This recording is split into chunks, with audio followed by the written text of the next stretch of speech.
150 years of history.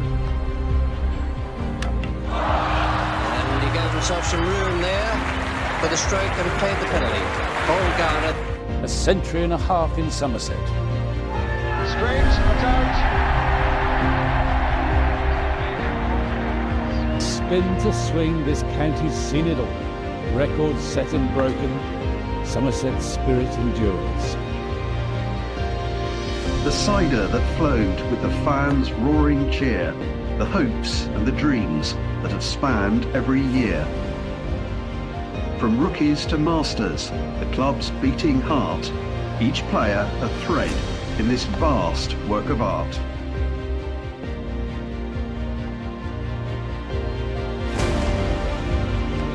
Atkinson to Abel. Bottom to Banton. From Garner to Gregory. Lewis Gregory does what Lewis Gregory has done for a little while now. Cricket is very much alive in the southwest.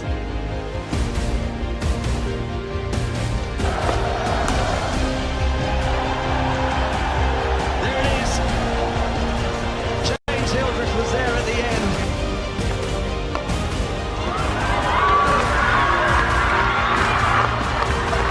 So here's to the clock, to the game, to the law, to the echoes of laughter, the battles and more.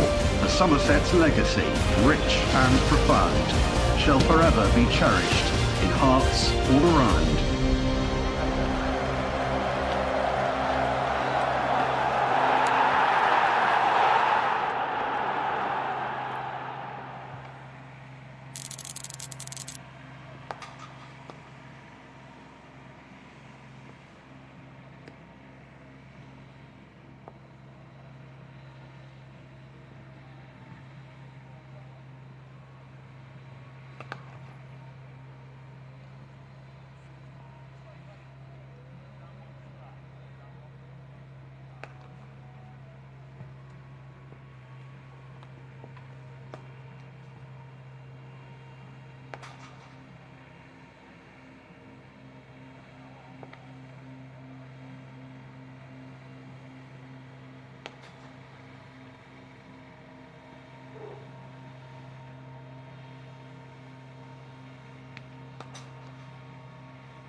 Good morning and welcome to this Vitality County Championship match between Somerset and Hampshire at the Cooper Associates County Ground.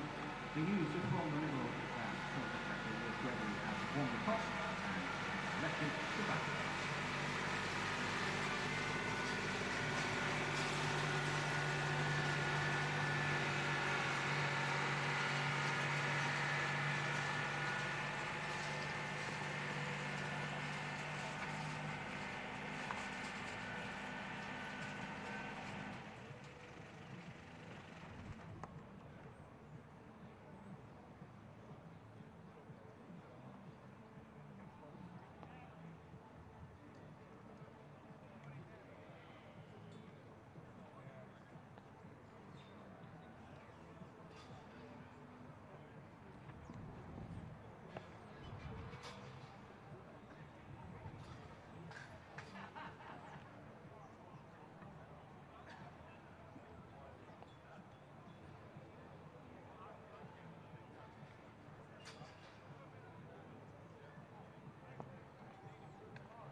those just joining us at the Cooper Associates County Ground this morning for this Vitality County Championship match between Somerset and Hampshire. And recap that Somerset have won the toss and have elected to bat. The two lineups starting with Hampshire. Number 15, Toby Albert. Number 19, Fletcher Middleton. Number 31, Nick Gubbin. Number 14, James Vince. Number 24, Tom Prest. Number 8, Liam Dawson. Number 10, Ben Brown. Number 26, James Fuller. Number 3, Felix Organ. Number 87, Carl Abbott. And number 38, Mohammed Abbas. Somerset lineup as follows. Number 1, Andy Mead. Number 66, Archie Vaughan. Number 15, Tom Lammonby. Number 28, Tom Abel. Number 32, Tom Kohler-Cadmore. Number 55, James Rue. Number 24, your captain, Lewis Gregory. Number 5, Casey Aldridge. Number 17, Jack Leach. Number 3, Alfie Ogborn. And number 13, Shoaib Bashir.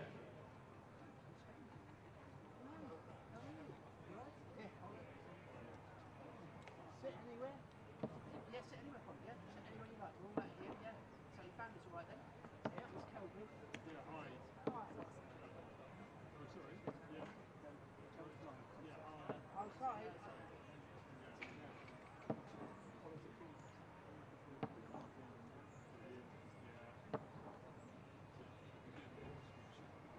Where the ground is.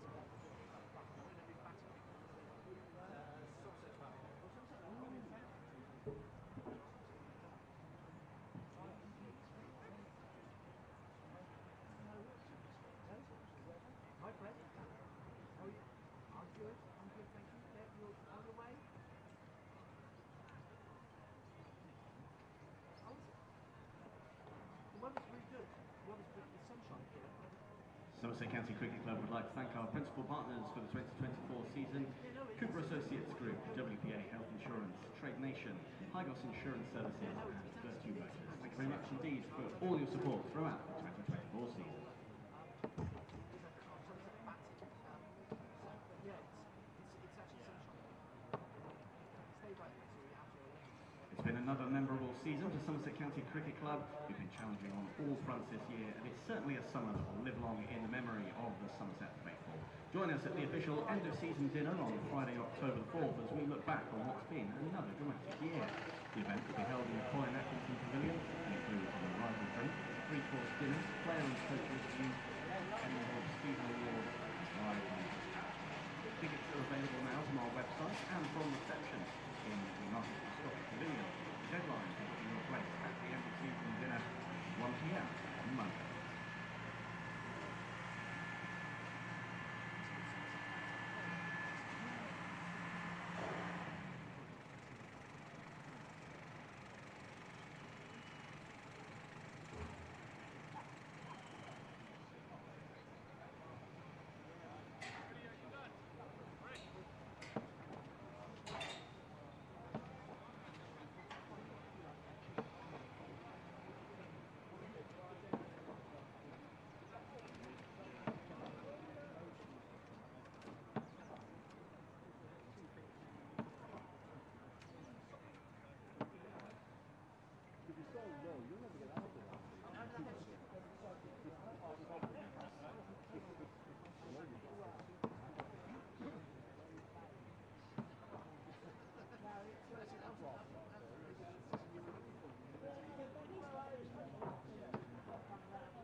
Somerset County Cricket Club would like to thank our match sponsor for this game, Alliance Medical.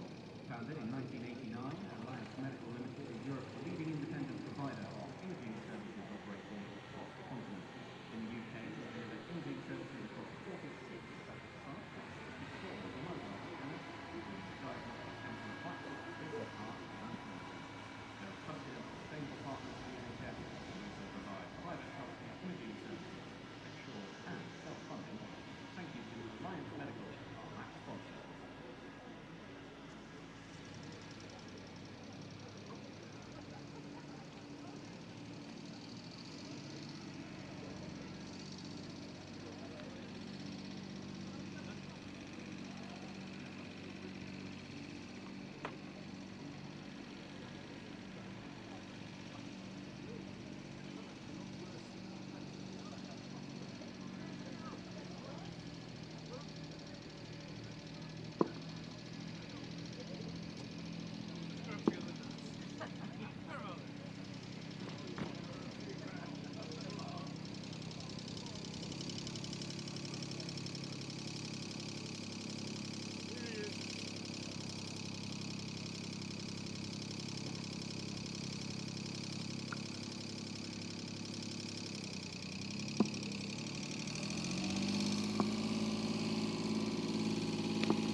Long summer, bit long hasn't it? Long days, short weeks, short months.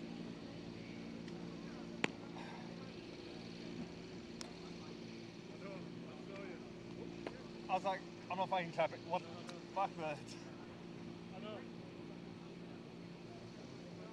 Somerset County Cricket Club 2024 replica kits are available from Somerset County Sport, located next to Somerset Cricket Museum, and from the SCCC shop behind the old garden. As well as replica kits, there's everything that all Somerset Cricket Clubs could want, and pleased to be able to inform you that there is an end of season sale now on in both outlets.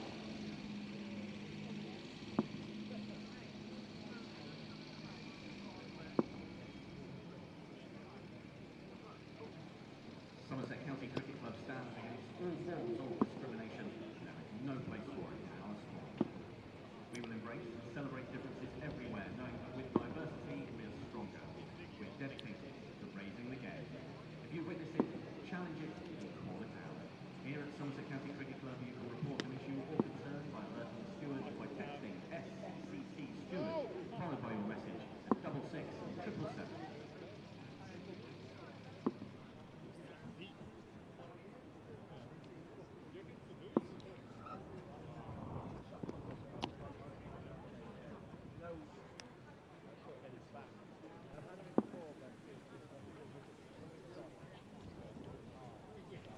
A very good morning to you. Welcome to the Cooper Associates County Ground, the final fixture of the 2024 season. LV County Championship, of course, and there is a little bit riding on it because despite the disappointments of the last week or two, Hampshire and Somerset are second and third respectively in the table, and there is but 2 points between them, so there is a bit to play for despite the fact that the destiny of the title is already known. It's sunny. Somerset have won the toss, they've chosen to bat.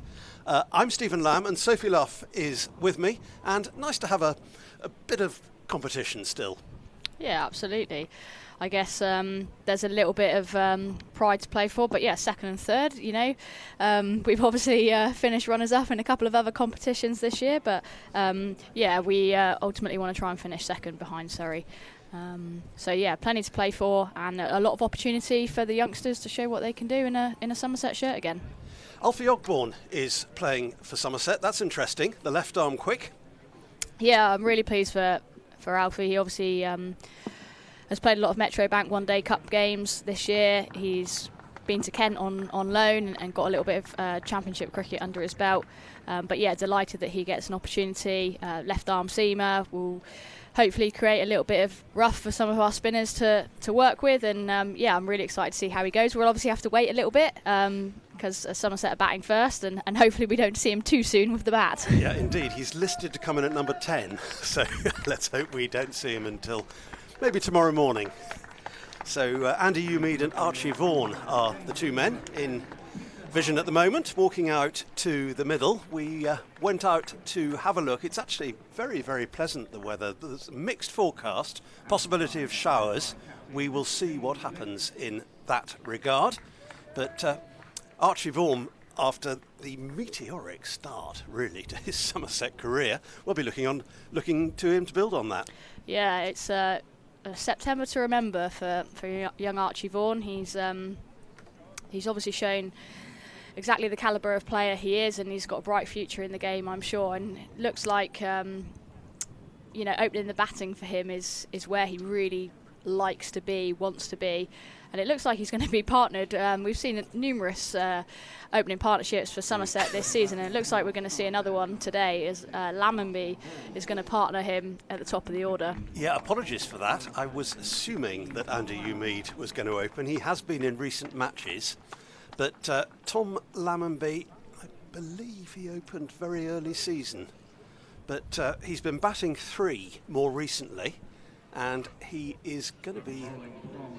Well, he won't be taking strike. He's at the non-striker's end at the moment. So it will be Archie Vaughan who takes the first delivery of the day. And it will be Mohammed Abbas to bowl it. Seasoned campaigner for Hampshire. Been a big part of their success in recent years. Yeah, he's got 3 slips in. Hampshire's kit is incredibly white. Good use of the vanish, I think. Yeah, it is. There's a difference in the shade, isn't there? It's been a bit of a tradition with Hampshire. Here's the first ball of the match. Oh, it's a beauty as well. Squared Vaughan up, and there's an early sign of life. Yeah, like you said, Stephen, Abbas, very experienced campaigner. Bowls good areas and straight into his work there today. Yeah, I don't know whether we'll see Kyle Abbott take the new ball at the other end. We may well. That's as experienced an opening partnership as you'll see in the country. Abbas from the river end. I think we can call that a leave. It is. First couple of balls shape away from the right-handed Vaughan.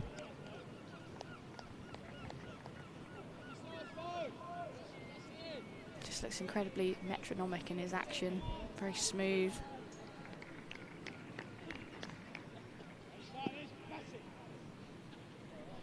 Got a few people in so far today, and it'll probably build during the course of this first session. That's what it tends to do. Oh, this is testing stuff for Archie Vaughan early doors. Jagged away. Yeah, he's hitting his straps already, Abbas.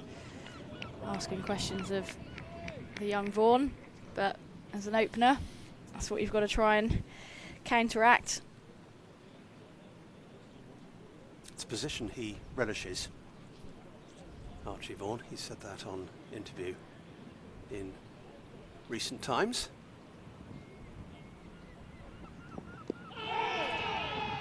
There's a half shout there, but I don't think there was any danger. Probably height. Yeah, potentially just outside the line as well. That's what he's looking to do. By the first 4 balls, you've seen almost set Vaughan up with the away swinger and then get one to hold its line, nip back in, beat him on the inside edge. Torrid start.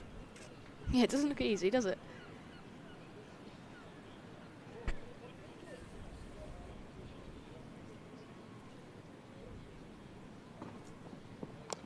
That's better. Finding the middle of the bat and the first run of the morning. Generously applauded by the Somerset faithful.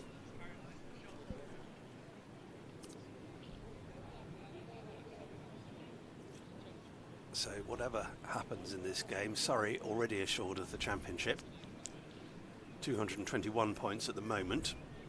Hampshire then on 195. And Surrey just 2 behind, 193. And Essex are just 4 points behind them. 179, so very much in the mix, those 3 teams. Hampshire just adjusting the field for left-handed Lammonby, so we're going to see a 4th slip in that cordon now. I think that's a leave. That's always a little bit more questionable when it's a left-hander. Yeah. We'll have another look. I'd say that's a generous leave, Stephen, but he's played on the inside of the line of it, so yeah, it's well played in the end by Lammonby, but I'm not sure I'm calling that a leave. So mid-pitch chat, and quite a bit to talk about from those first 6 deliveries. A couple of plays and misses. A single for Archie Vaughan, who will now be on strike, and it is indeed going to be Carl Abbott. So happy to have got a prediction right there. Yeah, like you say, Stephen, 2 very experienced campaigners. I feel like they've been at Hampshire forever as well, actually.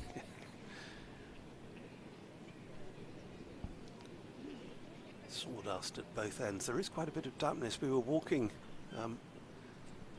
outside a short while ago. Half a stop, but it's not going to prevent a boundary, I fancy, because there's a long chase around there. It's just pulled in inside the rope.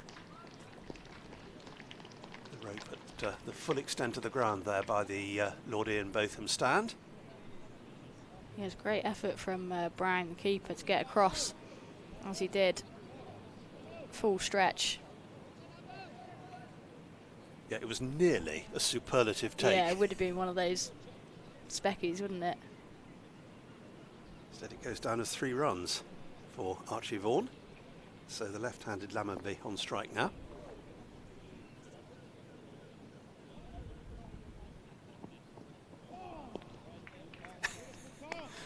Is it a leave or isn't it again?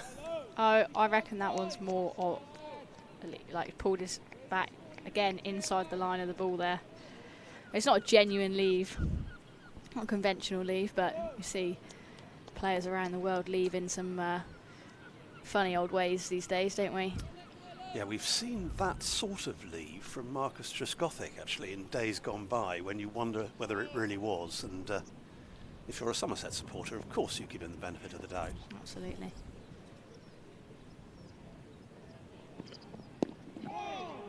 Going down leg side. I fancy that James Vince will be quite interested in how that ball is behaving at the moment, having lost the toss. Yeah, I presume Vince is at first slip? Yes. Obviously bowling from the Marcus Trescothick pavilion end means that the can't see the names and the numbers on the back of the shirts as the slip cordon is facing us. Oh, big appeal here. Out. First wicket's gone. Tom Lammonby moving him up the order hasn't worked. He's gone for a duck, and Carl Abbott will be thrilled to bits with that, striking in his first over. Somerset choosing to bat are 4 for 1. Yeah, Lammonby caught on the crease there. And yeah, it does look pretty out. it's almost like not a muted appeal, but it wasn't like a massive appeal by the. It was almost like they knew that was out. They didn't really have to pressurise the umpire and put him under pressure too much and ask a question. It was almost like they just knew that was out, and I think Lammonby probably felt that he was adjacent there as well. Yeah, not so much an appeal as a celebration. Hampshire sure of their ground, and well, he might as well have opened, Andy Umeed, really. Coming in first wicket down with just 10 balls of the match bowled. Yeah, I feel like that's an interesting decision. Given that Umeed didn't open, I just would have expected him to drop potentially a little bit further down the order. He's still pretty much in the same position that he's been in the last couple of innings. He's practically opening the batting, isn't he, when you're out there in the first couple of overs? Yes, I remember a season when James Hildreth was promoted to number 3, and he felt like an opener quite a bit of the time. His wickets were prone to fall early, and that's exactly what's happened here this morning at the Cooper Associates County Ground.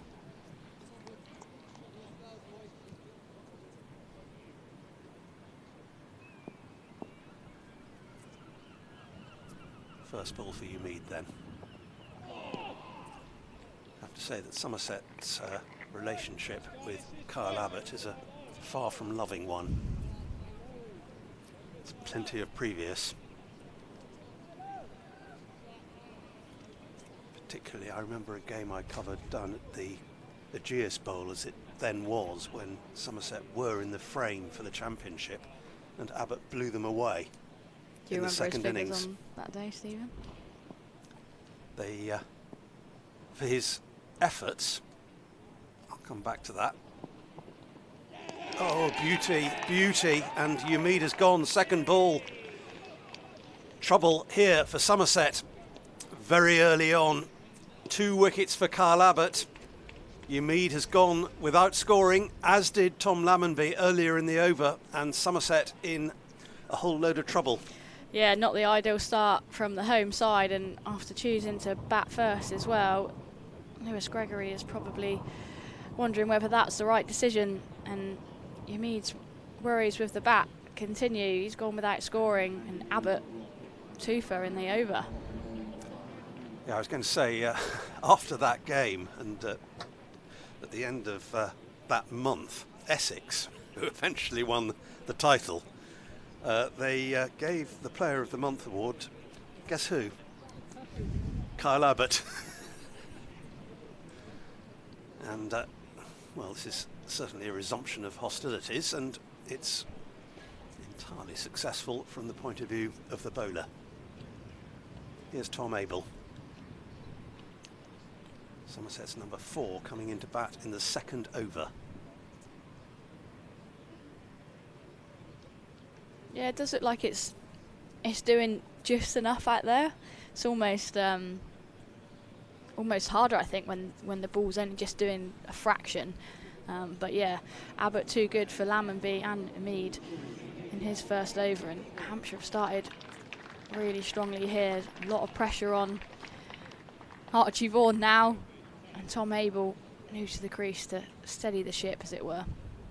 Yes, that was the last ball of the second over, which accounted for Umeed. And the first ball of the third is a pretty good one.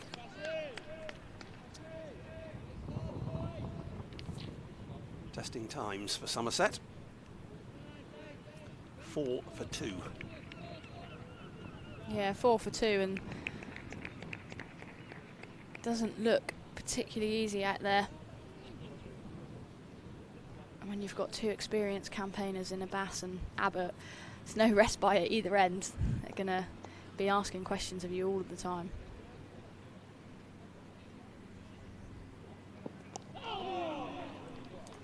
The single here down to long leg for Archie Vaughan. Yeah, the other thing that's happened just since the start of play is that it has clouded over quite heavily, and that can assist bowlers of this type. Yeah, I was actually pleasantly surprised to be driving down the M5 into the sunshine, and yeah, Taunton looked an absolute picture. There's no better feeling than arriving at the ground when the sun's shining, all the players are out there warming up, and yeah, you just get a sense that it's going to be a really good day.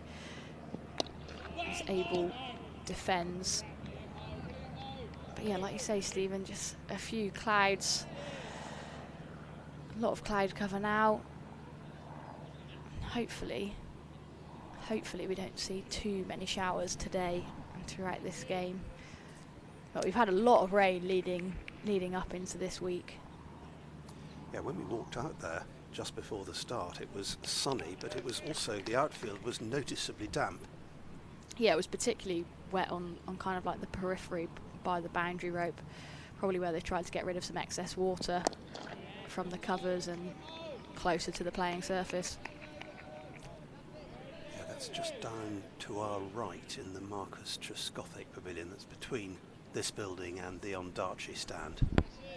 Very, very damp. Maybe the blotter discharging some water on the boundary edge. But, yeah, it's quite a bit of cloud cover at the moment, which won't bother Hampshire at all.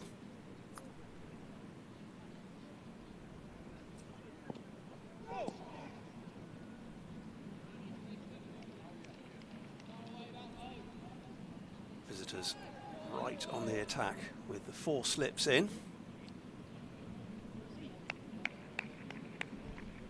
Could hardly have gone better for them so far, but very early days in this 4-day game.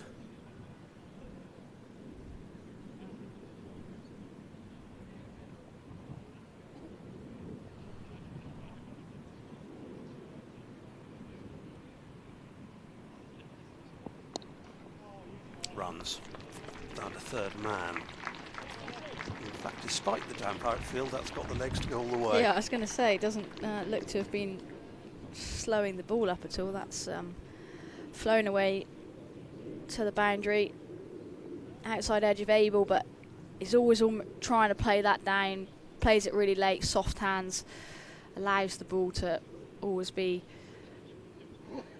on the way down, evading 4 men in the slips cordon. Yeah, you had the feeling he was looking in that general area to play it. May have gone finer than he intended, but off the mark nonetheless.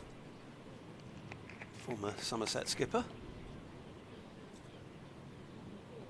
Missed the early stages of the championship season with a hamstring injury, but he's been in, dare I say it. Oh, is that another one? No. It was a pretty concerted appeal. Just going to see the replay. Just outside the line? Fractionally, yeah. Benefit of the doubt. I think that's is that Peter Hartley?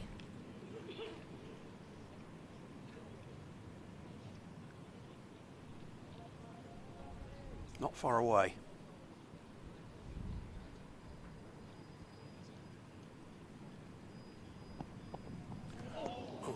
This is a searching examination of batting techniques.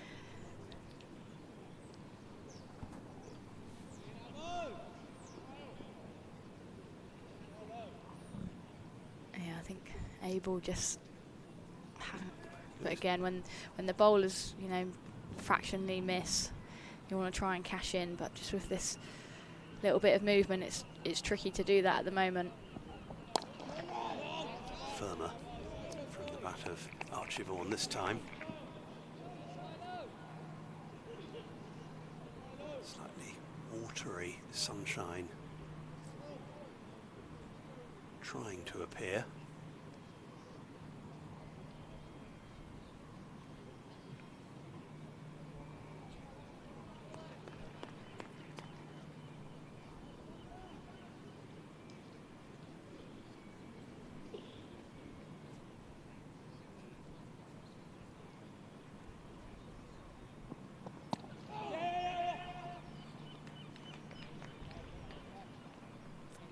I think was from Tom Abel, saying that there was a chance of a a single there on the leg side.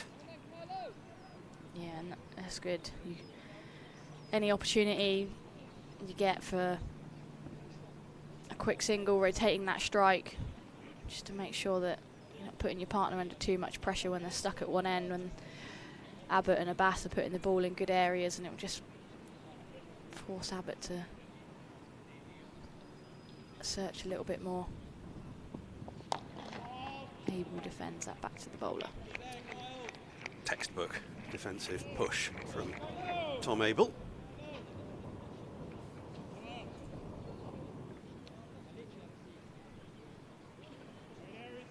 Archie Vaughan coming off 68 in the last innings he played up at Old Trafford, which was a pretty disappointing result in the end, wasn't it, Stephen? Yes, after all the high hopes, with Lancashire having struggled this season. So it's a strange game in many ways, the clatter of wickets on day one, and then the pitch seemed to improve quite drastically. And then a bit of uneven bounce towards the end. But after all the excitement of that match here, the previous game against Surrey, which, well, we were so lucky to be here to see, weren't we, the outcome of that game. It was brilliant, wasn't it? Very lucky to call those sort of big moments, and yeah, it was crazy how sort of viral that went on social media. And yeah, so just some of the you know, the video replays, the photos, the action shots, yeah, brilliant to see. Yes, Somerset heading off for a different postcode at the end. Yeah, it was wonderful, wasn't it? Great camera work, we should say, if I can get the words out. Camera work, which caught that because it was a glorious evening at the time. The ground was sunlit, and it's one of those images that stay in the mind. Yeah, I won't forget that game for a very long time. And it is some consolation for Somerset. I know I'm clutching at straws at the moment because it's been so disappointing the past week or so. Off target for once, Abbas. Some consolation that they are unbeaten to Surrey. They're unbeaten to the champions this summer. They managed to draw up at the Oval early season and then winning that thriller here.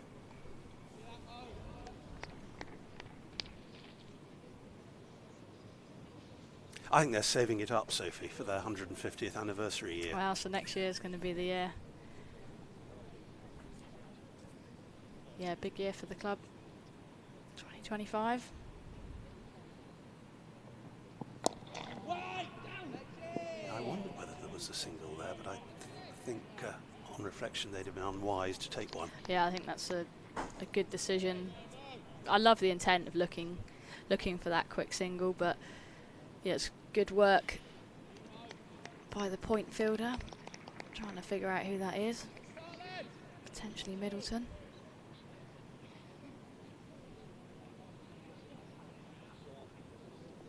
But yeah, when you're 11 for 2, you don't need a tight run and a run out to happen either. So, good decision.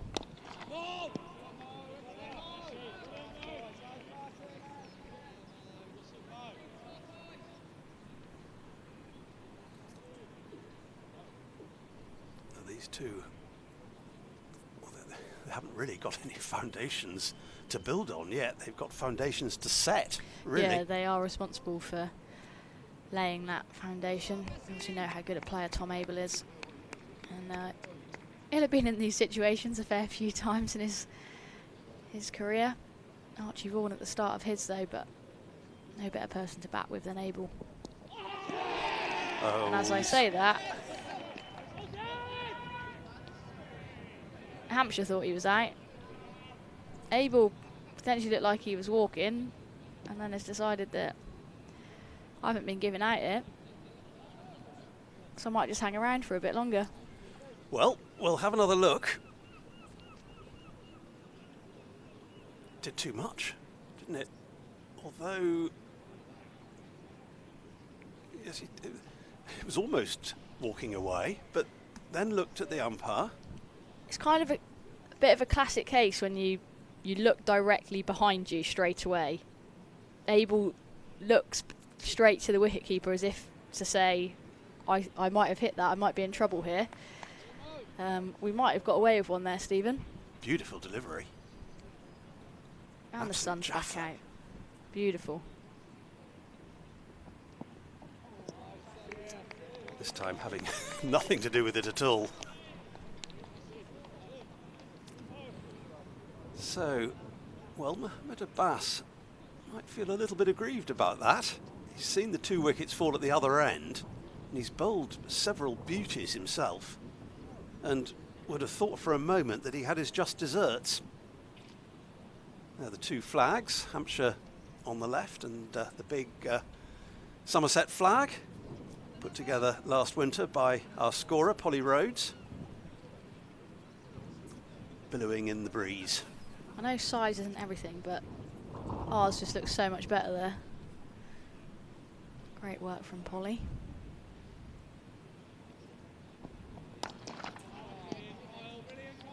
Quite timed, but off the middle of Archie Vaughan's bat. 5 apiece to the 2 batters. Add a leg by, and you've got Somerset's sum total.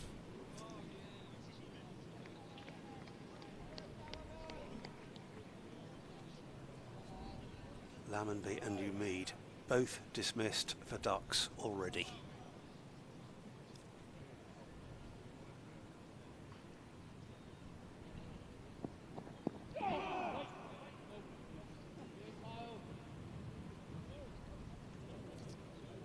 Looks a chancy business batting out there at the moment.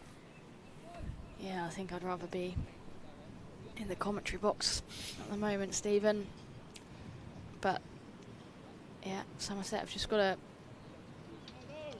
try and get through this tricky period with the new ball.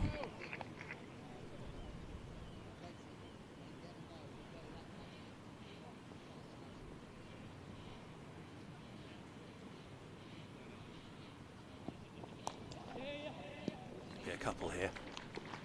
Down to 3rd man.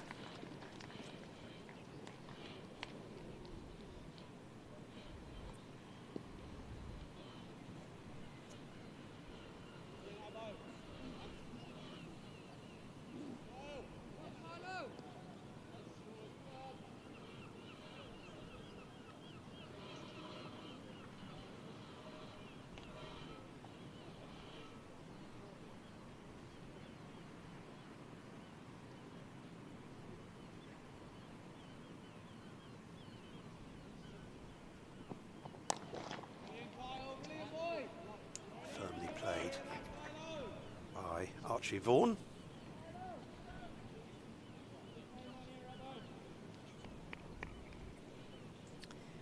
Yeah, Vaughan looks well made for opening the batting at the moment.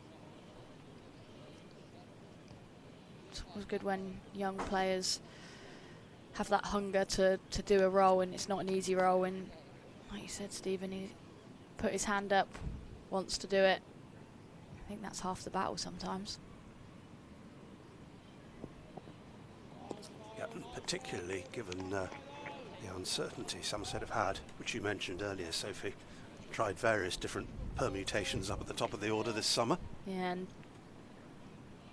I presume he's a smart lad as well, because if you're looking at the Somerset lineup and you're thinking, right, how do I get into this side?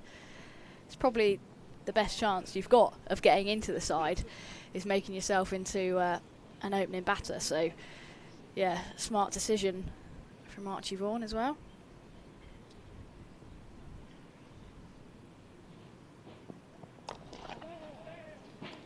Found the gap neatly there. Not a full-blooded drive, but enough to give him a single. Yet to turn 19, Archie Vaughan. It's been an extraordinary story this summer. He'll be 19 on the 9th of December. Oh, very close to my birthday, that. When are you, Sophie? I'm the 6th of December. Okay. Yeah. Yeah, there's a couple of I've not put myself in the same bracket, but there are a couple of good cricketers born around that time as well. Anya Shrubsole's the day after on the 7th, and I'm pretty sure Freddie Flintoff is the 6th of December as well. Single here down to long leg. Freddie Flintoff, another cricketing father whose son is making some waves. Yeah, almost the new era, isn't it, coming through? It's worryingly soon. The longer life goes on, the more worryingly soon these things seem to happen. I remember 2005 as though it was yesterday, and the part that Michael Vaughan and Freddie Flintoff played in that Ashes series.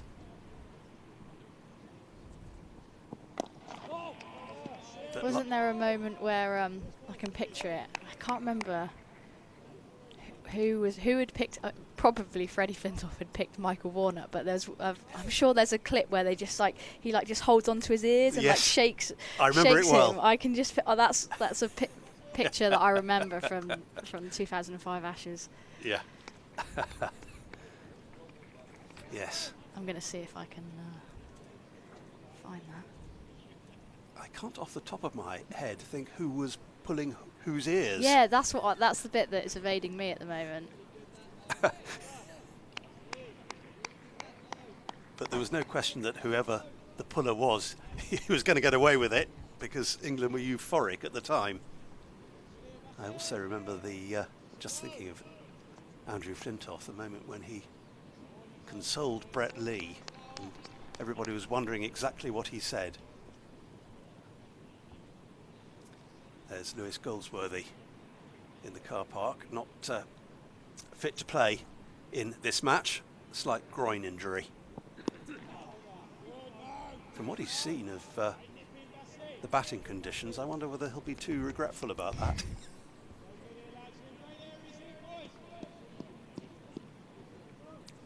Yeah, there's just enough movement at the moment, and if you're going to have two bowlers that are going to find any movement out there, it's going to be these two seamers for Hampshire. So yeah, tall ask for Somerset at the moment, but doing okay at the moment. Yeah, no need to involve yourself with that as a batter. Needed another set of stumps to pose any threat. 14 for 2 in the 7th over of the match. Final round of county championship matches of the summer. Have a look at how other sides have started in a moment.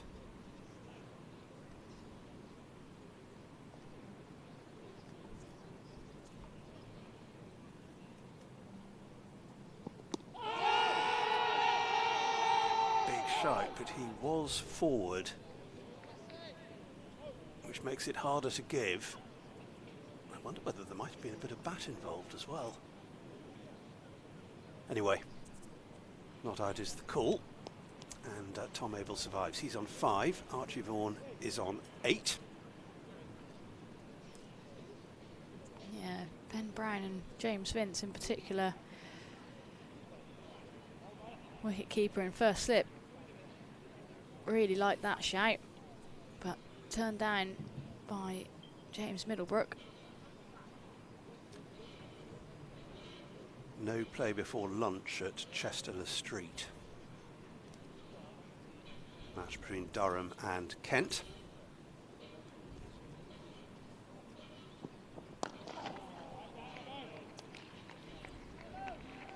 Essex won the toss at Chelmsford against the newly crowned champions.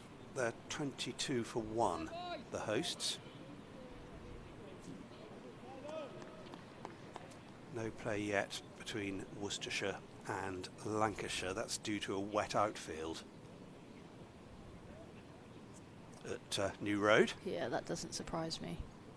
If Worcester have had the amount of rain that we've had down here, then I'm not surprised their outfield is saturated.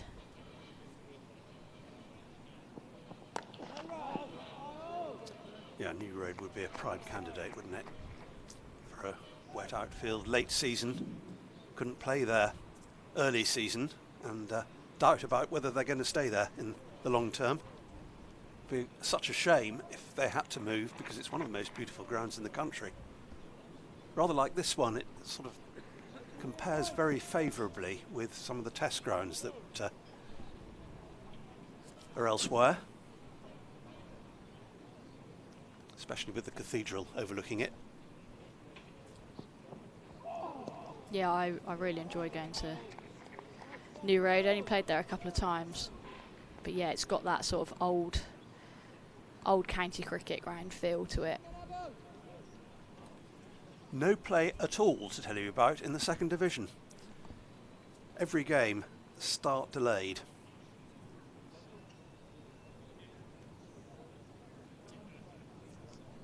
So in fact, there are just 2 championship games in progress at the moment.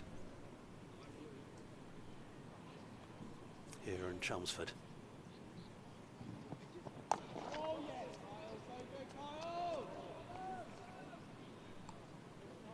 Vaughan solidly in behind that one.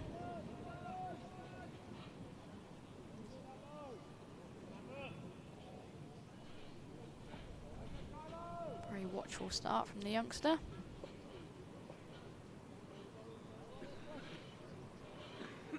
Yes, they would be glad to see these 2 off, this pair.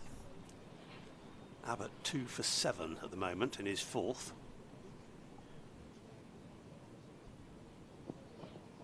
Oh, there's another beauty. Dear, oh dear. Yeah, Abbott just too good there.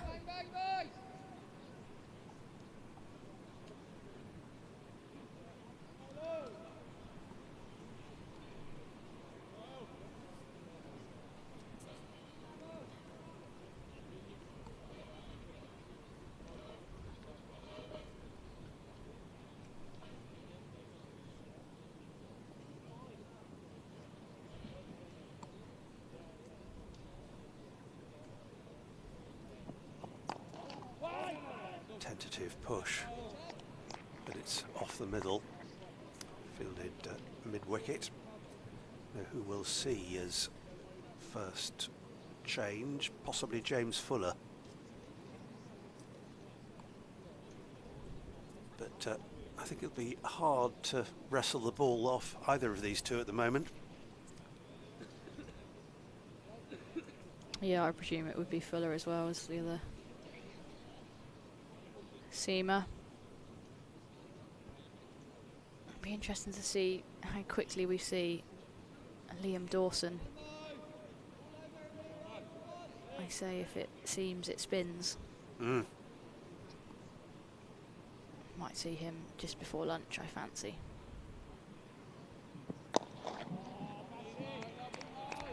He's another of Hampshire's highly experienced operators. Liam Dawson.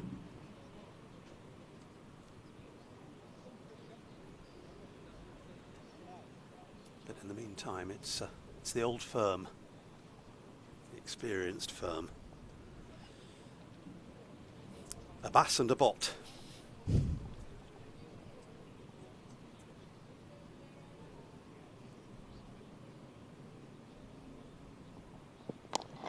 Well played.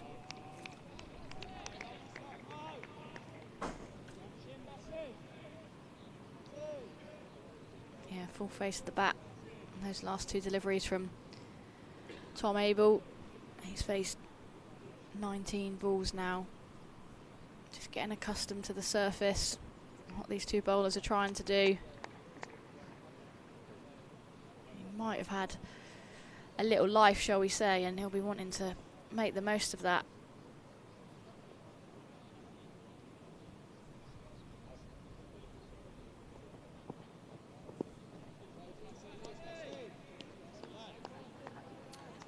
Letting that one pass harmlessly by. The only thing on that sort of was it a life or wasn't it was that any bat involved. There was no visible deflection. But that doesn't say it all. You need to be out there, don't you? You need to be at the bowler's end looking and listening. Yeah, and I think Hampshire definitely felt that there was an outside edge there, the way that they reacted almost in disbelief that it wasn't given out.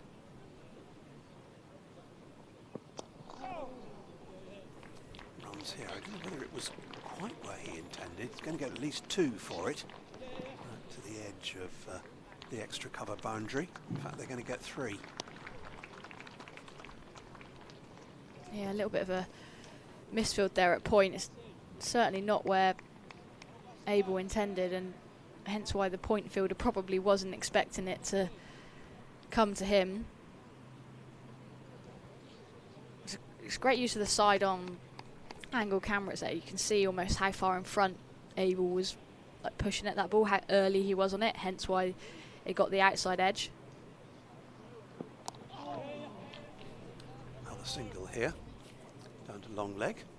And I think, like for any young players watching, contact point is really important. Like where you make contact with the ball in relation to your head, your eyes. And Tom Abel is a prime example of someone that does it really well more often than not. He plays the ball incredibly late. His head is particularly still on contact. As you can see, just outside his crease as well. He's a batting role model in many ways, isn't he, Tom Abel?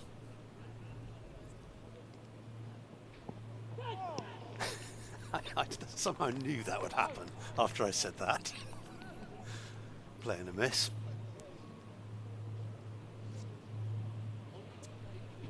Sometimes, no matter how good you are, the bowler's allowed to bowl good balls as well.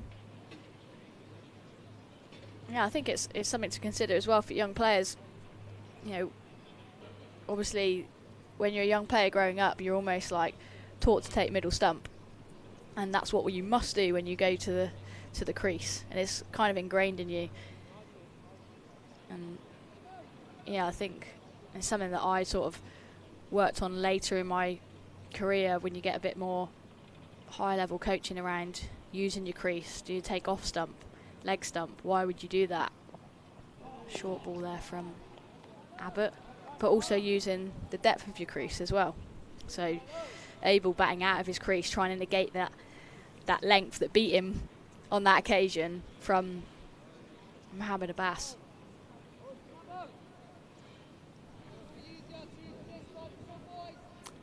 Abbott is into his 5th now. 10th of the match in all. Enviable figures. So often seems to be the case when he plays here. No need to get involved with that one. Sun back out. It's cloudy over the Quantocks. There may be a little bit of rain actually over those hills at the moment. Doesn't necessarily mean it's coming here. Yeah, hopefully it's not coming here.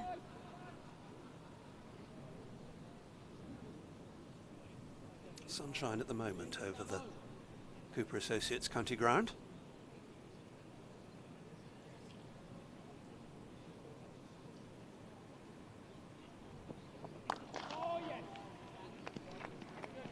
Watchful defence. Defence is the watchword at the moment. Seen very little in the way of attacking stroke play, and wouldn't expect to in these conditions with the ball moving around at the behest of an extremely experienced attack. Yeah, there's not been too many loose deliveries from Abbott or Abbas, which you'd naturally expect from the 2 experienced seamers. That's going to race away off the outside edge again, not where Vaughan intended, but he'll take 4 nonetheless. Yeah, it won't bother either of them, will it? If it goes off the outside edge, provided it's along the ground, and better still if it finds a gap, which that one certainly did. The 4 slips in, the gaps are there. Yeah, looking to work that straightish delivery there from Abbott. through the leg side. It's Archie Vaughan's first boundary.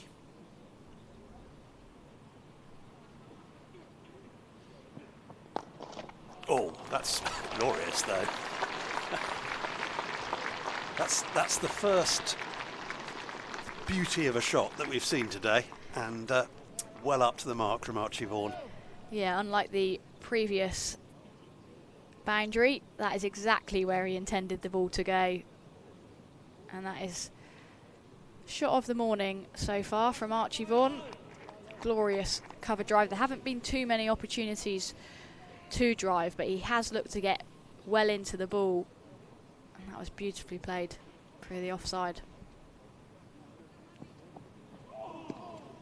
And those two boundaries have doubled the figure in the runs column for Kyle Abbott.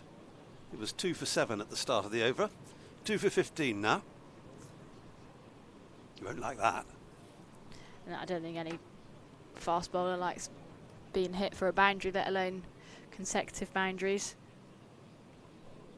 But he'll be happy that he's got 2 wickets in that wicket column. Isn't going to be a change at the moment. Still a Bass at the river end.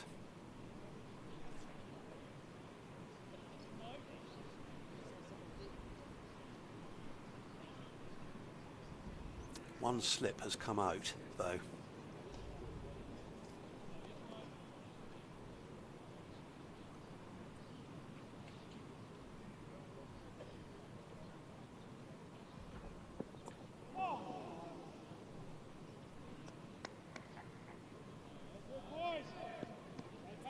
I just wonder whether Tom Abel got... Yeah, he did get us a bat on it, under edge. Yeah, just as he's leaving the ball. Could have gone anywhere. Yeah.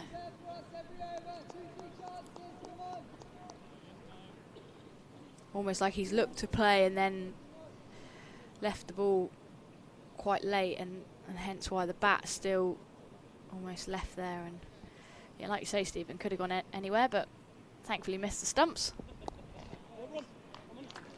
And follows it up with a single. In between third slip and gully. In fact, 2. Yeah, good running by this pair. Into double figures. Tom Abel, they both are now. Having come together in the decidedly unpromising situation of 4 for 2. They've taken it to 29 for 2.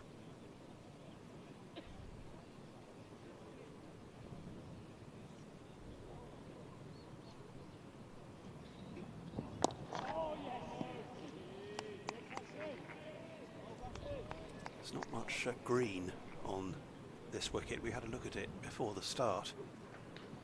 It's a used one. Been some repair work at both ends to flatten it out. Yeah, it's one that looks like it's been, they say, brought back. Pepper and his grounds team have done a tremendous job all season. Actually, the surfaces here have been brilliant.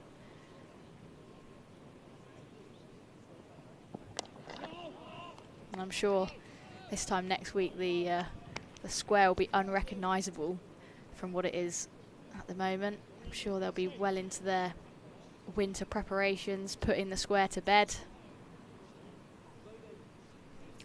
Yeah, it's quite scarred, isn't it? As is always the case in September, all the use it's had. Get plenty more next year. Yeah, there will be a lot more cricket for Nick and his team to make sure they're preparing pitches. Yeah, I mean, there's a lot of used strips along there, but then at the same time, when you look towards the Somerset stand, the end where they usually do have the practice facilities, that actually looks glorious part of the square there. Very green. They've cut it very nice as well. Lovely stripes. Exemplary.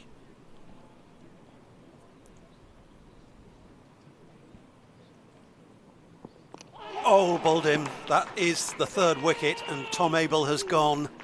Little bit of in movement. I suspect we'll have another look at it, but Somerset still in trouble here. 29 for 3. Yeah, I'd love to see the replay. That looked like a very good ball from Abbas, and too good for Tom Abel on that occasion. He'd ridden his luck a little bit throughout his innings, but he has to go. And Somerset 29 for 3. A lot for this middle order to do. Yeah, and Mohammed Abbas will feel he deserved that. He's made the batters play. Sometimes they've played and missed, and that is his first wicket of the match.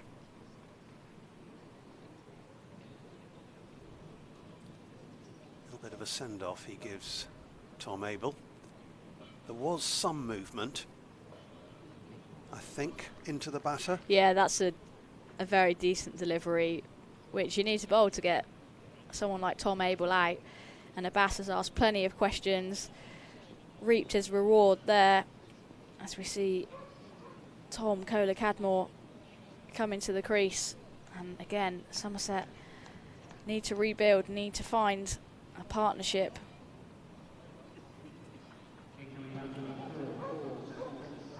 Tom Kohler-Cadmore is the man coming out to join Archie Vaughan, who's been there since the start, on 18 not out. Quick exchange. Possibly something like, yes, it's moving around. Yeah, I mean, it's the beauty of giving feedback as a batter to your partner or to incoming batters is an art, I would say, because especially when you go back into the dressing room, if you've just been dismissed, the emotions of getting out can usually override you, and then you might have a batter there waiting for some information, and usually you're frustrated and you're like, yeah, it's doing all sorts, it's nipping about, it's swinging both ways. Yeah, it's a minefield, and yeah, it's probably not exactly what the incoming batter needs to hear. So it's being really selective with the information you do provide, and whether they want any information at all. They probably, Kohler-Cadmore's been probably watching a bit of footage in the dressing room before he does come out anyway. That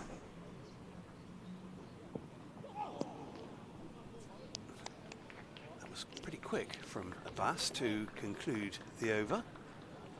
Way of greeting the new batter.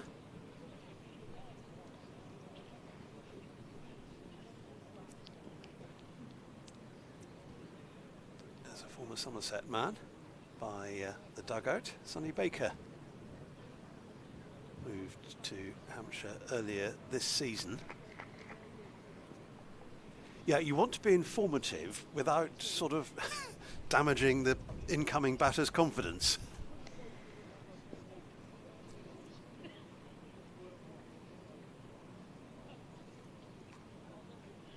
Abbott's going to continue. This will be his 6th over. You need actually to get a sort of view of what it's doing from the Andy Caddick Pavilion. You need to watch the screen, don't you? Yeah. And you'll physically square on. Yeah, that's the beauty of all the technology now within the game. The analyst will be up there. I can watch certain deliveries. You don't have to be tuned into the live stream, for example, and scroll back through. You can just be very selective. You can do that in terms of all the analysis these days. You can watch certain deliveries, certain lengths that bowlers hit, or you know, all the boundaries from a certain batter, perhaps.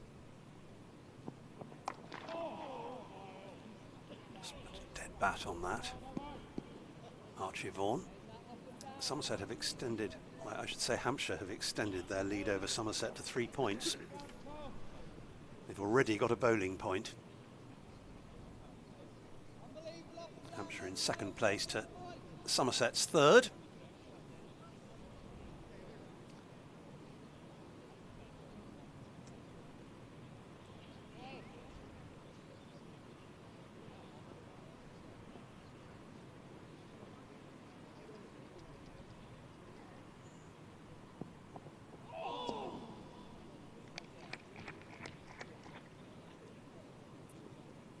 Hampshire felt that was a pretty tight leave from Archie Vaughan. That's usually 2 times of leave.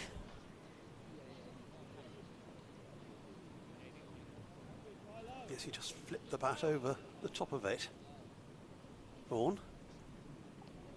He'll say it's good judgment.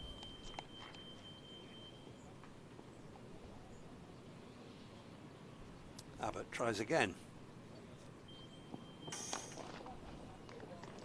That's a nice flowing drive which will bring Vaughan a single. Yeah, they've employed a deep backward point to Vaughan. Not sure whether they'll stay there for the new man in Cola Cadmore. I think they might. Look. Man and dog in the Somerset stand. They've had a pretty good view of that ball coming towards them at backward point.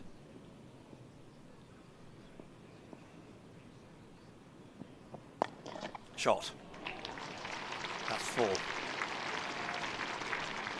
Warmly applauded as well. Deservedly so. Yeah, there hasn't been too much for the Somerset faithful to clap about this morning, but that's a beautiful drive from Cola Cadmore and will make him feel better about life out there. Into his work in the first couple of balls. It's a lovely way to get off the mark.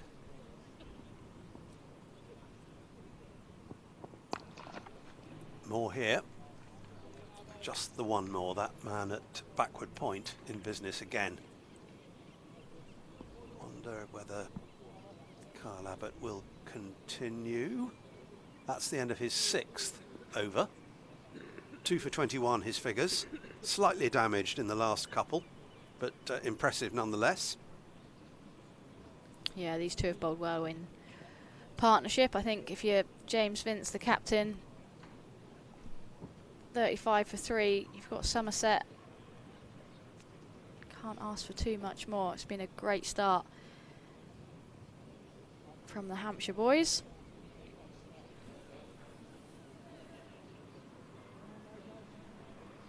No change yet. Well, they can't take him off. He's just taken a wicket. There's one of the 101. In fact, it's number 102 and 103. Cola Cadmore faced 1 ball from Mohammed Abbas in the previous over and has thought, yeah, that's enough for me. Have a look at this shot. Down the wicket. Wow. Absolutely whacks it. I mean, it's pretty clear how Cola Cadmore likes to play, and he's showing his intentions early here. Hampshire won't mind that, I don't think, though. 9 off 4 deliveries. TKC.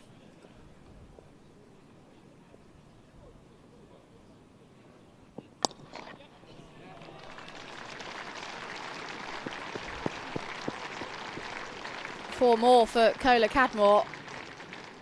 And this is what we love about Cola Cadmore, the way that he puts bat to ball, puts bowlers under pressure. Abbas will have been under pressure that first ball, using his feet to try and dictate what he wants to do, and then Abbas on this occasion over pitches, and Cola Cadmore beats the cover fielder, and that races away to the boundary.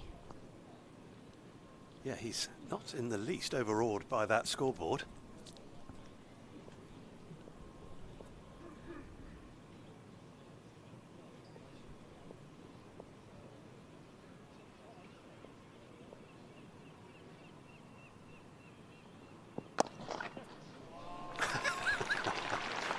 Well. I feel like I'm just nodding in approval. It feels quite high risk, but when you nail it, everyone thinks you're the best batter in the world. If he gets out doing and playing in that manner when Somerset are 3 down, I'm not sure the Somerset supporters will be best pleased, but at the moment they've got something to cheer about. Cola Cadmore is not hanging around here. 17 off just 6 deliveries. He's something for up. Abbas to think about. Yeah, he's almost caught up with Archie Vaughan.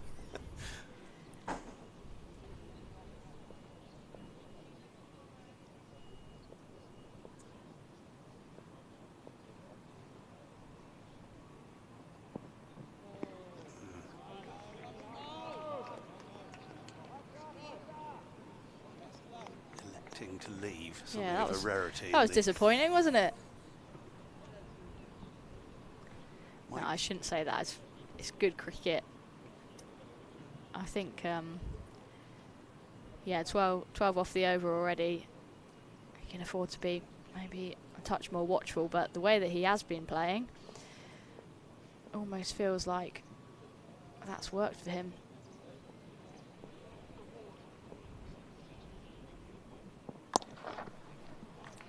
Get a single here.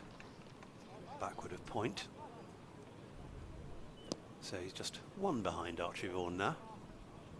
This is a counter-attack. Fledgling, it may be, but it is exactly that. 48 for 3. Yeah, it just caused Hampshire to change their mindset a little bit to Cola Cadmore. Field spread, deep mid-wicket, deep backward point. Those guys come into the ring now for Archie Vaughan.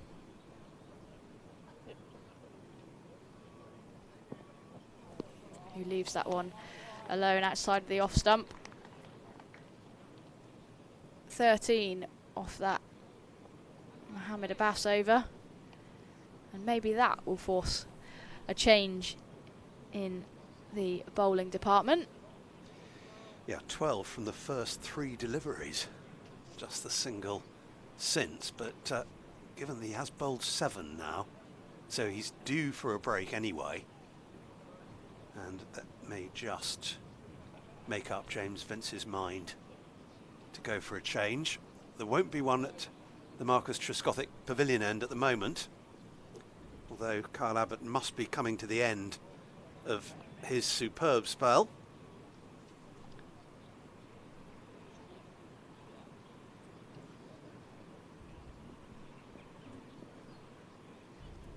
TKC on strike.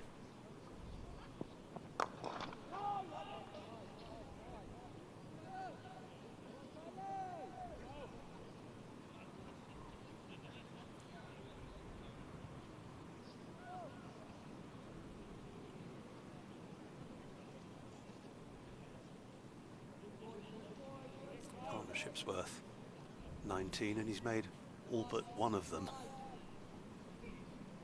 Cola Cadmore. Yeah, deep cover employed already. Just the 2 slips to TKC. Nicely played and nicely fielded as well at mid-off. Sound off the bat. Everything seems to be finding the middle at the moment.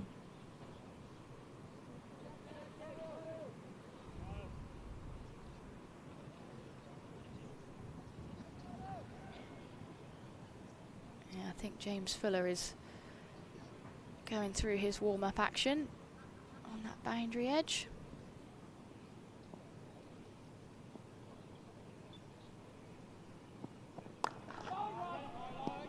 Dare I say that was a defensive push.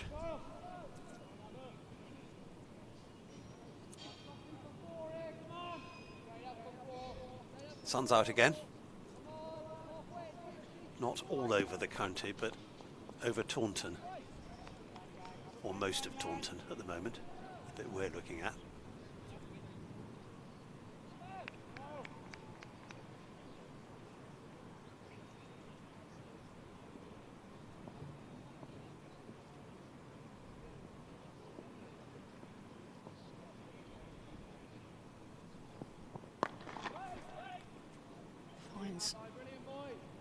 Man in the ring at point on that occasion.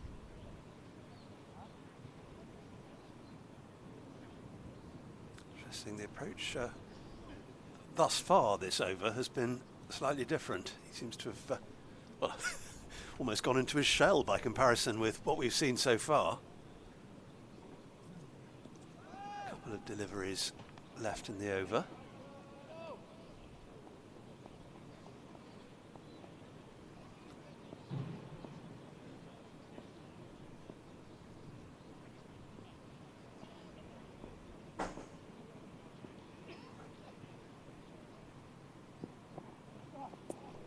Wasted down the leg side, trying to get some bat on it but couldn't. Yeah, again, Ben Brown does some good work down the leg side. Had to move a considerable distance actually to get that one. Yeah, anything on that and it would probably have raced away for 4.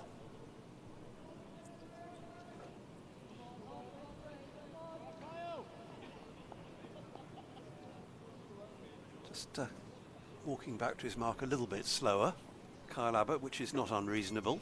This is the last ball of his 7th over coming up. Shot. Well, that's glorious. That's racing away, beats mid-off. And he said that he'd calm down a little bit. That is a shot of pure class though from Tom Kohler-Cadmore. That was all timing, wasn't it? Beautifully done, uncomplicated, straightforward strike. Yep, easy as you like. Well played. Cadmore moves ahead of Vaughan, and the 50 comes up for Somerset. And just a little bit of rain coming down as well. It does look in the distance across the Quantocks like it's definitely raining over there. It just looks a bit misty almost. Hopefully it doesn't come to much here.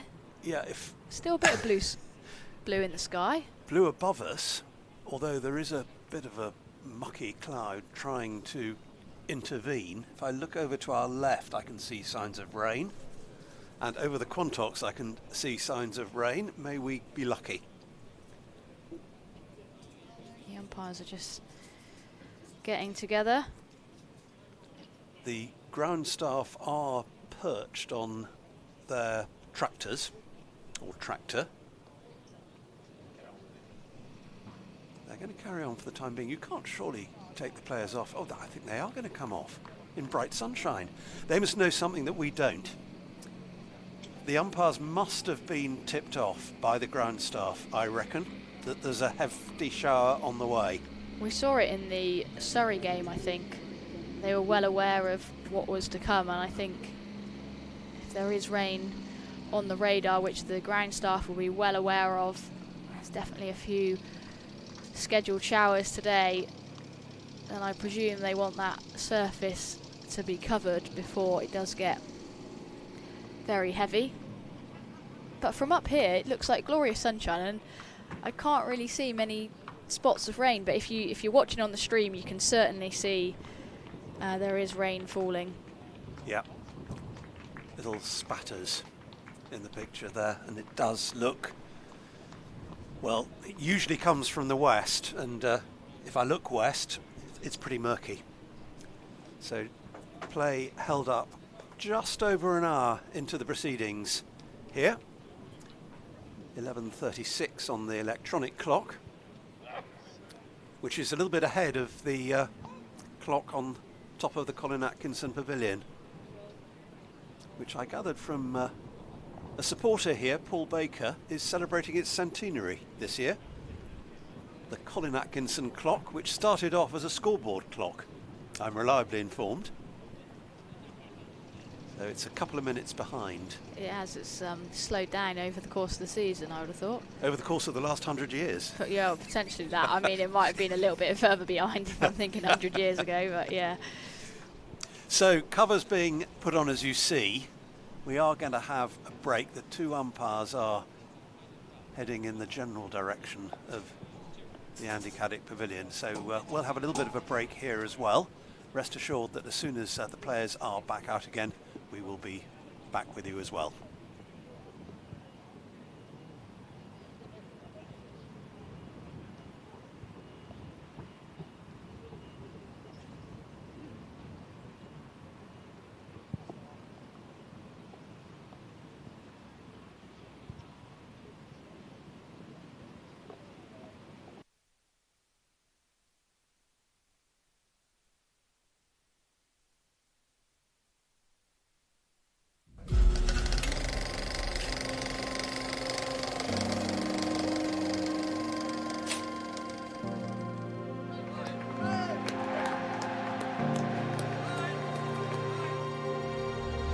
150 years of history. And he gave himself some room there for the stroke and paid the penalty. Ball guarded. A century and a half in Somerset. Straight, look out. Spin to swing, this county's seen it all. Records set and broken, Somerset's spirit endures. The cider that flowed with the fans' roaring cheer, the hopes and the dreams that have spanned every year. From rookies to masters, the club's beating heart, each player a thread in this vast work of art.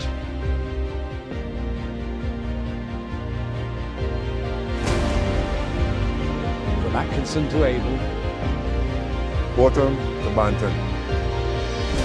Garner to Gregory. Lewis Gregory does what Lewis Gregory has done for a little while now. Cricket is very much alive in the southwest.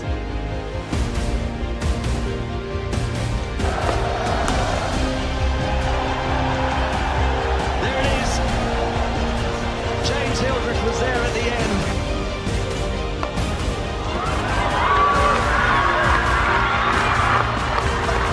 So here's to the clock, to the game, to the law, to the echoes of laughter, the battles and more.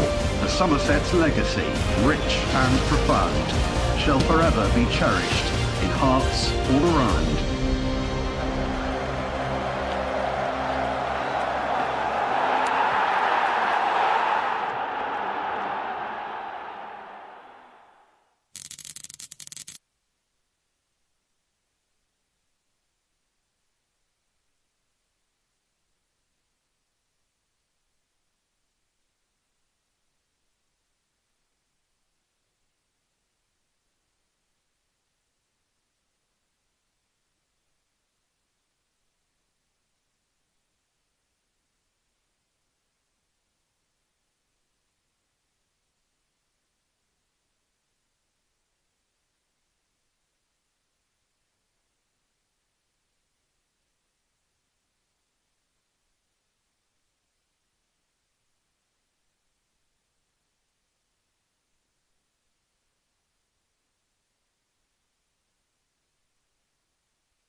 150 years of history.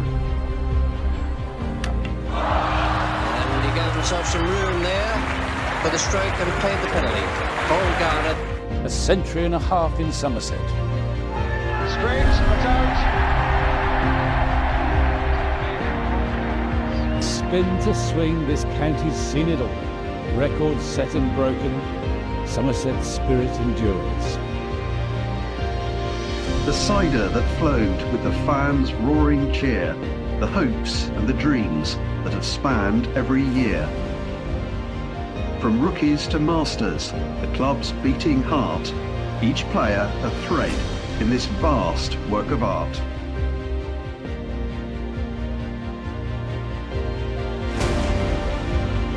From Atkinson to Abel, Bottom to Banton. Garner to Gregory. Lewis Gregory does what Lewis Gregory has done for a little while now. Cricket is very much alive in the southwest.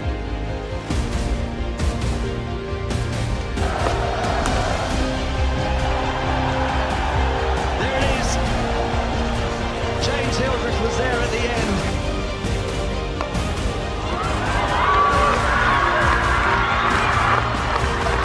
So here's to the club, to the game, to the law, to the echoes of laughter, the battles and more. For Somerset's legacy, rich and profound, shall forever be cherished in hearts all around.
150 years of history.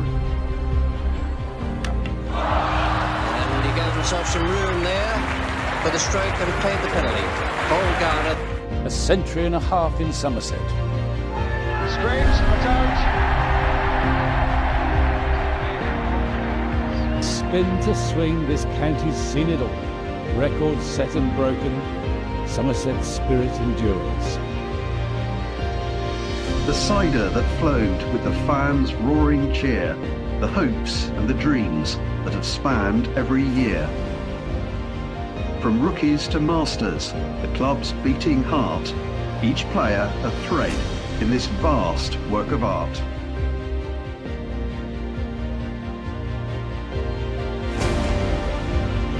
From Atkinson to Abel, Bottom to Banton. Garner to Gregory. Lewis Gregory does what Lewis Gregory has done for a little while now. Cricket is very much alive in the southwest.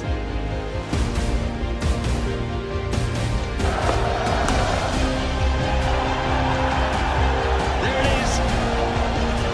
James Hildreth was there at the end.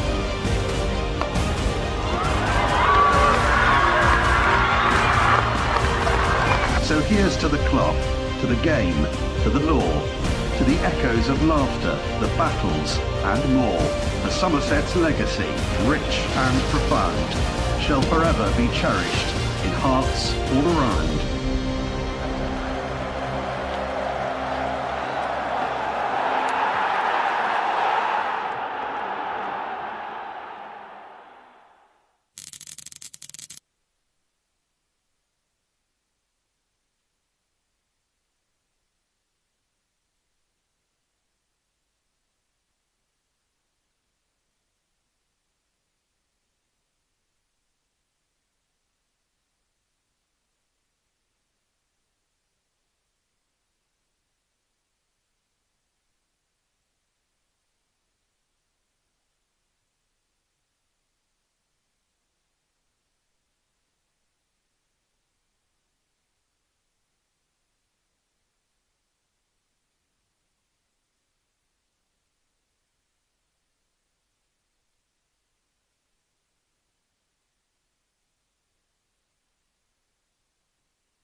Welcome back to the Cooper Associates County Ground, where play is just about to restart after a bit of a delay for rain, which has cost us 9 overs in the day.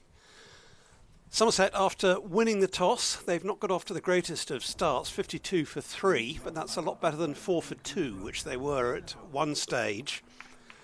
2 umpires on their way out to the middle. Players have taken an early lunch. We've got 73 overs, potentially, left in the day. My name's Stephen Lamb, and Sophie Luff is with me. Sophie, a little bit of a recovery and some pretty rare entertainment just before the rain came. Yeah, definitely a little bit of a recovery here from Somerset, but I want to see this partnership of Kohler-Cadmore and Vaughan continue into this afternoon session. Kohler-Cadmore came out, well, all guns blazing really, but it's really put some impetus into this Somerset innings and actually looked to put the Hampshire bowlers under pressure, which they hadn't been under all morning up until that point. So yeah, the rain probably came at a bit of a poor time for Somerset in just that rebuilding phase, and they'll have to start again here after lunch. Yeah, they've been very fastidious, the ground staff, as they always are here. A lot for them to do. One of those frustrating days when you think you can take the covers off and then you're halfway done and the rain comes back. There's a little bit more around. I'd be surprised if we get through without another interruption, but here's hoping. The Hampshire fielders, led by James Vince, on their way out. Yeah, that innings from Tom Kohler-Cadmore. He's made 22 from 14 balls, 5 boundaries, and there's one 5-ball session on the scorecard which reads 4-1-4-4-4. Yeah, he had a particular liking to Mohammed Abbas, which meant we were just about to see a change in bowling, if I remember rightly. And then the rain did come in, but I think it is going to be back to Abbas. Well, that makes sense, doesn't it? It does make sense, yes. He's been able to put his feet up for the last hour and a half. So, yeah, James Fuller, the over that wasn't. He was all ready to go when the rain intervened, but Abbas will bowl from the same end that he did with the new ball this morning. Has one of the 3 wickets that have fallen. Might feel he deserves more than that, actually, because he made both batters play and miss early on. The men who've gone, Tom Lammonby, who was promoted to open ahead of Andrew Mead. He was LBW to Kyle Abbott for a duck, and then Andrew Mead, who might as well have been opening really, didn't last long. He was caught behind off Abbott, also for a duck. Tom Abel made just 10 before he got a good one from Mohammed Abbas, which is why Tom Kohler-Cadmore is out there. First ball of this session then. He's going to bring a single down to more than that, perhaps. Raced away, actually. It's gone quite fine. Yep. Lost sight of it completely, it was going so fast. Yeah, that sort of part of the ground does evade us there, doesn't it? But yeah, just straying in line first ball, and Vaughan happy to accept that delivery as the first one he faces back after the lunch break. Yeah, that'll do. He's gone back ahead of Tom Kohler-Cadmore, who'd overtaken him in short order. Archie Vaughan has faced 38 balls for his 23 not out, but he's got underway nicely. Been there since the first ball of the day has Vaughan.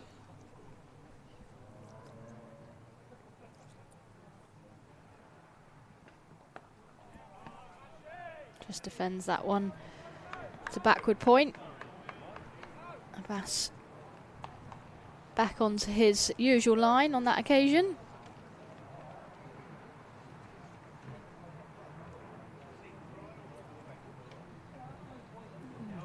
Yeah, that's another reason really why the break would have suited Hampshire rather than Somerset.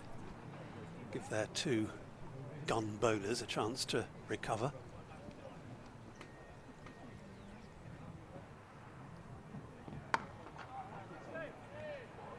Back of a length that time, and Vaughan just punches to extra cover. Sun is trying to creep back out here, which is always a glorious sight. A fair few spectators have braved the showers. Doesn't look overly warm in the James Hildreth stand, though. Yeah, I think a few of them reckon the rain might be intervening again, and they've made for the cover of the Lord Botham stand. A bit more populated than usual. It is, yes. Sensible decision there. Liam Dawson's just put some sawdust on a wicket 4 strips across from the one that we're currently playing on. Must have been a bit of a damp patch. Vaughan drives outside the off stump, loose shot on that occasion. Goes through to wicket keeper Ben Brown. It's what the break in concentration can do. It felt like that at least. Yeah, you can lose your sort of flow, that mindset. Vaughan's got to try and get back into that frame of mind where he was in that first session, where he actually worked really hard to make it through unscathed until that rain came. I don't think that's deliberately placed there, but he'd have been perfectly happy with it. Yeah, we've seen a few on a few similar to that, but on that occasion gets a couple of runs just squared up a little bit. 1 ball to come in the 15th over here.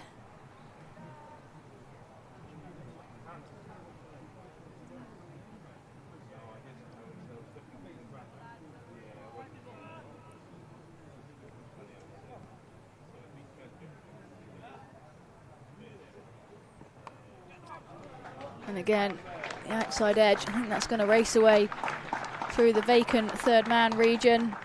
Goes for 4. Vaughan with his 4th boundary. Not exactly convincing, but he'll take it nonetheless. And it's quite a good over for Somerset, Stephen. Well, it was. And indeed for Archie Vaughan, who has now scorched ahead of Tom Kohler-Cadmore. He's on 29 not out. 62 for 3, so yeah, Somerset will be pretty happy with that, particularly given that Vaughan played that rather loose shot early in the over and got away with it. We're going to see spin into the attack for the first time today from the Marcus Trescothick Pavilion, and it's going to be Liam Dawson, and I am very intrigued as to how Kohler-Cadmore is going to play Dawson here. We've already got potentially a few men heading back towards the boundary. We've got a deep cover, a long off. I think mid on is just about to go back as well, and we've got a deep mid wicket. So I think Hampshire are preempting how Kohler-Cadmore might be trying to play Liam Dawson here. Yeah, it's interesting. I was expecting them to go with Abbott.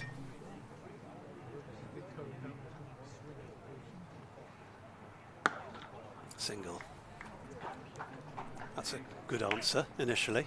Just a quietly pushed single up to the man pushed back. Yeah, so to Kohler-Cadmore we had a 6-3 offside dominant field, and he had only one man sort of on one on the leg side. The other 2 men were patrolling the boundary, and so much space for him to just knock a single there, which he ably accepted.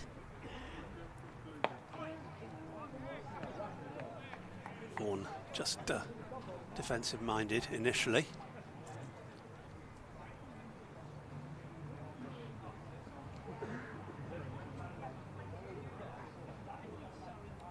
Dawson pushing mid off, a little bit back. Could be a run in that area. If it's placed right. This one's gone straight to backward point, so won't be.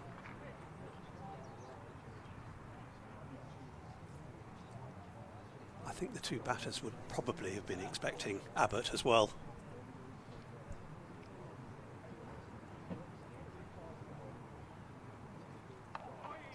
Fractionally short again, backward point in action. Yeah, last couple Vaughan's just looked to play off the back foot. He's trying to find that cover area. A man sweeping out there in front of the empty Somerset stand. Always looks like quite a lonely place, I feel, if you're stuck out there most of the day.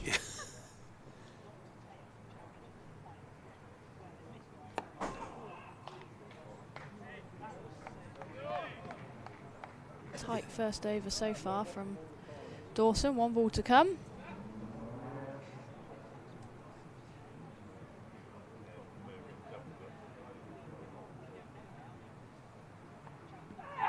Appeal for LBW, that's out. That looked out.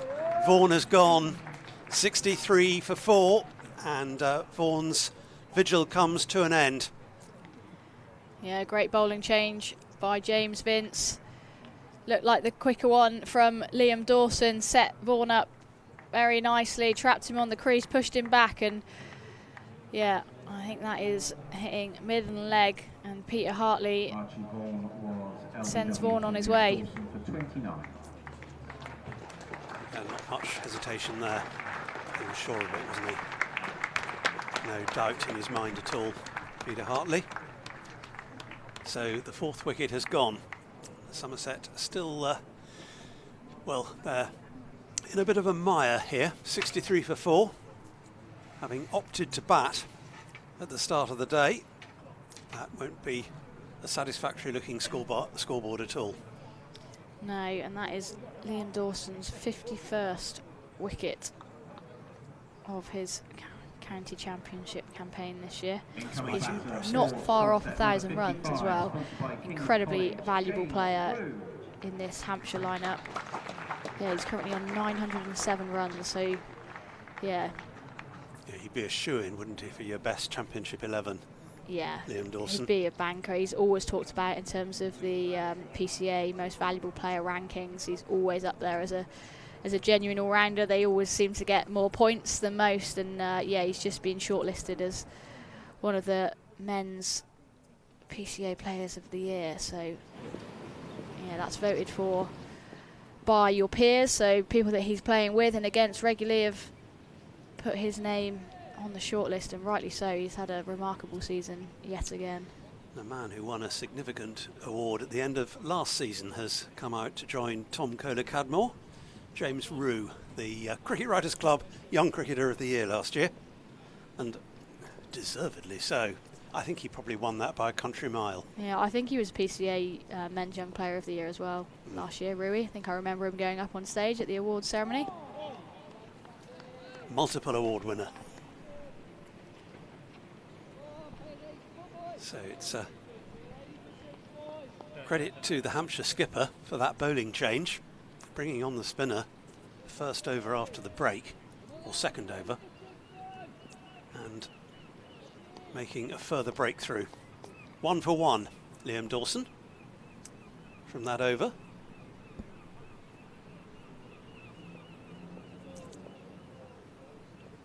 Abbas is into Kohler-Cadmore, and he's expansively leaving that as he's sort of coming down the wicket as well. Yeah. a lot of movement going on there. He's almost, yeah, charged the bowler and then gone, I'm gonna leave that one. Yeah, very expansive leave. Almost flamboyant, if a leave can be. Yes, I would. Yeah, great description. I wonder whether it'd be fascinating to see how TKC approaches this. Yeah, just lost a wicket. Is he gonna continue to play how he has been, or? I don't think I've ever seen him go into his shell though. Scythed into the cover region. Yeah, brings Rue onto strike. Rue being left-handed means there's plenty of movement in the field.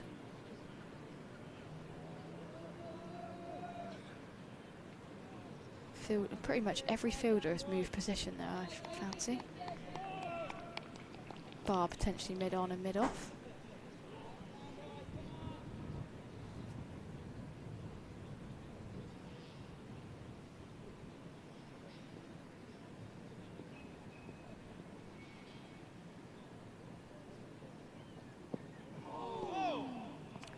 left alone by Rue. I've just read that it's actually Tom Kohler-Cadmore's 100th first-class appearance today, Stephen. Well, he's been in celebratory mood. 24 so far. Watching at the moment from the non-striker's end. Never a dull moment, only when he's not batting.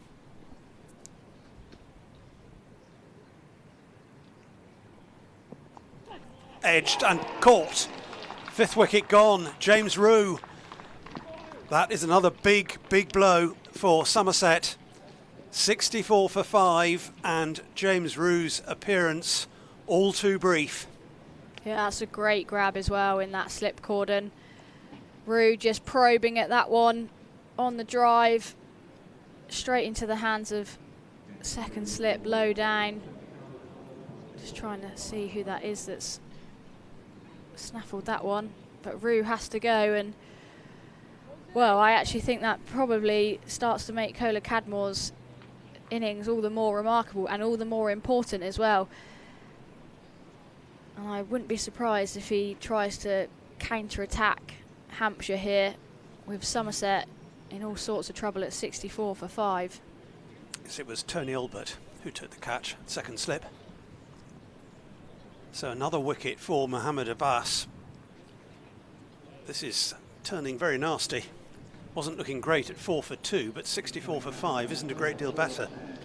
No, and similar to this morning's session, we've lost a couple of early wickets in the first few overs as Casey Aldridge comes to the crease, and just before that ball was bowled, the cloud cover got remarkably stronger. It's got slightly darker here. There's blue skies away to our left here, but it does feel like when there is that cloud cover that it definitely is bowler friendly conditions here in Taunton. Yep, that's how it was when the earlier wickets fell, and that's how it was just now, the dismissal of James Rue.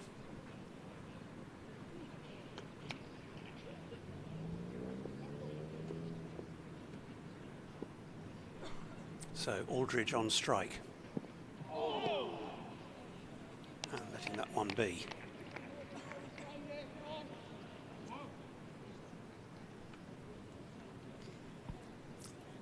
Man out, Lammonby for 0, Umeed for 0, Abel for 10, Vaughan for 29, and Rue for 0. 3 ducks amongst those 5 wickets.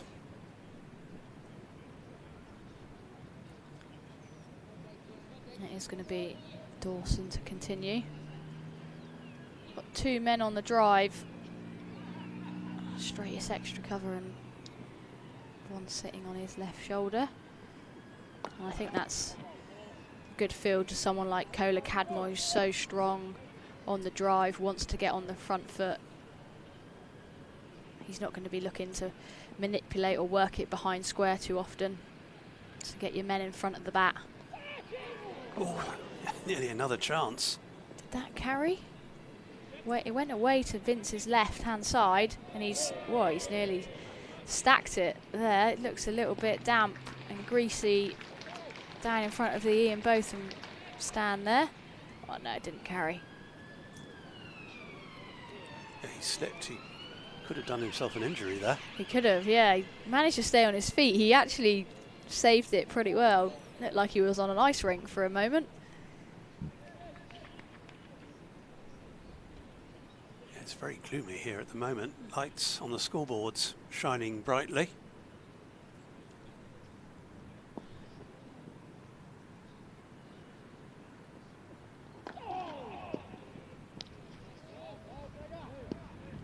You can tell the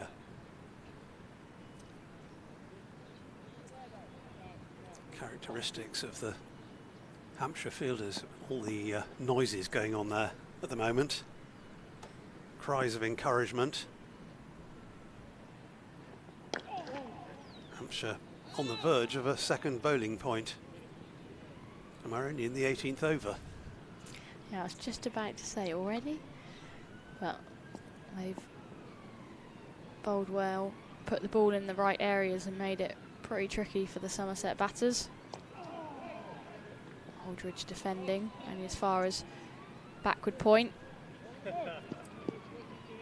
Hampshire started the day 2 points ahead of Somerset in second place in the table.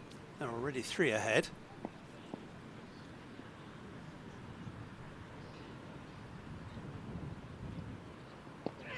Oh, big appeal, but not out, says umpire Hartley. Yeah, I think that might have just been sliding. He was sort of moving away to leg, wasn't he? Yeah, missing leg.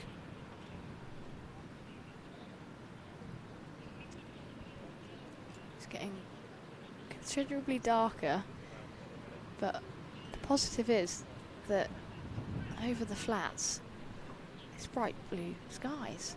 Yeah, I think if this big grey cloud passes over without dumping its contents, then we could be in for a reasonable session of play.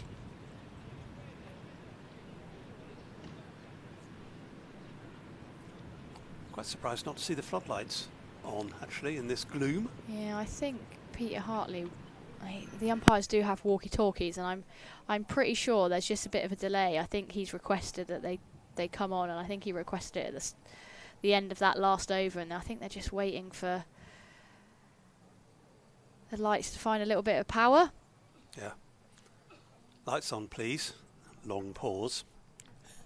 Lights on, please, cloth ears. No, be much more polite than that.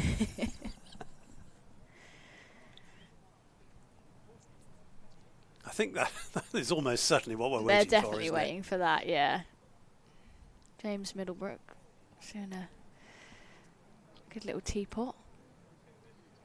They're all just looking up, going, come on, when are they going to come on?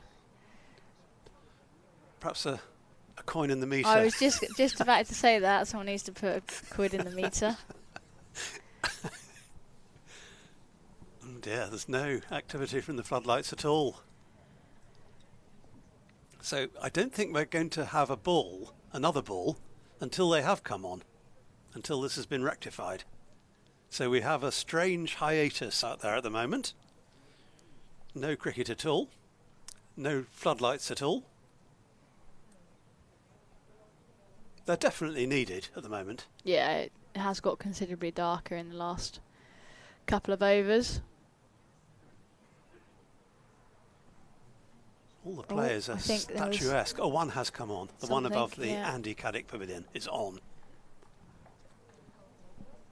Here we go. Like London buses.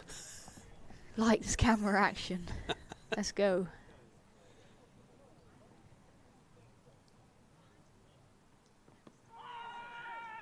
You can't give that.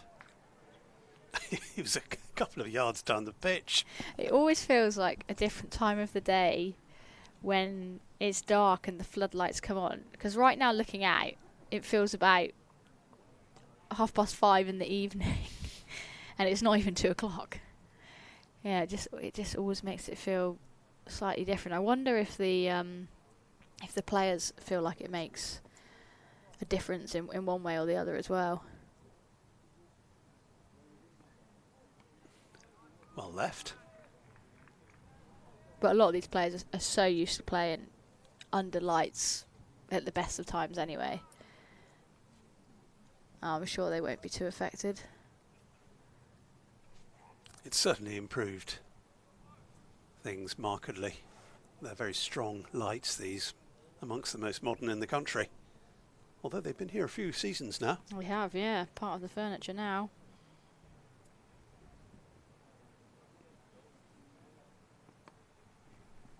Single down to long leg. Yes, they give Taunton added visibility. If you're out walking on the Quantocks, Taunton is much more distinctive now. It's got those 5 pylons reaching up into the sky. Quite a town landmark, as this ground has always been. for a very, very long time.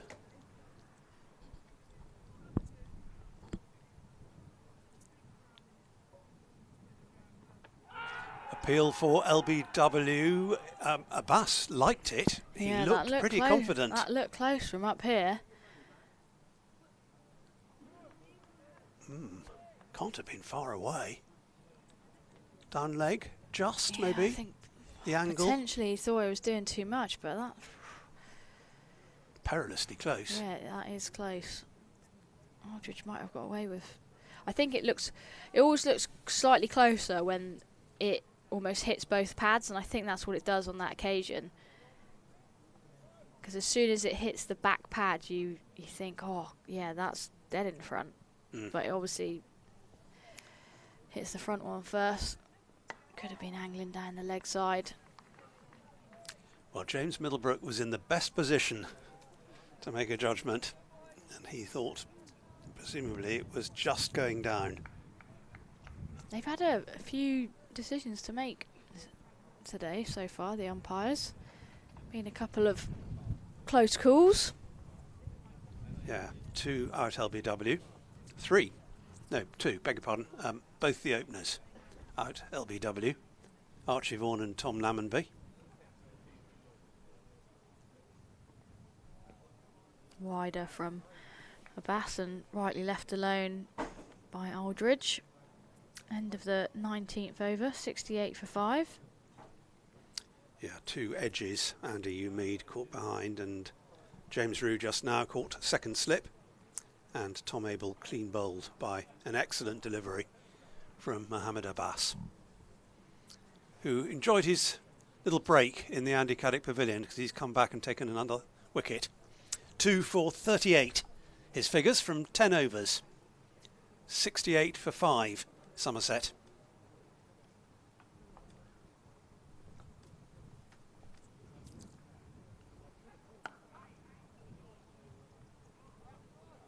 Dawson continuing.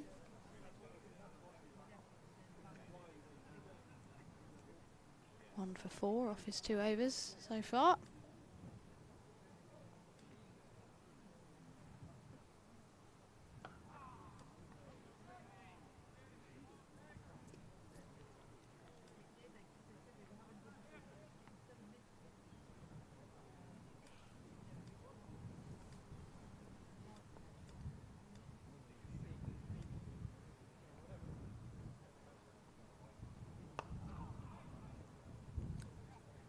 The TKC fireworks are on hold.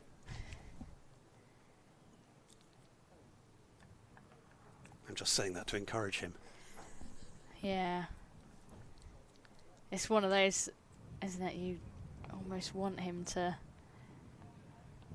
do it because it's so entertaining in the context of the game. I think he's playing it astutely right now.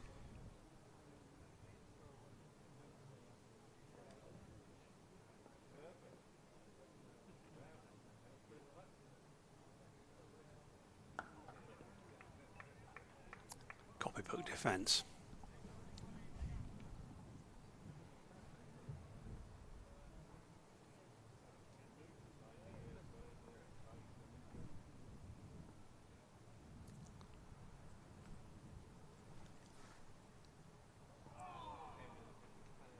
Well, left. That looked close by Dawson's reaction.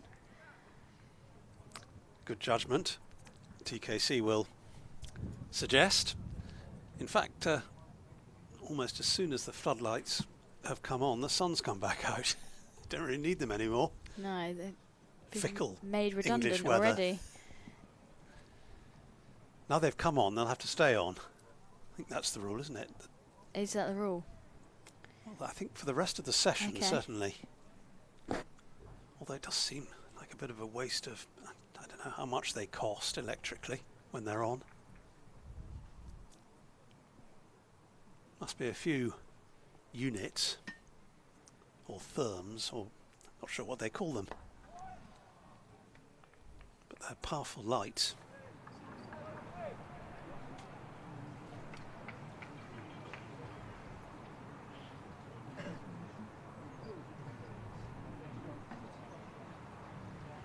We've bit of a ridge of blue sky gradually coming into play. So we should get a decent session, or at least part of a session. Yeah, it certainly looks more positive now. That big grey cloud has passed us by.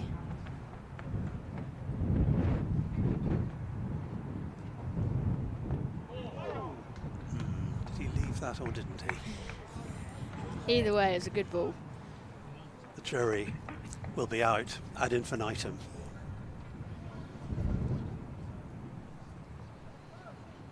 I don't know whether we'll get a chance to have another look, but one of those doubtful ones. In any case, Aldridge is still there.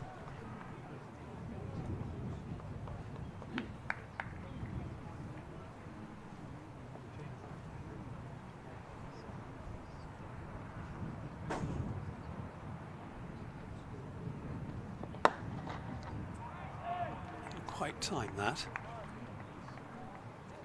No, the intention was really good though from Aldridge, who's still yet to get off the mark.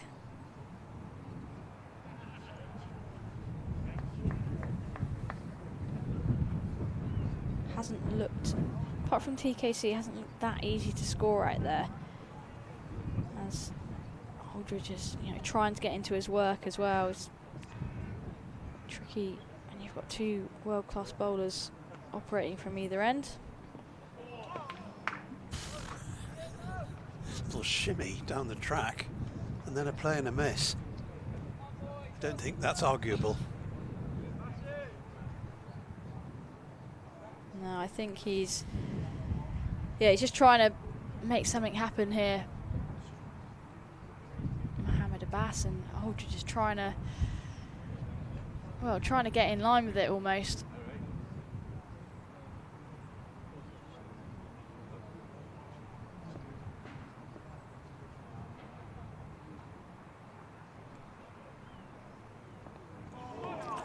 Dear, oh dear. Swing and a miss. Yeah, I think I preferred his option, the ball before, where he's sort of trying to shimmy to get across and in line with it rather than for a big booming drive. Mohammed Abbas looks like he's just one of those sort of like guys. He's not a big, strapping, like built fast bowler. He just looks so metronomic in the lengths that he hits. He looks like he could bowl all day, to be honest with you.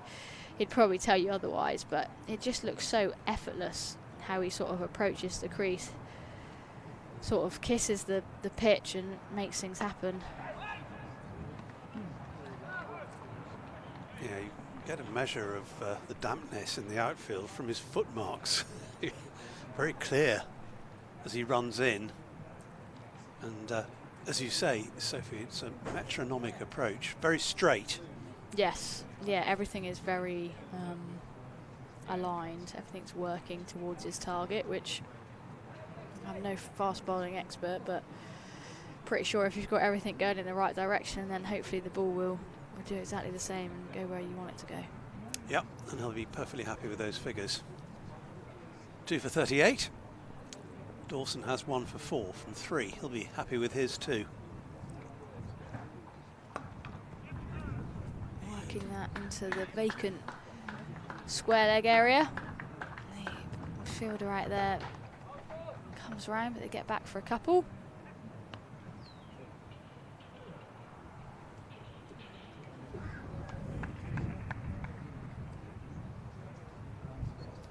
Kohler Cadmore up to 30.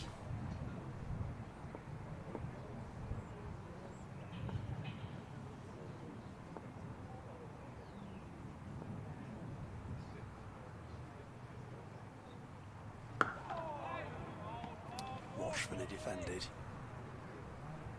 Yeah, it's well played. There's so much space on that onside for Kohler Cadmore to work the ball into, but kept his shape brilliantly there, looking to hit the ball straight.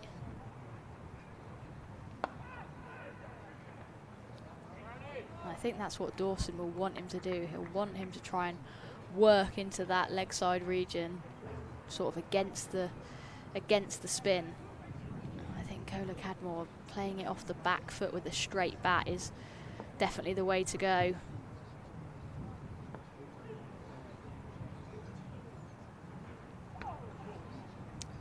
play that. Well taken by Ben Brown. Held on to a straightforward catch in the first session, Ben Brown, off Andy U. Mead.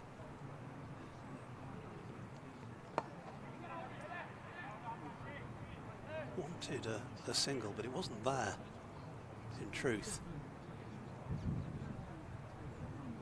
Aldridge saying no. Yeah, Mohamed Abbas there, he's sort of not a regulation square leg, and he's not a regulation 45 either. He's sort of loitering in between. As Kola Cadmore defends that one. That's Dawson's 4th over completed. 1 for 6, his figures at the moment. It seems like we're, considering we've only had 22 overs in the day, it seems like this little period we're rattling through the overs, which is always the case when you've got spin from one end. Yes, Mohamed Abbas isn't getting much of a rest though, is he? Well, he's had that break for rain. Just sat in the pavilion with his feet up for an hour and a bit. We were saying earlier he had been taken off, but the rain came on just as James Fuller was ready to start his first over. Fuller still waiting.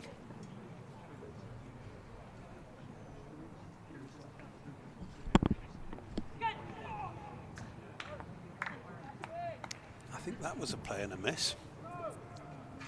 Give it another look. Yeah, that's a good ball. Straightening. Beauty. Yeah, he's put the ball in very good areas today. He's probably unlucky that he's only got 2 wickets to his name, to be honest. Yeah, absolutely. And that's not the first time that he's passed the outside edge by any means. Found the middle okay that time. Got plenty of options, James Vince, the Hampshire skipper who's stood there at first slip. He can turn again to Kyle Abbott, who's already got 2 wickets in the bag. James Fuller, as I said.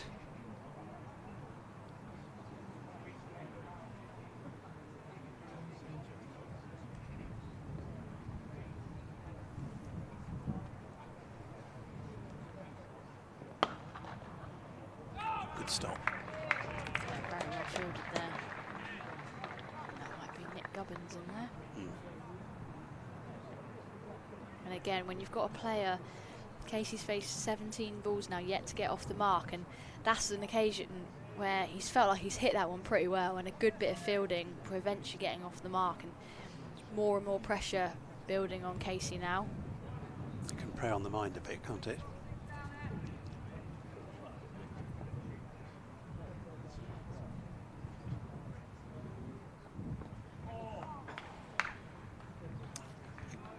Again, I think that time he just pulled his bat discreetly inside the line. I'm going to give him the benefit of the doubt. Yeah, you can almost see by Casey's body language, it's sort of like, right, not really sure what I can do to some of these deliveries.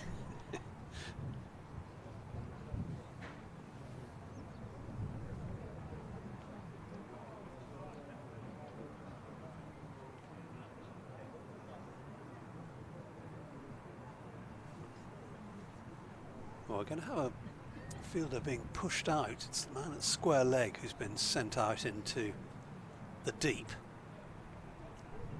Quite sure what the rationale would be for that when you've got a batter on not out. Maybe, yeah, sort of double bluff, short ball maybe, and tries to go full and straight. Asks the question of James Middlebrook again, but Abbas can't believe that's been given not out. He's gone all the way down to the striker's end. He's got his hand on his chin. oh, that is close. He got a long way across, didn't he? That, I think that's out. yeah, it might just hitting in line. It might just cause a bit of confusion, the batter moving across like that. Maybe that's part of it. Don't know, it looks plumb. From here, there's no issue about height.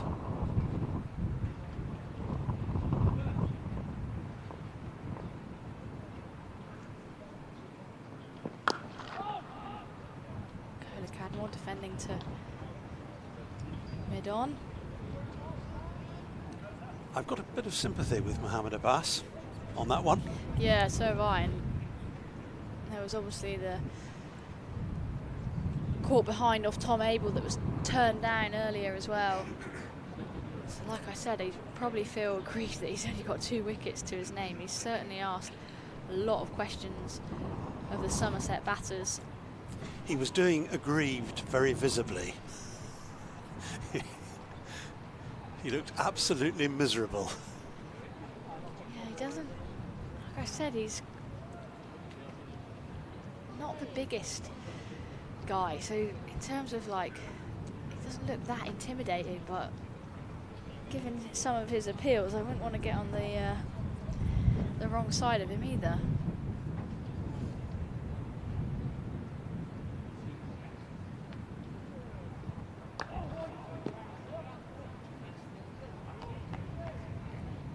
Still Dawson from the Marcus Trescothick Pavilion end. 5th over for him now.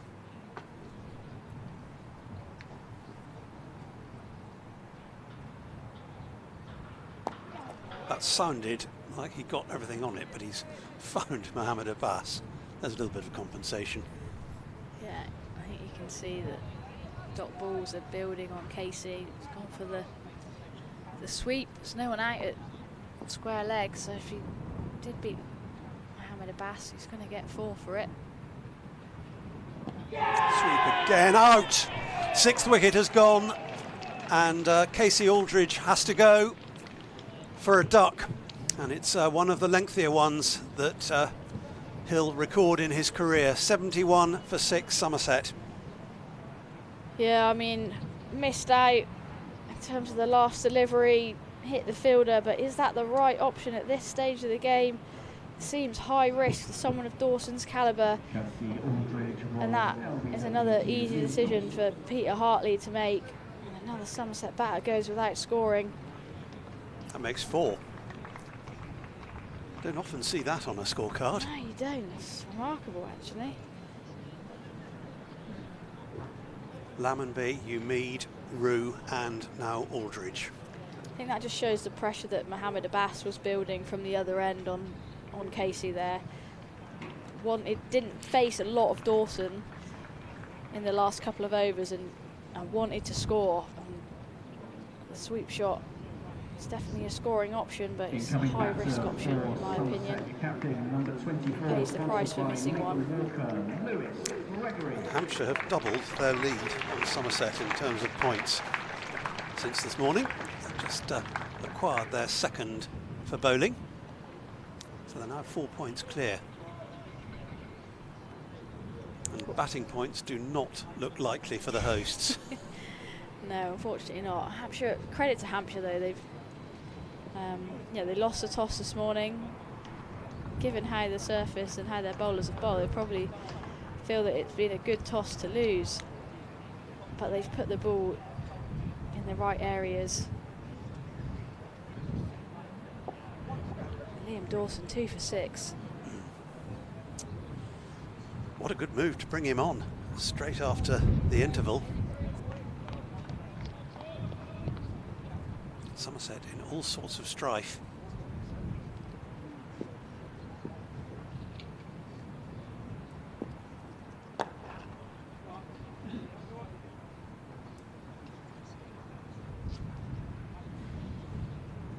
It's the captain, Lewis Gregory, out there, who's just faced one ball and needs to adjust his helmet. I'm not sure he had it on right in the first place.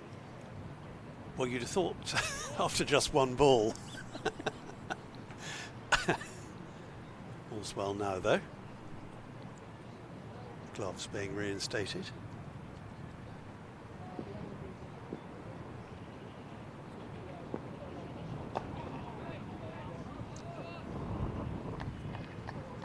be a huge amount of turn on offer.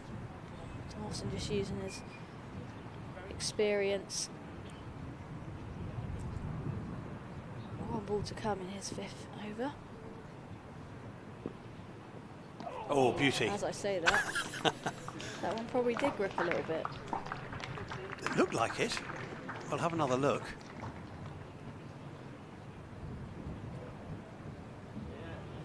Straightened. Yeah, a little bit there. Somerset playing 2 spinners in this match. Haven't seen either of them yet, but we're not far away from seeing one. Coming into bat, Jack Leach and Shoaib Bashir playing together for Somerset for the first time. Is it for the first time? They have played together, yeah. Yeah, we've obviously got Archie Vaughan as well, who's had a remarkable couple of weeks. So we've got plenty of spin options, but you also need runs on the board to be able to use your spinners to good effect. You also need to counter the man who's come back on to bowl at the river end, Kyle Abbott, which hasn't been a Somerset strength in recent years. Oh, well taken. Ben Brown diving down the leg side, one-handed in the end. Nicely done. Yeah, that was a good take. Just a bit of a loosener from Abbott down the leg side. I'm sure he'll be back into hitting his straps in the next couple of balls.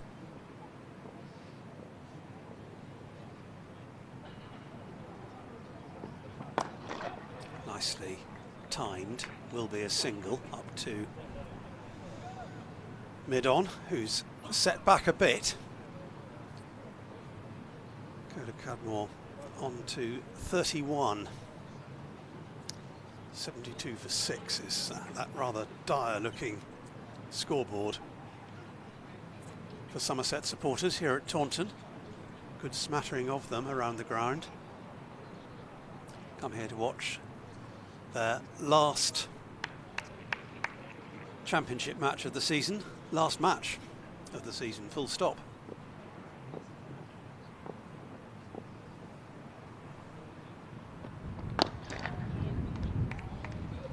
Nicely timed again, this time by Gregory. Misfield, and they adopted the old maxim, never, never, never. Yeah, I feel like he could have got off the mark there, Gregory. Cadmore was certainly keen, but Lewis had almost decided that it wasn't going to be a run and it was going to be comfortably fielded by Liam Dawson, who ended up making a bit of a hash of it, but it didn't cost his team anything.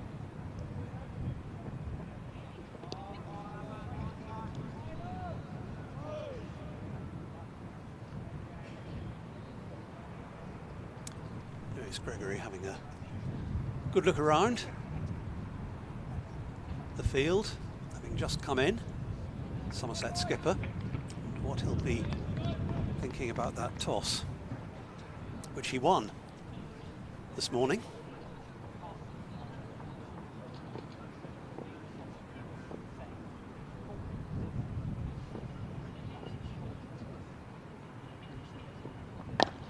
Nicely done.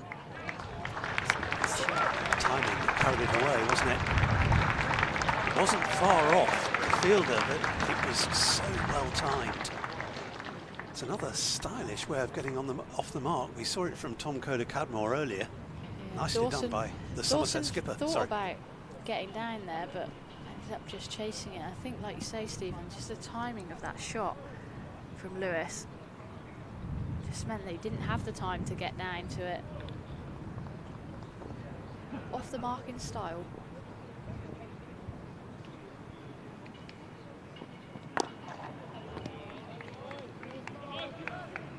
Defensive-minded at the end of the over, so Kyle Abbott's comeback slightly marred by that boundary. Still has pretty tidy figures. 76 for 6 Somerset. Jack Leach due in next. Then Alfie Ogborn and Shoaib Bashir. I don't know whether that's how it will work out. That's how it is on paper. Looks about right, actually. Yeah. 9-10 Jack. I was saying I didn't want to see. I was thrilled for Alfie to be playing in this game. I didn't want to see him too early in this game. I think we might see him sooner rather than later with a bat in his hand. It's looking rather like that at the moment. 6 wickets gone already.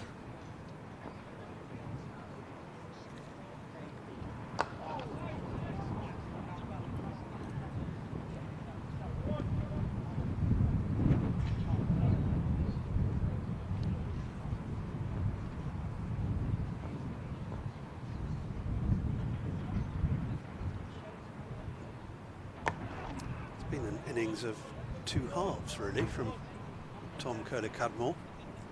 Before the rain break stroke lunch, all guns blazing, and now the weaponry is silent. I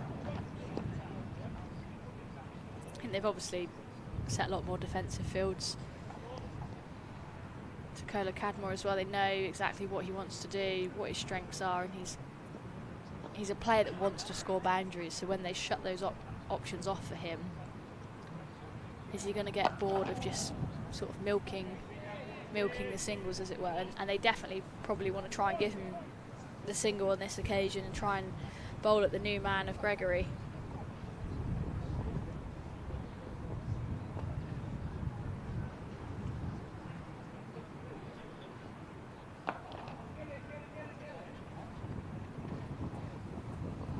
Forward comfortably enough for that one. Does rattle through his overs, Liam Dawson.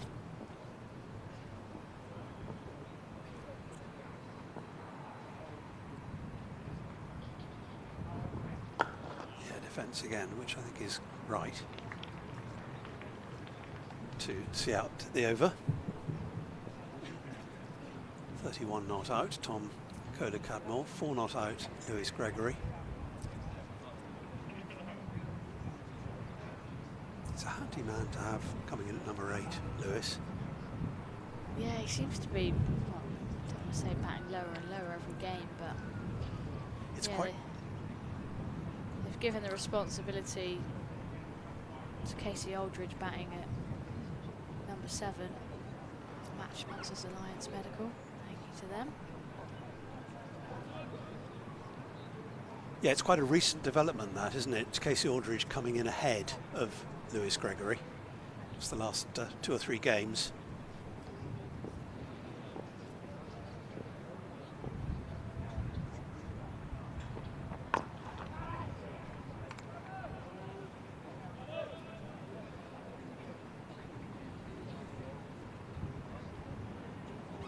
No Craig Overton in this match.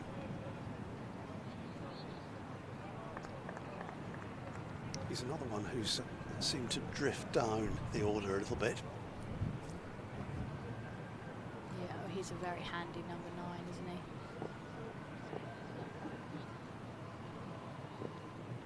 Whereas, probably look like we've got a bit more of a tail today at 9, 10, 11.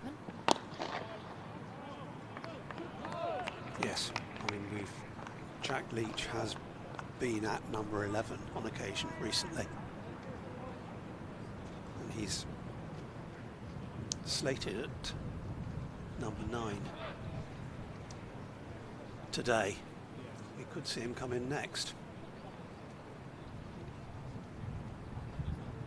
Somerset will be hoping not for a while.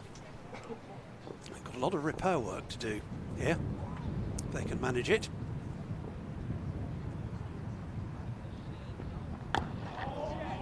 Gregory defending up to mid-on.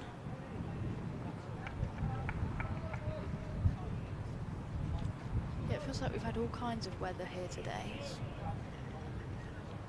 Currently glorious sunshine. Looks a little bit warmer over towards the Ian Botham and James Hildreth stands. huge shadow of the floodlight across the majority of the square. Nicely played, but this time it's straight to the man at mid-off.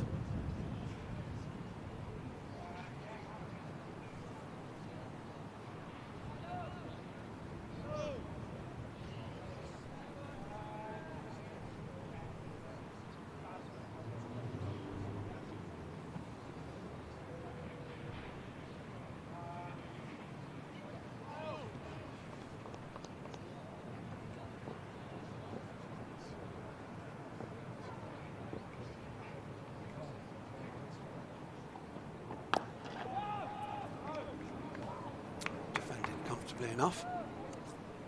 I wonder what James Vince would have done if he'd won the toss. I expect we'll find out at some stage during the course of this match. Yeah, it's a good question actually. Don't tend to have any sort of reporters down there for the toss. No, I tell you, asking questions. What would you have done if you'd won the toss? By this time tomorrow, I'm sure that yes, it's going to be a single there. Shy of the stumps, it wouldn't have been any danger to the Somerset skipper. Goes on to 5. The man who knows everything about Hampshire is sitting just 2 seats away on my left. Former all-rounder Kevin James, now commentator. Played for Hampshire in the days of David Gower and Robin Smith. I didn't know Kevin used to play actually. Probably should have known that. I know he does a lot of coverage of the Southern Vipers, who I've spent a lot of time playing against over the last few years. Yeah, if you're interested in becoming a member, now is a good time to follow those details or dial that number. Well, they've put me alongside a legend there, haven't they? Brian Rose. Thoroughly worthwhile exercise. Yeah, next year it's going to be a massive year for the club. Obviously, the introduction of the women's team, Somerset becoming a Tier 1 club in the women's domestic game. A team you're very much looking forward to playing for. Yeah, absolutely. Yeah, it's it feels a bit like a full circle moment, to be honest. Started my very young playing career here, sort of age 12, coming up through the age groups. I feel very much embedded into everything to do with the club, to be honest. Yeah, thrilled that we'll be based full time here at Taunton and have a bit of a home. I think it's been a long time coming for a lot of the girls. We'll finally be able to get the kit bags out of the back seats and the boots of our car, and hopefully have a locker here, which would be great. Yeah, it should be a fascinating season for all sorts of reasons next year. 150th anniversary. I wonder what sort of state this ground was in 150 years ago. Not sure if they actually owned it that early on. It was slightly itinerant to begin with. Been here a while though. It's a ground that's developed a lot just in our lifetime. Change of bowling at the Marcus Trescothick Pavilion end. Felix Organ replacing Liam Dawson. It's his first ball of the innings. Yeah, starting around the wicket straight away to Gregory, who's working that up to long on for a single.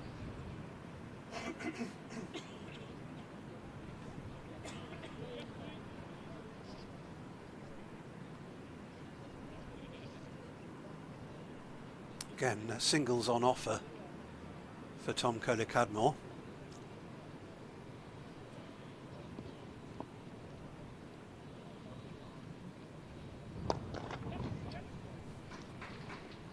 Who takes a single up to a deep mid-off Sort of loitering there, Liam Dawson.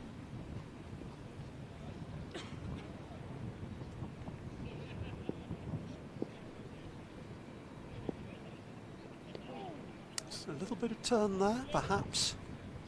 Looked like it may have straightened a bit. Was too far outside the off stump to require playing.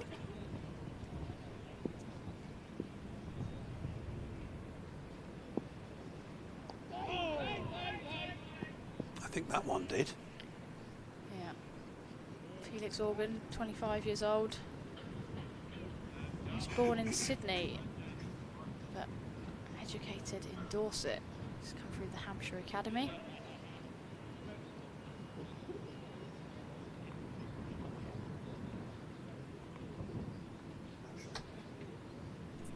Natural graduation from Sydney to Dorset.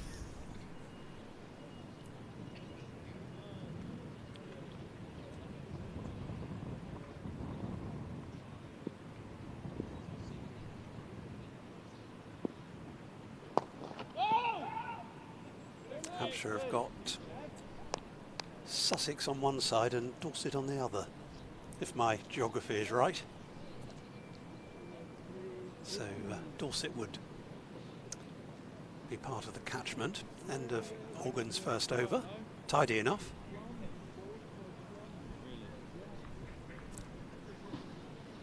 That's an added bonus for you. Renew. Yeah, if you renew your membership during this game, then you've got a chance to win a mixed 24 pack of Thatchers. We've got 4 crates to give away. So yeah, now is the time to make sure you renew your membership, because no one wants to miss out on Thatchers. I know that's one of the things that some of the girls are looking forward to that have signed at Somerset. I won't reveal any names because they haven't been announced yet formally, but they're looking forward to potentially going to Thatchers and having a little visit of the farm and maybe sampling a few of the drinks. Very much a local producer.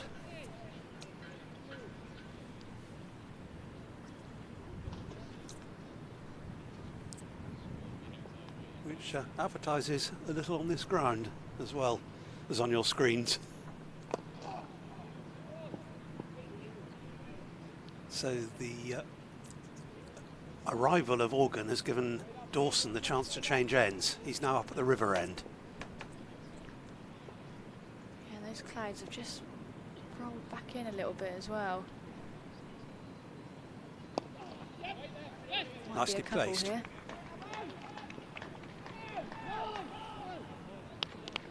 No, they decide against it. Brings Gregory on to strike.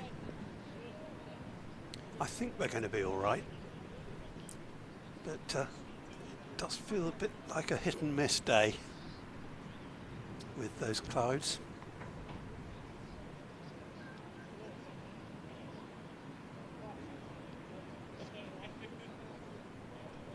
So spin at both ends.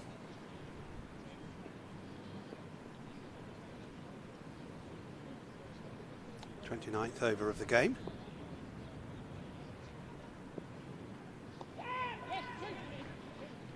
Definitely going to be a couple here. Abbott in pursuit. Does well not to step on his sunglasses. Well played by Gregory there, just playing it late, soft hands. So we can see. I'm not sure it's that dark here, but it certainly does look dark on your screens over the church and the scoreboard there. Floodlights are on, as you can see. Yes, I hope that misses us. That collection of dark stuff. Firmly pushed out to deep mid-wicket this time by Lewis Gregory. Comfortable single. Yeah, I think Dawson would have been interested had he missed that one, but played it nicely, did Lewis. Field spreads again for TKC.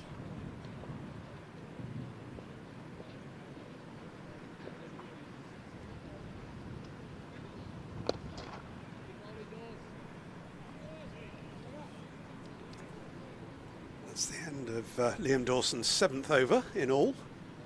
Extremely tidy figures. 2 for 10.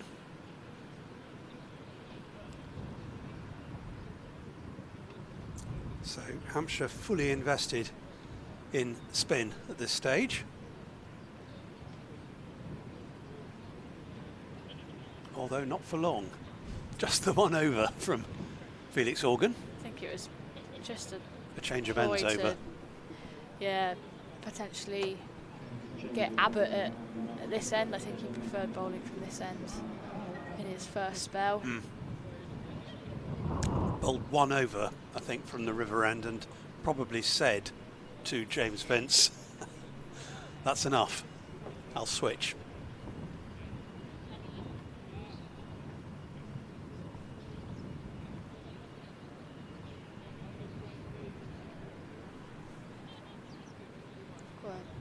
Short catching mid-wicket in for Gregory. 2 slips.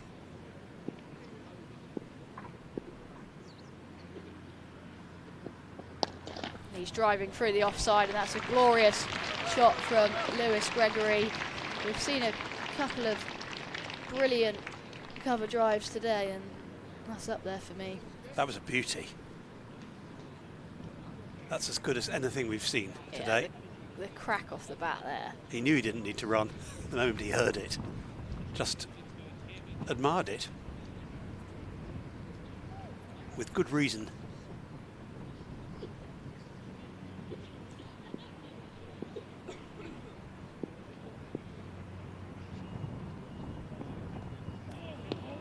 That's a good comeback.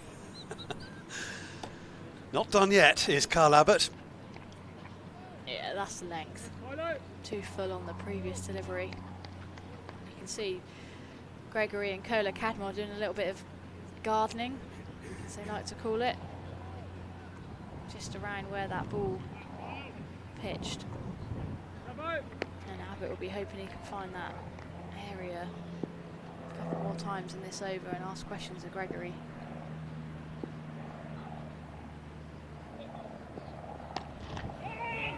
That easily enough.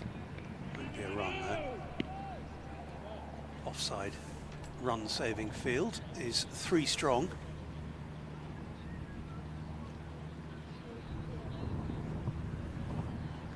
Can pierce that gap. There's no protection on the boundary, which has already been to Gregory's benefit once this over.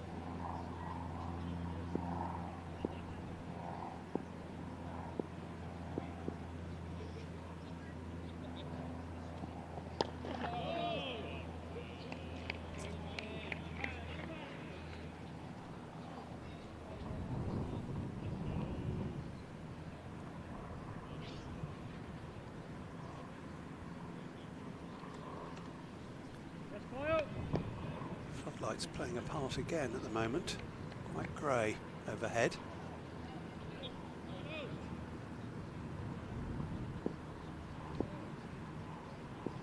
Just see the multiple shadows that the players cast when they're having an effect.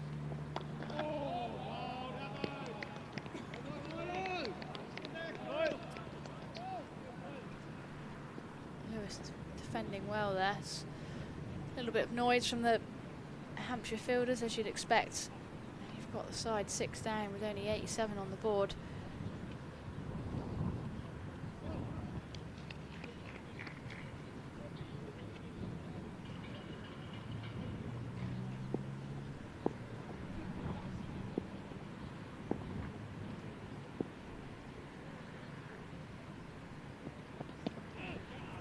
Could get 4 for this. Gone pretty fine and does go all the way. Picked up from those covers. Yeah, leg byes, I think, signalled by Peter Hartley. But yeah, as damp as this outfield will be, it certainly hasn't slowed up at all.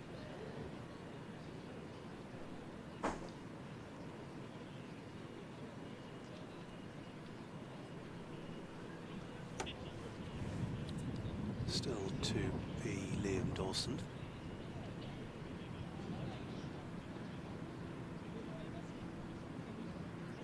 And still the encouragement for Tom Kohler-Cadmore to take the single, which he hasn't often done. He's been quite defensive minded in this session so far, TKC. Quicker from Dawson and played off the back foot to deep cover point. Just ambled the single there. The skipper back on strike. The ground staff are fidgety. Yeah, I could hear a bit of an engine. Just adjusting the Hessian cover. Yeah, there will be a run for that. Yeah, that's good work.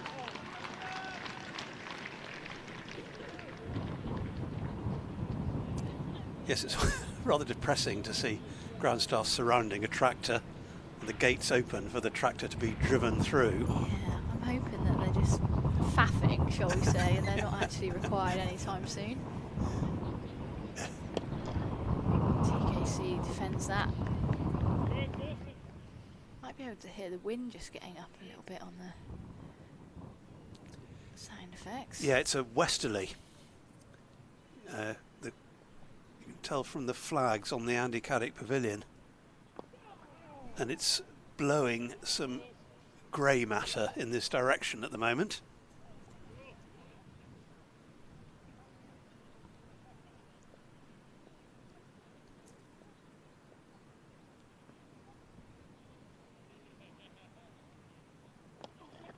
Comfortable single. Good. Tom Kohler-Cadmore's just decided that if they're going to offer them, why not? Skipper's in good nick at the other end. Yeah, I mean, this is a crucial partnership. I mean, they've all been big partnerships, having to rebuild countless times today, but the last two recognised batters in this Somerset lineup have got a big job to do. Dawson's 8th over is complete. You can see some of the gloom that's descending upon us, but only gloom at the moment, no wet. Yeah, I think it shows. Oh, we've gone to the seaside, courtesy of our sponsors. It looks much better there, doesn't it? Yeah, I think it shows TKC's ability to shift tempos, actually, and play the situation accordingly. He obviously came out and put the Hampshire bowlers under pressure straight away, but as you can see from his wagon wheel, a couple of fantastic drives through the offside. Those 5-4s all came before the interval. Hasn't scored a boundary since the resumption.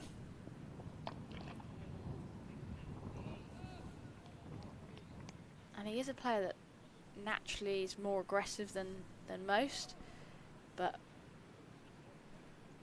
yeah, he's been really, well, clinical almost with his decision making, how he's played the spinners, in particular Dawson.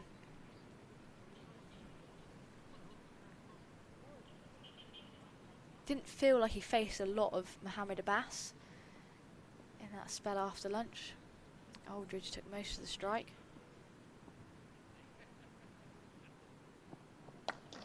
Nicely done for a single.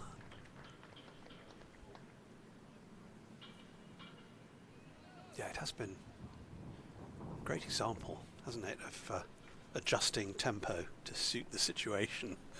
Yeah, the Quantocks are looking decidedly unpromising at the moment. It's amazing how 1 minute you can look out across and think, yeah, looks lovely out there, and the next minute you're like, oh, it's raining over there. And unfortunately, it does look like it's raining on the Quantocks at the moment. We'll be praying that that skirts round us. That's a nice shot, punched off the back foot, up to mid-off that time by Gregory. It does sometimes happen that the rain sort of skirts around to the north of us, and it's certainly possible this time. I wouldn't be out walking on those hills at the moment. Full wet weather kit required.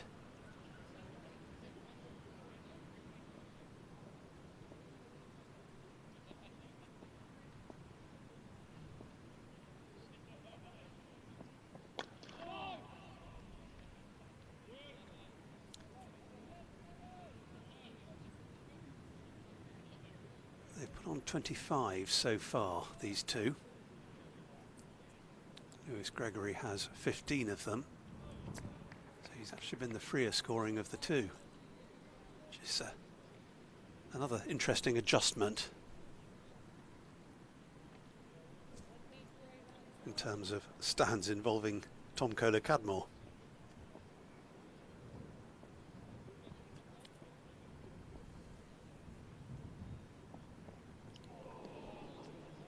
That is not one that he'll particularly enjoy watching the replay of. We can see. I mean, if he'd connected with that, I think it's going out of the ground. And it's kind of the first aggressive, almost reckless shot that we've seen from Kohler-Cadmore since lunch, and I think Gregory's walked down and just had a quiet word. He might have said, do it again. Who knows? Big appeal, bowler, keeper and slips, but nothing from umpire Hartley.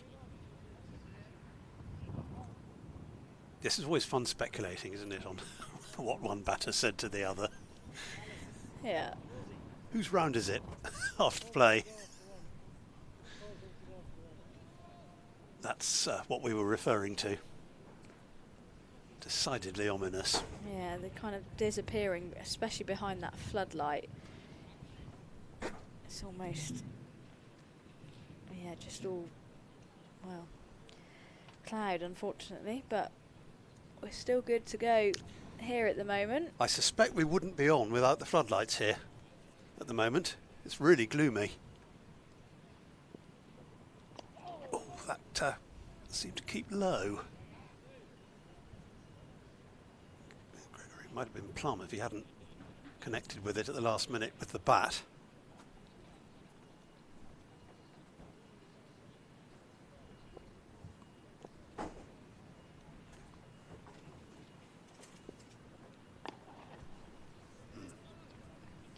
Played more firmly by Gregory.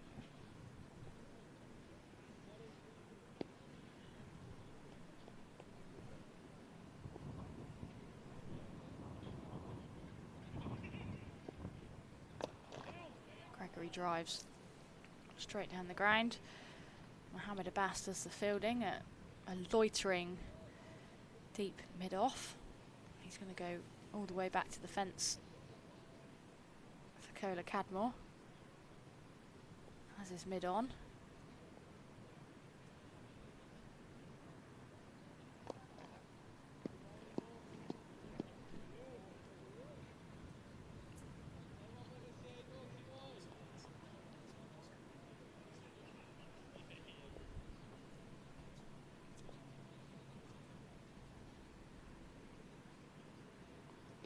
Oh, that's a beauty. It was turned there for Dawson.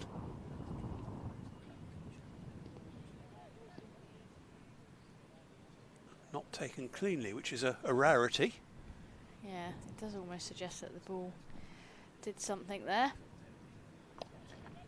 I reckon that turned and possibly bounced more than average.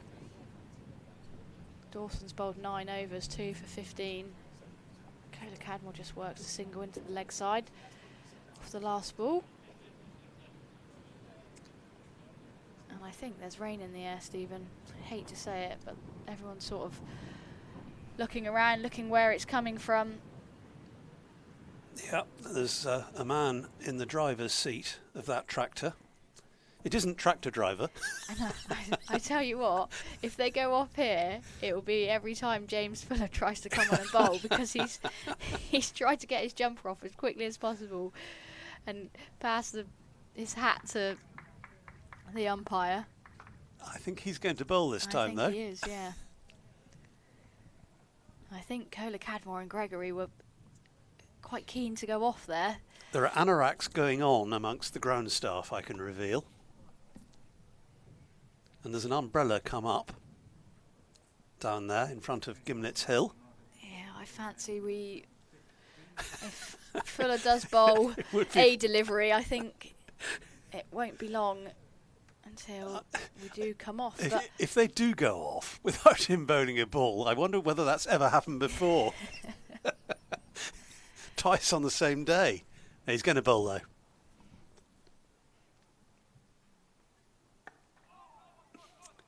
He has an analysis, James Fuller.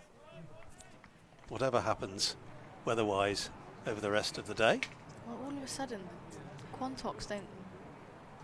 There's a bit of sunshine up there now. I know, it's sort of like moved through. Moved through quite quickly, so I'm hoping if there are some spots of rain in the air, which there are, and I think he has bowled one ball and they are going to come off, Stephen. It's unbelievable, isn't it? I think he's just waiting at the top of his mark. Hampshire are desperate to stay on. Clearly the Somerset batters are, well, keen to get off. They've already decided. They're coming back. That's extraordinary. That's a bit harsh on the batters, I feel. They've been told they're going off, and they were nearly halfway back to the Andy Caddick Pavilion. They've been called back on again. Yeah. Not ideal in your span of concentration.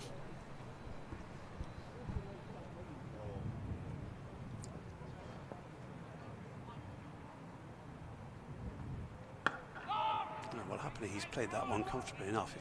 If he'd nicked off there.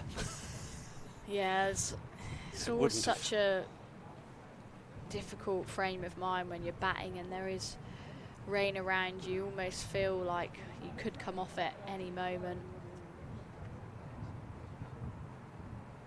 It's always hard switching on, switching off, but yeah, I think Gregory and Cola Cadmore were keen to get off.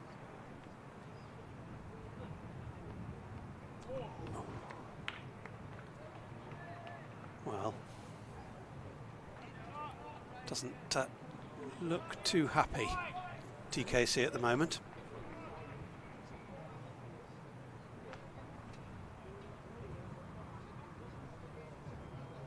On 37 not out, and this developing partnership looked as though it was going to be interrupted by rain, then not. And this is a long over now for James Fuller, his first of the match. It's come back in a fair bit on the angle.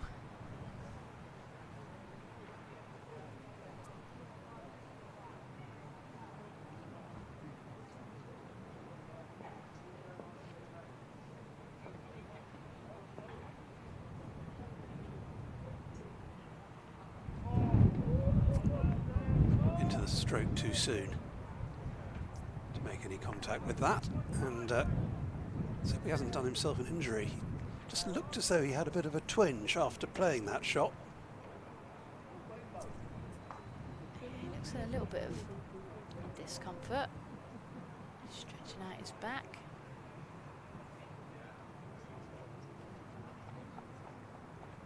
Hopefully just a tweak.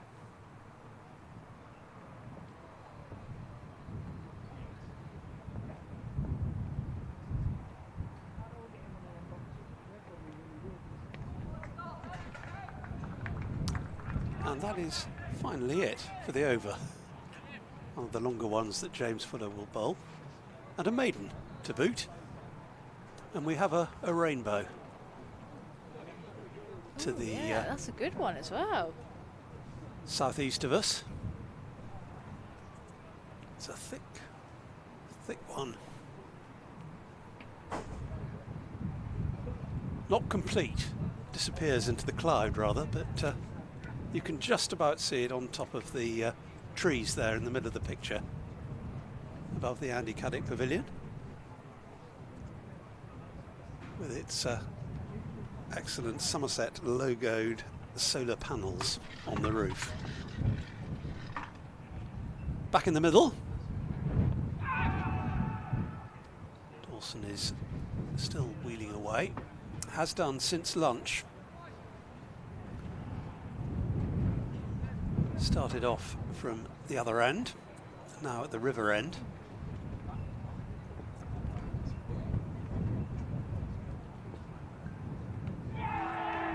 Edge as that is given. Lewis Gregory has gone. LBW, I think, we'll have a look at the replay, but that is the 7th Somerset wicket, and a promising stand has come to an end. 98 for 7.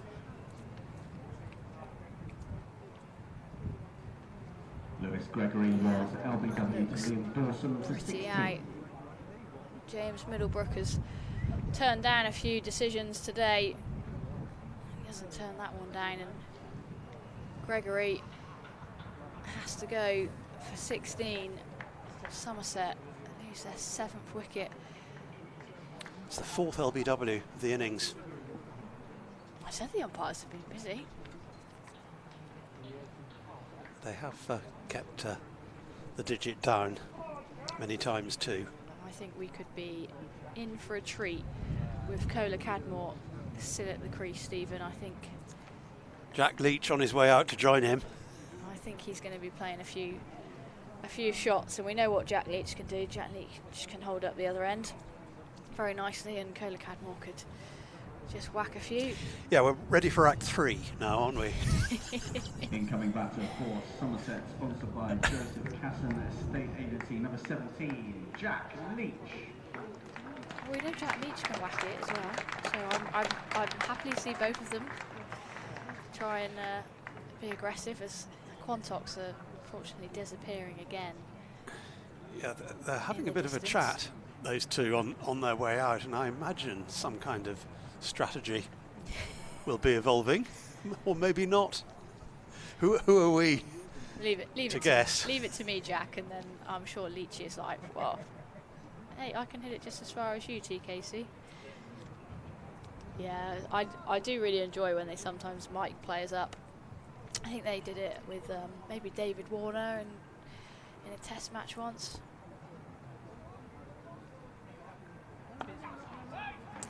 Defended comfortably enough, first up. Was it expletive free? I think so, yeah. But it's great to get an insight into sort of what they're thinking and chatting about in the middle. Leach is pushing at that one, but he's going to get at least a couple. Fuller's in pursuit of that one. Yeah, a few stains on the flannels in consequence of that. The Somerset 100 in the 35th over. Made a good mess of the outfield there as well. It definitely is pretty soft out there. Yeah, we were saying that we found it soft to walk over early before play began today, but we've had rain on it since as well. Calmly defended by Jack.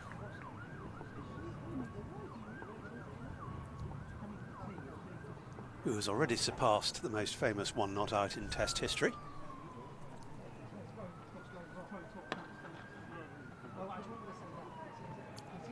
And concludes the over with a push up to mid-off. That brace for Jack Leach brought up the 100 for Somerset. They've lost 7 wickets getting there. Lammonby, the first of 4 ducks. LBW to Kyle Abbott. Umid caught behind off the same bowler. Then Abel bowled by a beauty from Mohammed Abbas for 10. Archie Vaughan LBW to Liam Dawson for 29. Then James Rue almost immediately faced just 2 deliveries before he was caught at second slip off Mohammed Abbas.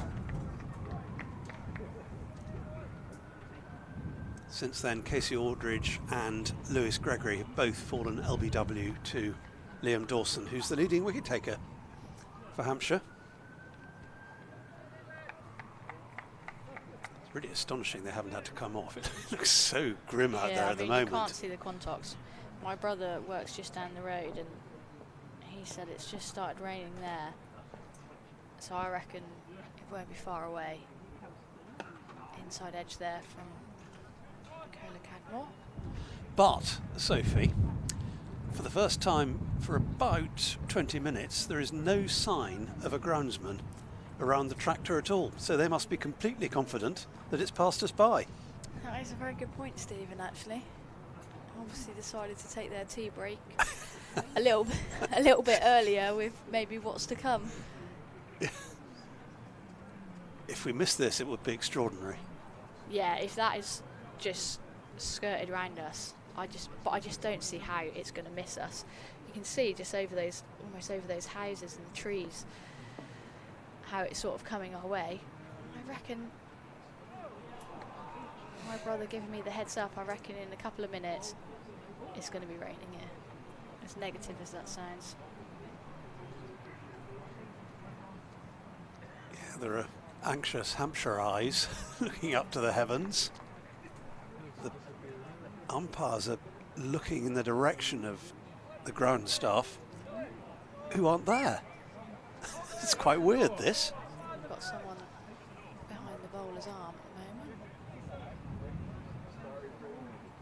That would probably be in one of the boxes below us. Here in the Marcus Trescothick Pavilion. Thought about a single, but it wasn't there for Jack Leach. Yeah, it almost looks inevitable. But like you say, Stephen, the ground staff obviously have other ideas. And they're usually pretty good judges. Yeah, maybe they've just gone back in and checked the radar. I think the he's tractor, his he's got engine, back yeah. onto his tractor.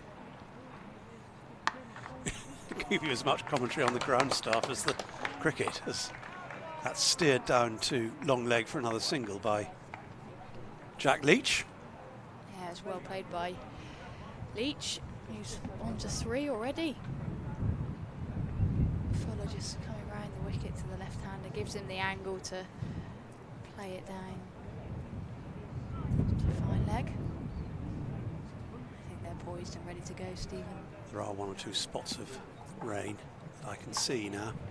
Yeah, they're going to have to come off. It's sheeting in now. The disadvantage of not having gone off fractionally earlier is that it means that it's going to take a little bit of time to get the tractor out there and get cover onto the wicket. Yeah, I think that's why what they did well in the earlier session was they actually did come off before it started raining quite heavily. It just looks like that wind is pushing across the ground. It doesn't look great for the umbrellas. I can just see someone's umbrella has gone inside out in the James Hildreth stands. I don't think it'll be necessarily a long break, this, because there is some more blue sky over to our left in a westerly direction, which is where the weather's coming from. There's plenty of breeze to push this grey matter through.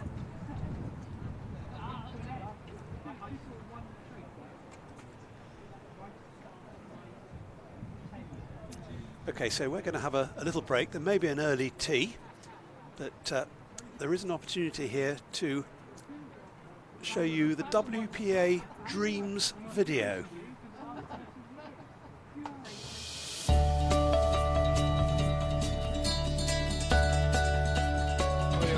Nice to meet you, Finn. I'm Dan. How you doing, mate? You okay? Hi, it's Tom Abel here. We're at the Cooper Associates County Ground, and I'm with Leachy and Craigie. We've got a little surprise in store for Finn Mackay, who has an incredibly inspiring story. He's a huge part of the Somerset disabled cricket community. He doesn't know we're here this morning, so we're here to surprise him. And we've got a little gift for him, kindly supported by WPA. So, yeah, here goes. We're here today at the Cooper Associates County Ground to talk a little bit about Finn and the Super Ones. Just tell us how important the Super Ones has been to your family and to Finn. It's fair to say that having a lad with quite severe learning difficulties, it's not easy. There's struggles both with the formal stuff, education, and getting what he needs, and also the fact that he's different, and he does have enough insight to know that he's different. So he can be lonely, can be sort of isolated. We had all these plans for his future, like you do when you have a new baby, and it was a really, really tough time thinking, what his future would be. He was a very, very difficult baby and toddler, as you can imagine, and we felt very isolated. Friends, you find, they say when something like this happens, you discover who your friends are. You certainly do. And we felt very much on our own. He's got two older sisters who, obviously, as parents, you're trying to balance the special needs requirements with an ordinary family life for his two sisters. So it's not been straightforward, We planned to have 3 children and do wonderful things together, and it impacted a great deal on the time that we could spend, with them, doing stuff. So they've had to put up with an awful lot, really. Having him, you're not accepted in the normal world, taking him places. So when Super Ones came along, we jumped at the chance that there was something for young people like him. You immediately felt that he felt relaxed. We felt relaxed because we were always on edge with him. If we took him, to other places, people would frown at you and stuff with his behaviour. So to be able to relax knowing that he could do what he wanted, he was fine. What's developed through this has been amazing because it is life-changing for him. But I think, on reflection, it's probably life-changing for all of us as a family, actually. That there's more support from other families and other parents. Someone without additional needs, I guess, we take that for granted, that you can go out and find a place to belong and have that sense of belonging. But for some young people, that's not always the case. So to provide that, and they can build that identity, feel part of the community, and then begin to experience what we might take for granted it has huge impact. The statutory bodies, as we all know, everyone's under financial pressure. So Finn, without this, wouldn't have a great deal now that he's left formal education. He wouldn't have a great deal of interaction. It completely changed all of our lives to, be a part of something like that. Yes, it's cricket, but then you've got so much more that comes off the back of that, which actually is, for Finn, has just helped him grow as a person. So that's been great. And, long may it continue. And also, your favourite sort of Somerset players, I'd like to touch on that. We spoke before we started, actually, about some of your favourite players, and one of them was it Tom Abel? Was your favourite player? Yeah. If Tom was around right now, that would be great, wouldn't it? What would you say to Tom? What would you say? Do you think he's good? You could always ask him. Hiya, Finn. Good to see you, buddy. You okay? Hiya, how are you? Nice to see you all. Bit of a surprise. We always see you here supporting us, Finn. So, we obviously thought we'd come and have a bit of a knock around if you fancy a bit of a game.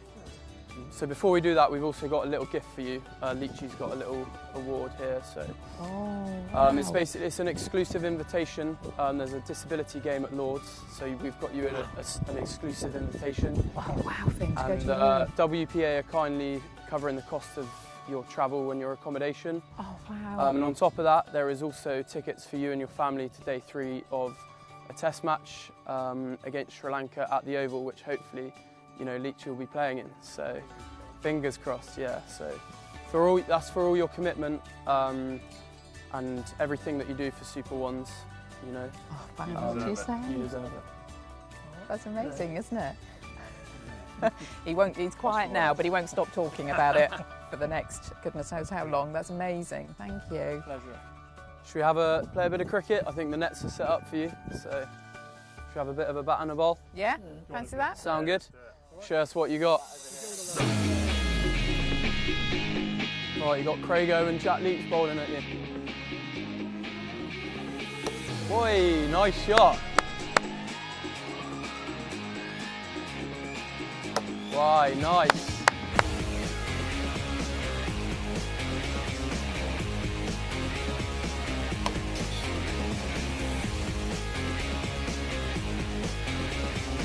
Boy.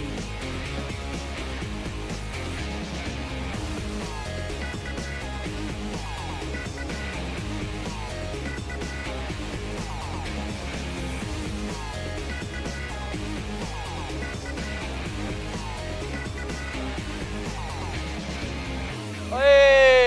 Nice ball. Well, buddy. Finn, we've got one more little surprise for you.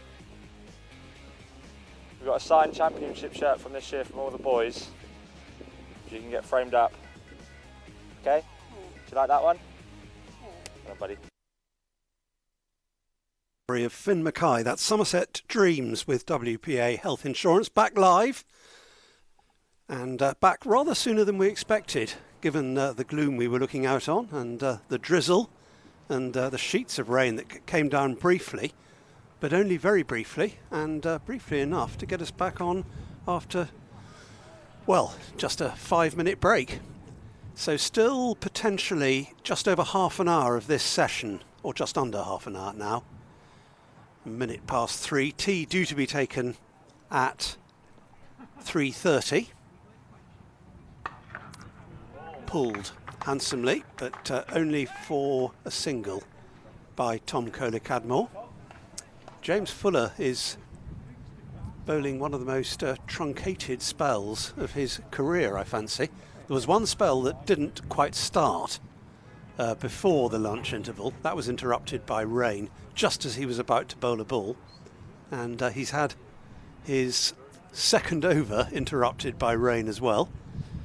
In betwixt, 2 overs, 1 maiden for 5 runs, and it's still all the while to be Liam Dawson, who's been on at one end or the other for the entire session. 10 overs, 3 maidens, 3 for 17. Very tidy indeed from Liam Dawson. Yeah, we've seen Dawson bowl right after the lunch interval. He's swapped ends in that time. Finds himself bowling from the river end now to Kohler-Cadmore, who punches that up to long on for a single. Which is on offer in various parts of the ground. Not sure why Liam Dawson's wearing sunglasses. Those floodlights are bright, Stephen. Could be, could be. Slip and a short leg for Kohler-Cadmore.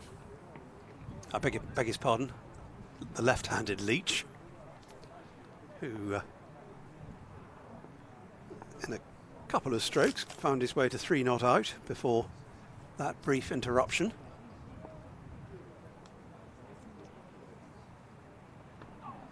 We'll pick up another one here. Fuller in pursuit, makes sure that he keeps it down to the 1. Yeah, lovely little shot there from Jack Leach. Looks like he, yeah, it's not the outside edge. I'd say that he worked that down to 3rd man region. Still a couple of slips in for Kohler-Cadmore.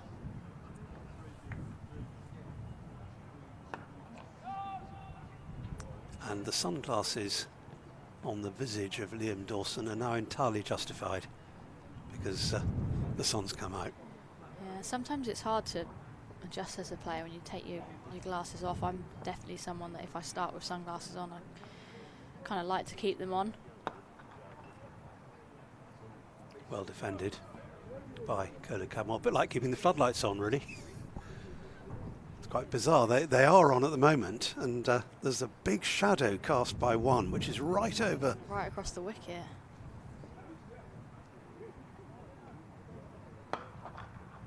Another single for Kohler-Cadmore. He's into the 40s now, 41, 108 for 7. It's like a completely different day here than what it was 10 minutes ago when the players were leaving the field. Those showers have come and gone very quickly, which is great news for us here because we're seeing more cricket. Somerset find themselves in a tricky situation, 108 for 7. Credit to the Hampshire bowlers, the way that they've gone about things. Yeah, it was 4 for 1, then 4 for 2, then 29 for 3 when Tom Abel went. 63 for 4, 64 for 5, 71 for 6. Clatter, clatter, clatter. Up in, I think he's got everything there. It sounded right and it looked right too. 6, first of the day. Yeah, we saw him shape up. Just got a single in the previous over with a similar looking shot, but Cola Cadmore gets all of that. You know how strong he is. He knew it, didn't he? Yeah, he's not running for that. He doesn't enjoy running at the best of times. Good to see. 3 off his half century, Tom Cola Cadmore.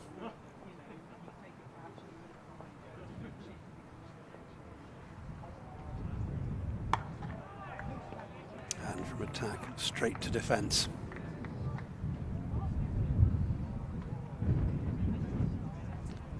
If the sun stays out, which it might do for a bit, actually, we've got quite a reassuring patch of blue over to the west of us, then the shadows of the players and indeed of the floodlight pylons are going to get very, very long because we're so late in the year now.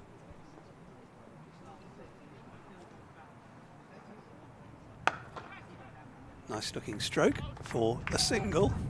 Shy at the stumps, but would have been safely home anyway. Yeah, lovely shot from Cola Cadmore, full face of the bat he uses. I actually was in their changing room a couple of weeks ago chatting to our analysis before our last Storm game, and I picked up a couple of Tom Cola Cadmore's bats that were lying around in his locker, and yeah, I'm not surprised he hits the ball as far as he does, because they were very nice.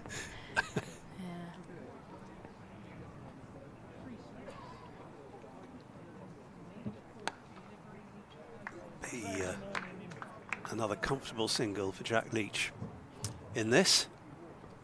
It was one of those moments where you go, will he notice if one of the 7 just goes missing? So how does his bat weight compare with your preferred? Is there a figure for that? It was too heavy for me, hence why I thought about putting it in my kit bag and then thought against it. Yeah, I would presume that he uses a bat that is a bit heavier than mine. But yeah, I don't actually know what the guys would use, what sort of weight they would use. I usually use a 2.7, 2.8. Okay.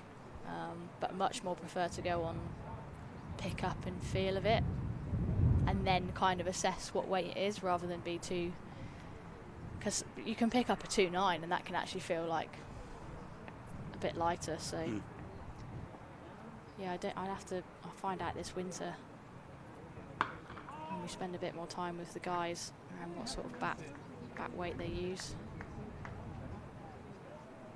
Ooh. Don't think he was ready for that, the fielder,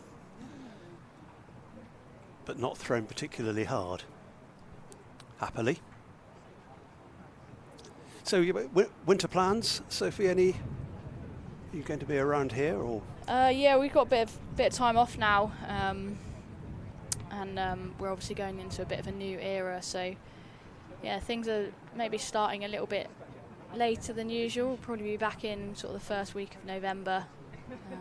There's a bit of work to be done in changing the layout of the Andy Caddick Pavilion to accommodate two sides, both the men's and the women's side.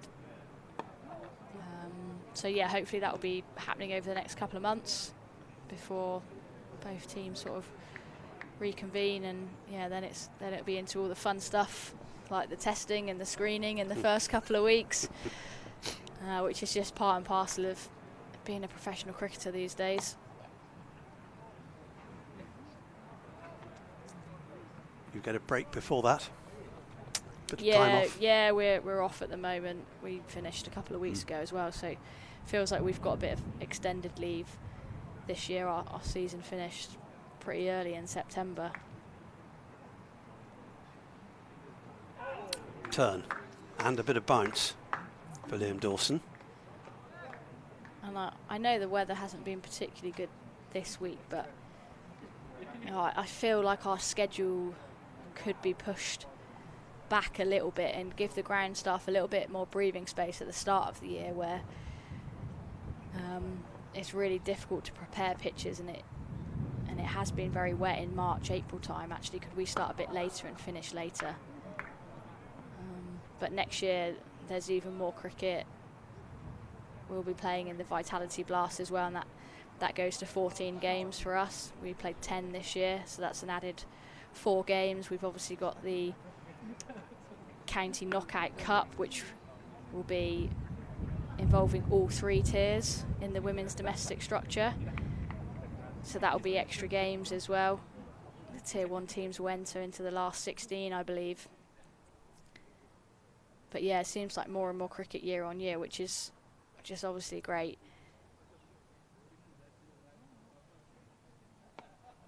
Yeah, it's terrific. And, oh dear, collapse of Stoke Party.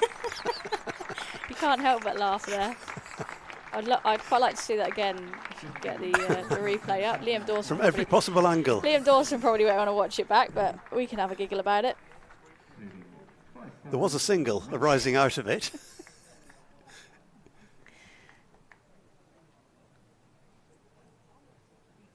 Oh, he's out of picture. Yeah. That's disappointing. It is, yeah. Maybe from a different angle. I think he was a bit obstructed, by Jack Leach, the non-striker there, trying to scramble his way across to get to the ball.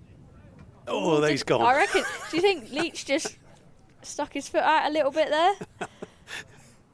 He dived out of the picture. Back live.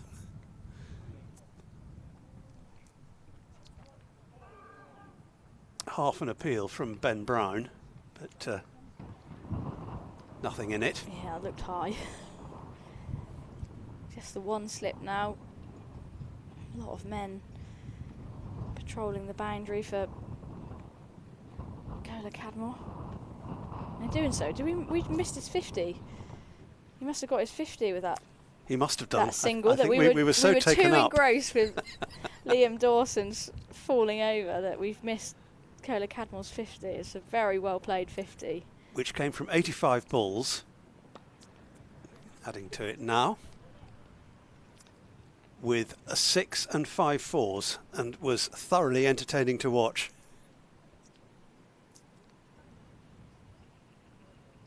He's gone. And there is the 50. I reckon Jack Leach knows exactly what he's done there. I'm just going to take the opposition spinner out. Another look. Oh. That's, my word. And after all that, Tom Cola Cadmore brought up his 50. TKC ran straight down the middle of the wicket as well. It was all going on during that delivery. It certainly was.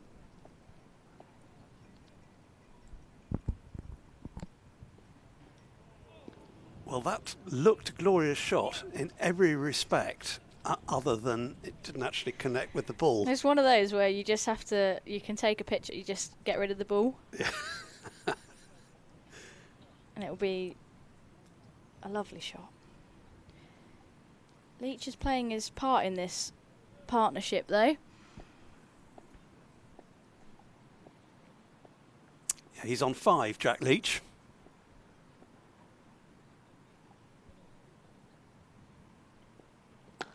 Well played, Yorker, to dig out, and he did it very effectively.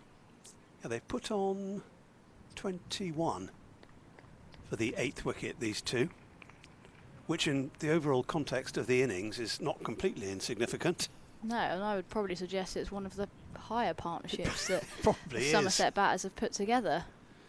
I reckon, at a guess, that the Cola Cadmore Gregory stand would have been the biggest. Yeah, although Vaughan and when Cola Cadmore was hitting all those boundaries. This is preceded by another 4, because that edge has gone over the slips down to the 3rd man boundary. Jack Leach is first. Yeah, width on offer, and he put everything into that, Jack Leach. Bit of a helicopter shot in the end. Going to flash hard. Absolutely.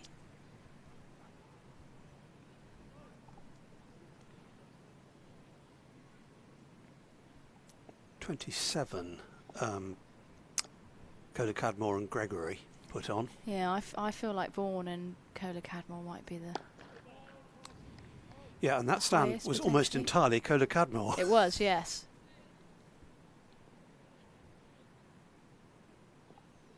Yeah, you're right. 33, 34 they put on. And I reckon probably about 30 of those would have been TKC.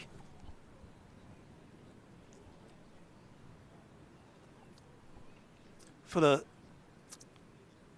fourth over complete. 19 off him. So he's been the most expensive of the Hampshire bowlers thus far. And Dawson is the most economical at the other end. 1, 2, 3 for 7, Somerset.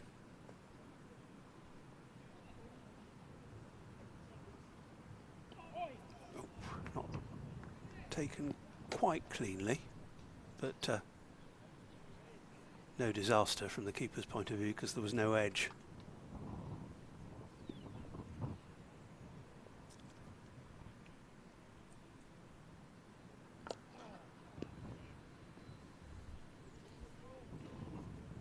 Defended by Coda Cadmore. Dawson certainly gets through his overs quick, already into his 13th.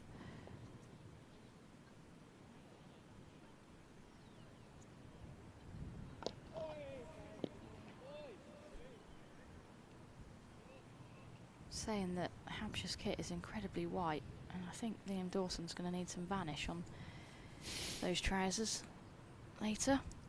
Yeah, he's not the only one either. James Fuller had a bit of a sliding stop earlier in the session. There's always like, used to be like a sign of your commitment in the field. Whoever had the dirtiest whites, it showed that you went to ground and you dived and...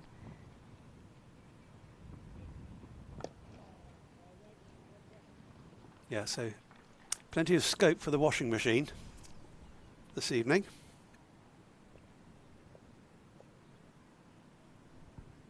Last ball of Dawson's 13th.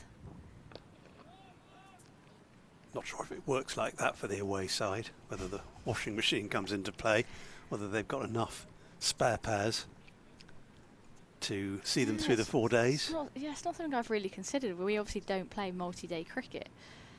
So usually you've got plenty of time in between games to sort your laundry out. But you don't want to be turning up tomorrow. They don't want to be turning up tomorrow in dirty whites, do they? No, no. So Perish the thought. yeah, maybe they have got. I presume they would have quite a few pairs of trousers to be getting through. Now we're going to have Felix Organ on again. He bowled just the 1 over, which we felt was really to allow Kyle Abbott to change ends. That was when Liam Dawson made the switch to the river end. So this will be Organ's second spell of the match, indeed second over of the match. Yeah, I think as well, obviously the off-spinner to the left-hander in this circumstance is a good matchup, trying to turn the ball away from Jack Leach. Yeah, it's a good call. And I think, you know, Fuller didn't bowl badly, but he wasn't as threatening as Mohammed Abbas and Kyle Abbott, being from a seam perspective. Oh, that's a nice shot from Leach, but finds mid-wicket.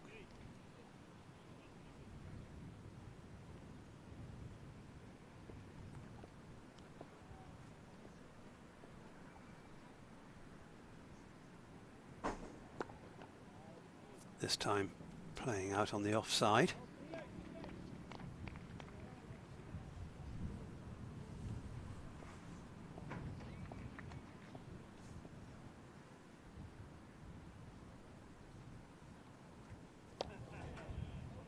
Defending that one. A few dots to start Horgan's second over.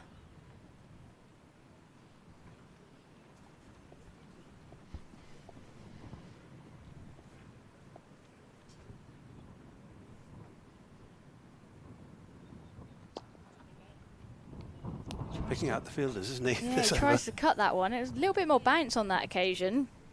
And that's what enabled Leach to try and cut that one away. I think this will be more of a spell for Organ. Still 10 minutes to go before tea. Time to get 2, possibly 3 in, especially with Liam Dawson at the other end. 42 gone, 42 left in terms of overs today. We've lost 12 altogether. 9 to the first interruption and 3 to the second. Yeah, a reminder of availability of membership. Thoroughly worthwhile investment and various means of doing so.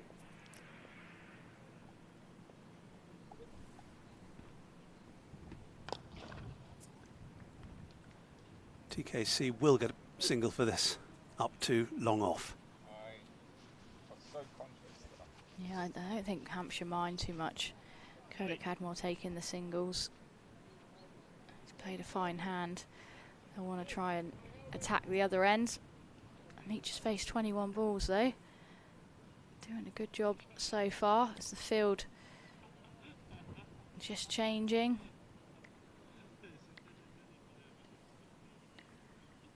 Potentially looking to get a couple of slips in. We're going to get someone else under the helmet.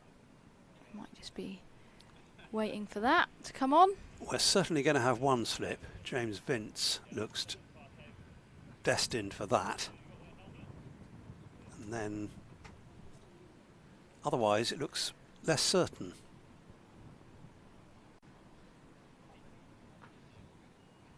Whether we're waiting for a helmet. And it is arriving. Yeah, I feel like, 12th and 13th is always quite a demanding job, and it always feels like such a slower pace in county championship. But you've got to have all that equipment ready to go and available, and know who needs what. So, as much as it's a bit slower pace and you're not running on all of the time, definitely need to be knowing where all the kit is. You don't want to be scrambling through people's kit bags last minute. Yeah, so 3 helmets in evidence now around the bat. Keeper, leg slip and forward short leg. Yeah, massive gap in the cover region. Out. Wicket number 8. Jack Leach having a go at a full-blooded off drive, and that was comfortably taken by James Vince. So the end for Jack Leach, who's played a bit of a hand in support of Tom Kohler-Cadmore, but Somerset lose their 8th with the total on 124.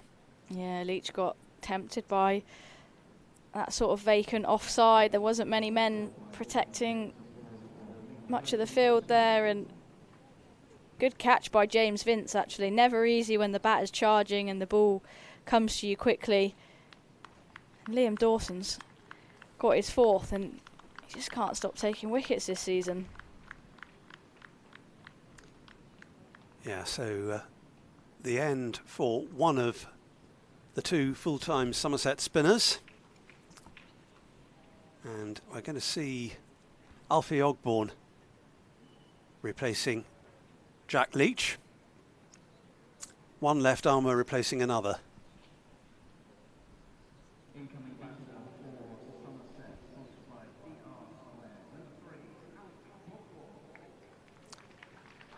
So it's been a disappointing day for Somerset after they won the toss this morning.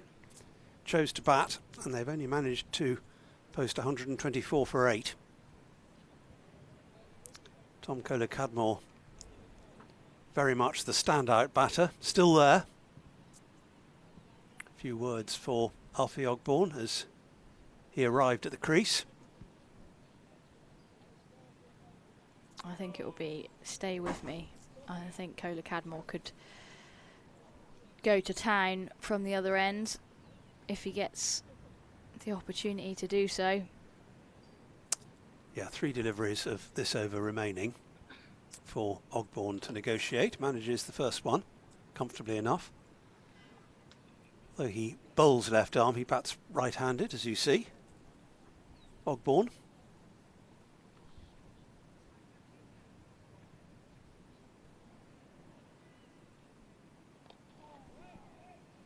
That's turned calmly enough round the corner. Yeah, again, played nicely by Alfie there.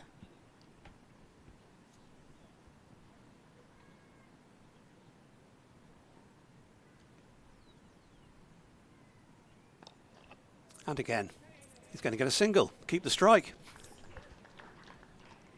It's good to see. Good to see that TKC trusts his partner, trusts his number 10.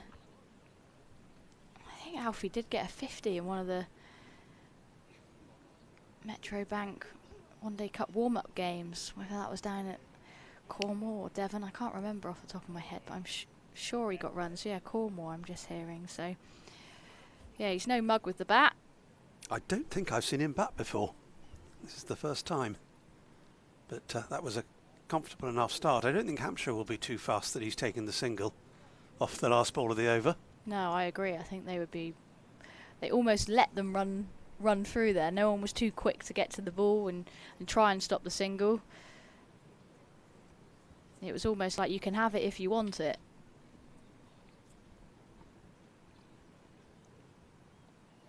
Oh, is that an edge? There's an appeal. It's given not out, though. I did wonder. It was an extravagant turn. Yeah, I think Organ's just generating a little bit more bounce here than we've seen.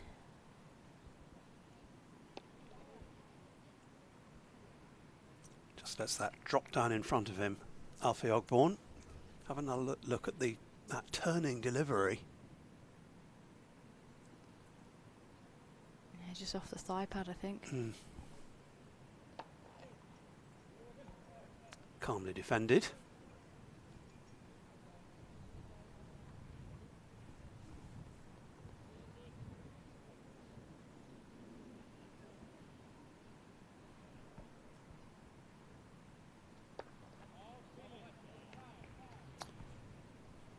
So Hampshire just 1 wicket away from maximum bowling points now, which will put them 5 points clear of Somerset in second place in Division 1.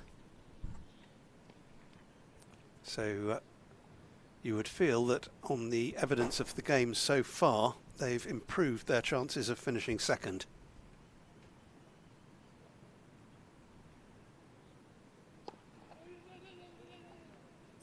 So well negotiated over by Ogborn after the first delivery of that added bounce.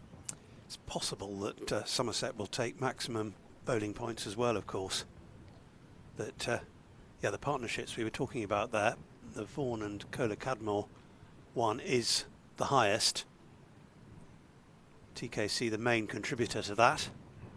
And a bit from Lewis Gregory in support, bit from Jack Leach, and TKC still there.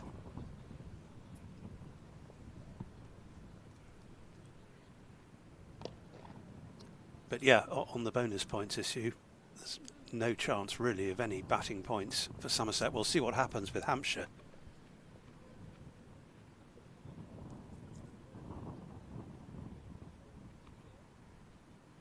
That will unfold over the next couple of days. But Somerset certainly haven't enhanced their chances of overtaking Hampshire today. No, Hampshire have been much the better side today. I've put Somerset under immense pressure, and the scoreboard shows that story as well.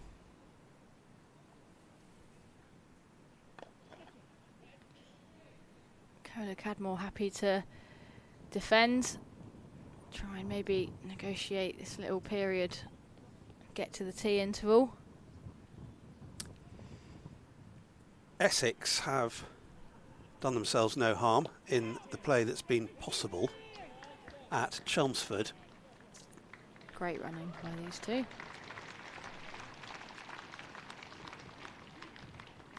Applause from the crowd for that. They love a two here. Love a well-run two at Taunton. Yeah, Essex 116 for 1 at Stumps at Chelmsford.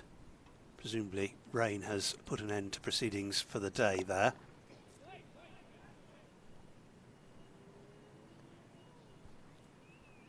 feel like it's rained. Well, I know we've been on and off here, but some games haven't even started today. I think it was abandoned for the day in Cardiff as well, I read earlier. Yeah, very early abandonment at Chesterler Street.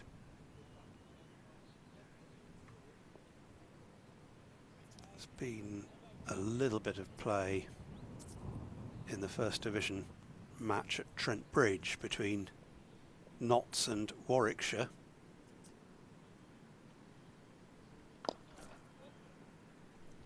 This will be an ambled single, and it will also be tea. Timed tea interval at 3:30, and the players will troop off. Yeah, Notts 27 for 1 after being put in, but there's more rain at Trent Bridge at the moment. Otherwise, just looking around, I mentioned the Essex total. Worcestershire 56 for 7 against Lancashire at New Road. That was a delayed start as well.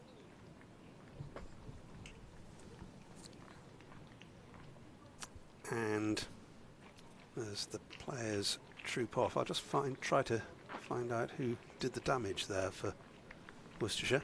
And Anderson Phillip, 3 wickets for him.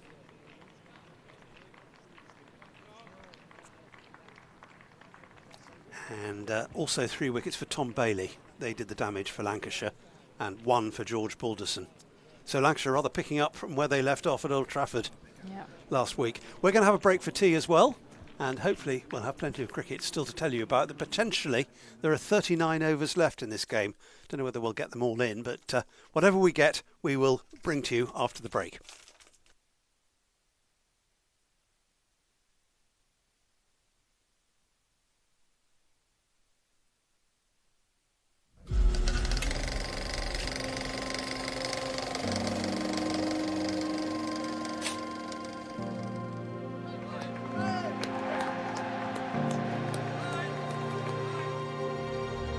150 years of history. And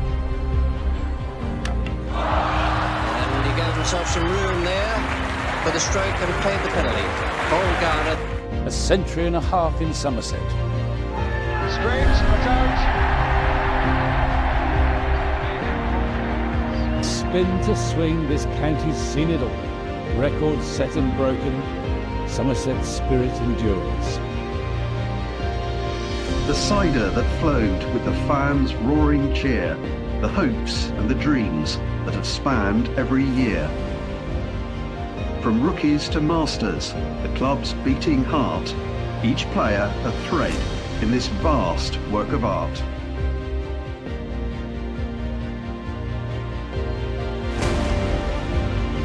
From Atkinson to Abel, Bottom to Banton, Garner to Gregory. Lewis Gregory does what Lewis Gregory has done for a little while now. cricket is very much alive in the southwest.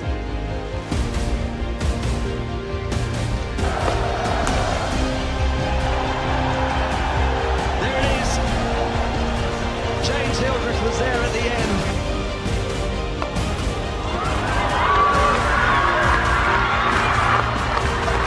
So here's to the club, to the game, to the law, to the echoes of laughter, the battles and more. The Somerset's legacy, rich and profound, shall forever be cherished in hearts all around.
Welcome back to a rather gloomy Cooper Associates county ground.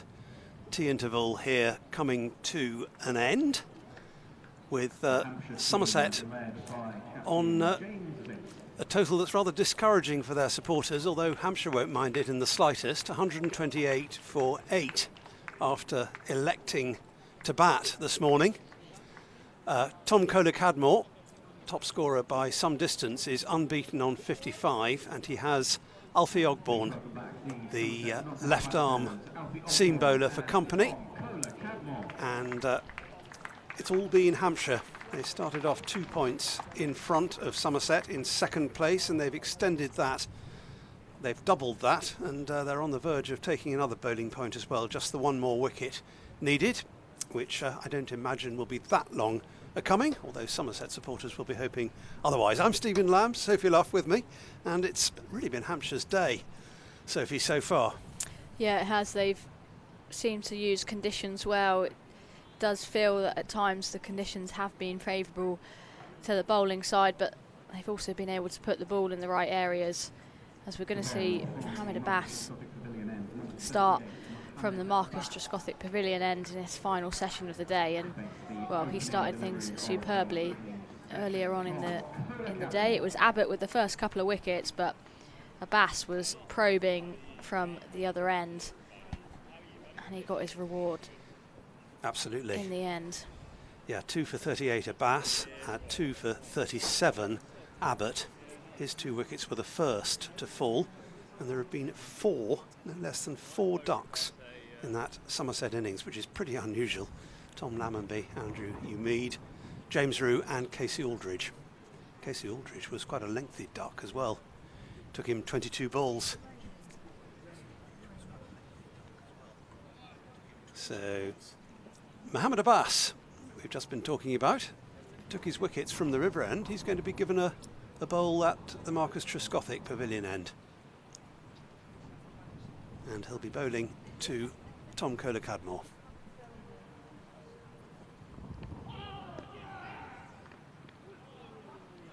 I heard a noise there, and James Vince thought he had definitely done. Did, yeah.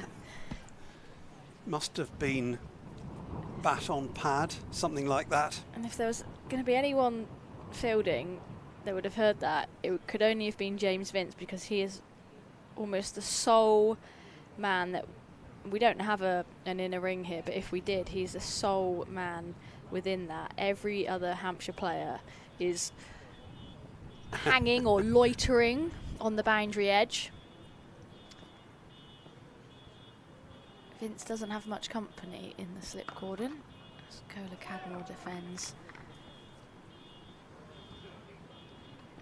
We've got a rather iffy forecast for this session. I wouldn't be surprised if we had the odd interruption, but hopefully we'll get a reasonable number of these 39 overs that remain, in theory at least, in the day. I doubt very much we'll get all of them, but let's hope for as many as possible.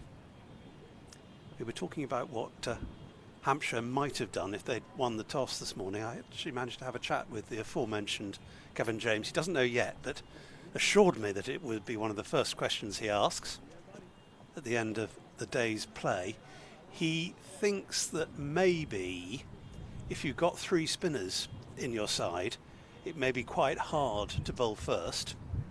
And also he thought maybe it might be one of those tosses that Hampshire were content to lose, not have to make the decision. Yeah, I do agree with him around having 3 spinners in your lineup and trying to bat first and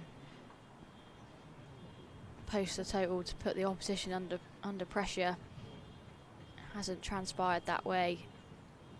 The Somerset batters have struggled to come to terms with a good Hampshire attack, as Kohler-Cadmore defends almost out to deep mid-wicket and nothing happens. Yeah, well, they've had time to discuss strategy over a cuppa, and it seems to be that Kohler-Cadmore is content to take the early balls of the over without accepting the Hampshire offer all around the ground of a single. Yeah, Ben Brown is up to the stumps as well, trying to keep Cola Cadmore in his crease. He defends that one. So Abbas about to complete his 13th over in all. Some of the fielders creeping in now, extra cover coming in to play, so is mid-off, and deep mid-wicket is coming up as well. So a lot more fielders in Cola Cadmore's eye line. Still plenty of singles on offer though.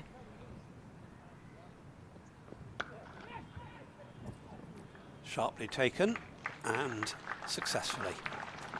So Tom Cola Cadmore does exactly what the doctor ordered from his point of view. Keeps the strike. Yeah, I think the good job the Somerset batters were on the same page there, because it was good work by Gubbins in there. But Ogborne made it in safely, which means that Cola Cadmore retains the strike, which is exactly what Somerset will be wanting him to face, as many balls as possible. No change of bowling at the river end.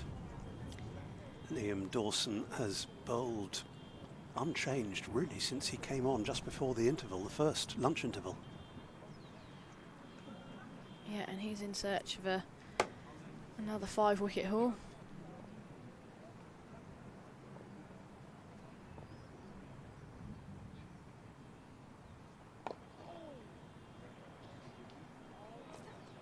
Yep, just one more needed of these 2 remaining Somerset wickets.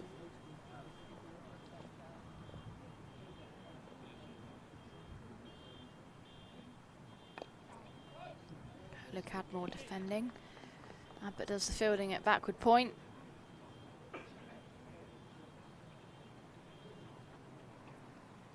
Again, a lot of men patrolling the boundary edge. Everyone out on the leg side.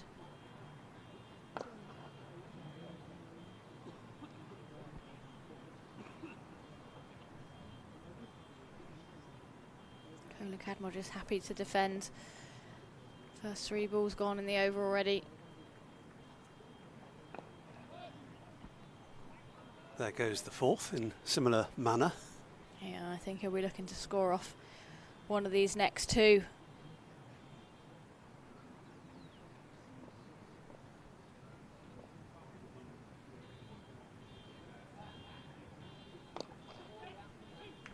Yeah. He might even get a couple here.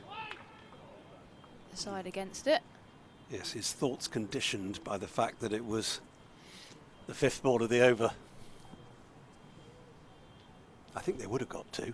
Yeah, I think they would have as well.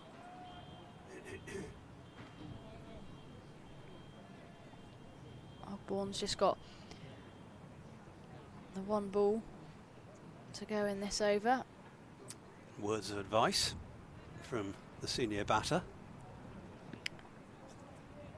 Keep your head down, mate.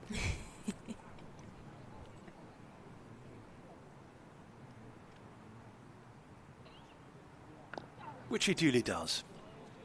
I think he must have heard you from up here, Stephen, as well. Head right over the ball on that occasion, Alfie Ogborne. One of our little radios in his ear. Not. 130 for 8, Somerset. They've been under the cosh from the Hampshire attack today. Although as coshes go, Liam Dawson is a fairly gentle one, but he's a very fine spin bowler. Yeah, very canny and clever bowler, Liam Dawson. He's fielding just below us, in front of the Marcus Trescothick Pavilion at Long On. As Abbas is in. Good looking stroke, no run. Fielded by one of 4 boundary riders on the offside. It must be so hard to condition yourself out of naturally running, because as a batter you're always looking to score, you're always looking to how can I get off strike, and sometimes just naturally you'll just hit the ball and start running. So yeah, the reverse is happening at the moment. Cola Cadmore happy to play it out and just stand there, walk away and reset for the next delivery.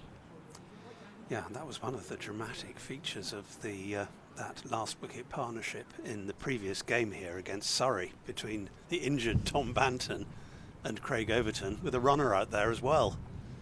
Tom Lammonby was the man, and that can add to not only to the dramatics of it, but it can cause confusion.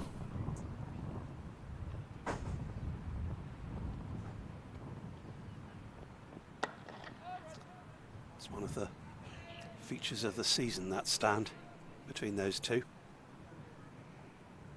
without which I don't believe Somerset could possibly have won. No, I don't think they would have done. But it goes down in the book. They defeated the champions. I haven't heard too much about Banton's actual injury and how long. I know we're reaching the end of the season, so it feels like, you don't really need to report on how long he's going to be out for, but I just wonder how serious an injury it was, and what is the recovery time for someone like Tom, who could potentially be, playing across the world over the winter in different places in franchise cricket. He's obviously had a very good Vitality Blast again this year, and yeah, I wonder how long he is out for and the extent of that injury. Yeah, we know it's his ankle, and we know that he described it. I think it was the evening after it happened, or the day after it happened, in one unbroadcastable word.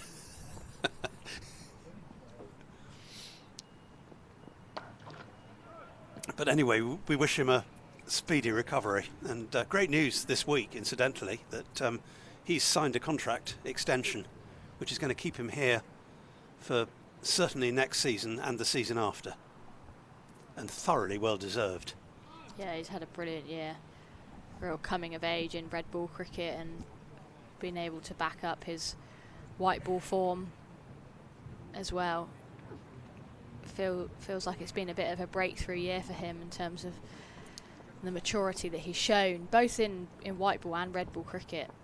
I think the red ball side of things has actually helped his white ball game as well, as Cola Cadmore wastes no time in having an almighty swipe at that one, doesn't connect. Ben Brown takes it behind the stumps, good bit of glove work, and was a maiden over.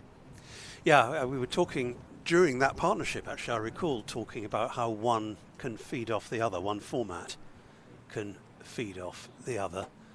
I mean, I suppose the more extensive improvement for him has come in red ball this season, but I'm sure you're right that if your confidence is high in one format, then it just feels like I think he burst onto the scene in terms of T20 cricket, and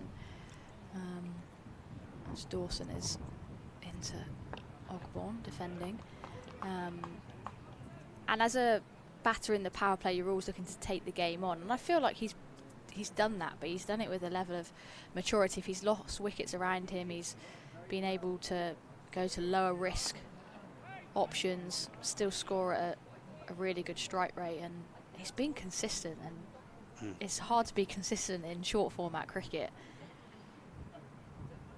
I think he's just given himself more of a chance, especially in white ball cricket. Yeah, I mean, he would be next season, provided, well, I'm sure he'll be recovered by next season, but first championship game, I would have thought he'd be a nailed on certainty for the Somerset 11. Wherever they are, don't know yet, haven't seen a fixture list yet, and won't do for a while.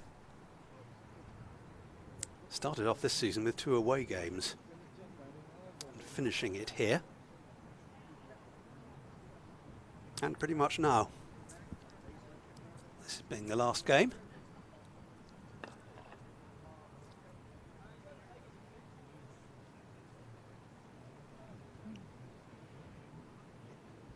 Another man who would be pretty much a certain starter in that 11 would be Archie Vaughan.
Base of his bat, but nothing's happening.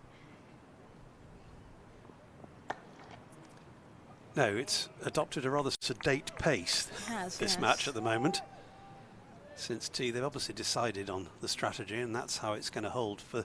I just wonder whether we may see the odd extravagant stroke from Tom Kohler-Cadmore. Yeah, well, we obviously saw one at the back end of Abbas's last over. And 4 have gone in this one, so might this be the moment when TKC unfurls something dazzling? No. Tucked harmlessly away on the leg side. Could have taken a single, but decides to wait till the next one, and predictably sees the field close in most respects.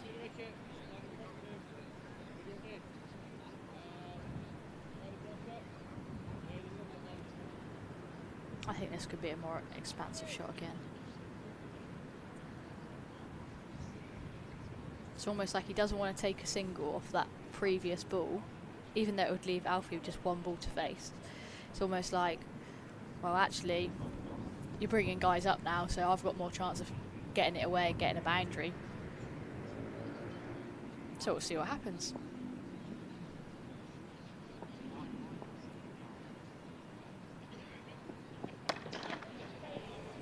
Well, he didn't get all of that, and he's going to settle for the single.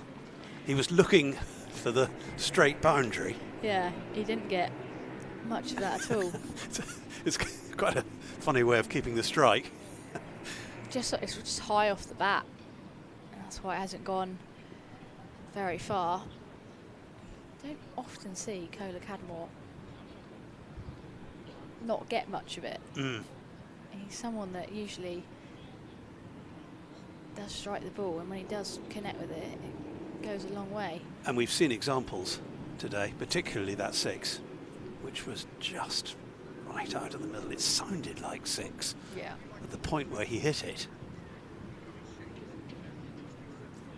But it hasn't worked out too badly for him, that miscue, because he starts on strike for Liam Dawson's next over. This will be Dawson's 18th, still looking for that 5th wicket.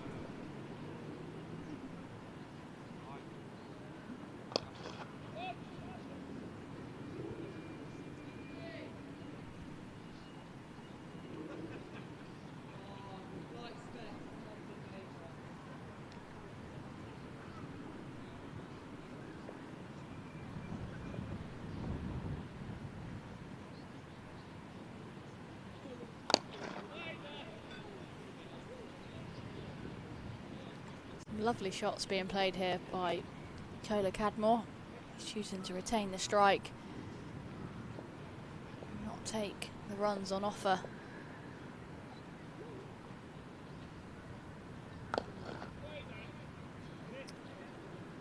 Yeah. The poor fielders that are on the boundary, the majority of the time have got to run in and pick up the ball. It's a good way of wearing them out. Yeah.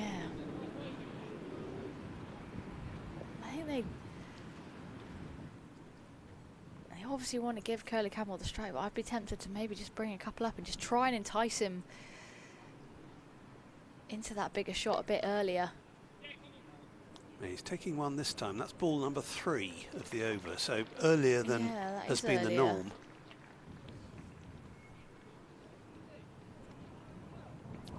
Hampshire will like that. Yeah, it gives Dawson a decent opportunity here at Ogbourne, which they haven't had many balls to bowl at Ogbourne in the last few overs. Cola Cadmore has retained the strike more often than not, so they just want to make sure they get their field right here. I think they're calling for another helmet, some pads potentially.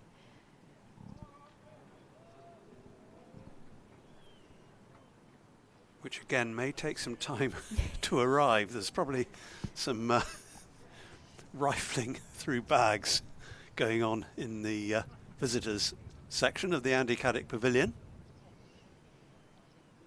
Much mayhem in the Hampshire changing room. It took a while this, didn't it, last time? Yeah, I was just surprised that you wouldn't have them ready to go in the dugout.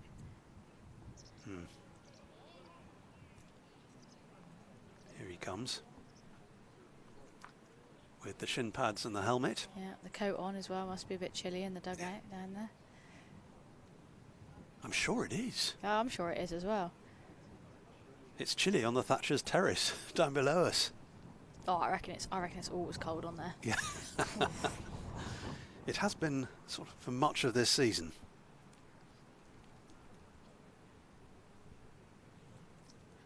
If it's a westerly wind, it just blows straight through. And it's been strong all day.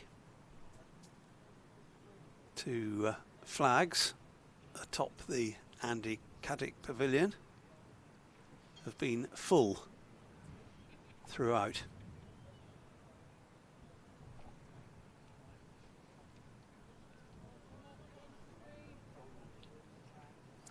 Just about getting there with the newly arrived kit.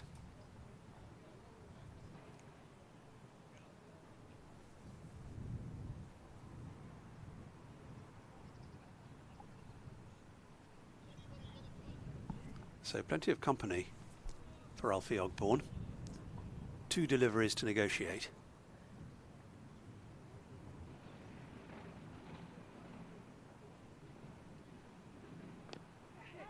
Half done.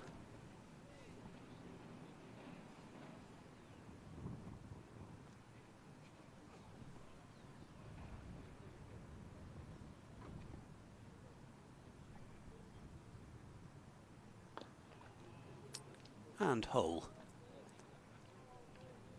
4 for 28 from 18 now, Liam Dawson. They've put on 8 rather slowly, these two, but they're useful runs. They are, yeah. And taking a bit more time out of the game. Alfie's done a great job. 18 balls face. He won't care how many runs he's got to his name. He's doing his job alongside Cola Cadmore, who I'm sure is taking full responsibility out there, talking the youngster through it. And to be fair, if I was Alfie, I'd enjoy being at the non-striker centre. Cola Cadmore as well, watching some of his shots. Have to be watchful though, one might come straight back at you at some point.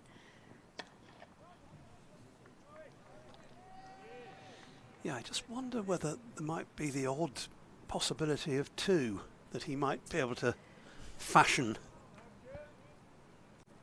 with the fielders so deep. Yeah, I think that's why potentially some of them are just almost loitering, because they don't want to give him 2.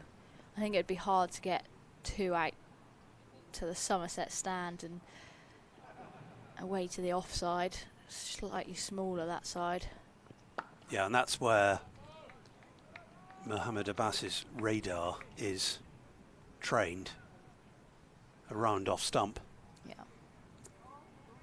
The gaps are wider on the leg side, especially given where the pitch is, sort of over to our left as we look down on it.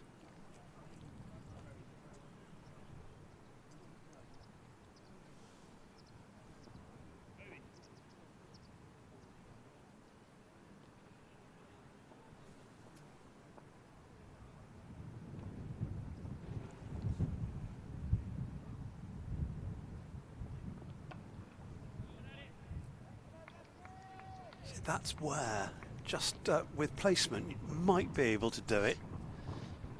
Yeah, I think it's got to go split the gap quite nicely between the two fielders if they are within a chance of getting to it. And I think they've got to make that decision really quickly, because at the moment, I think Cola Cadmore in his head is saying to Alfie, stay, we're not going to take that run. And I think if you're going to go for 2, that's got to be an immediate call. And you've got to be really clear that you're going straight from the off, because it's going to be hard to get up and back to complete the 2. Yeah, it's not in the strategy book at the moment. The other thing is the pace of the ball as it comes off the bat sometimes can help. Yeah.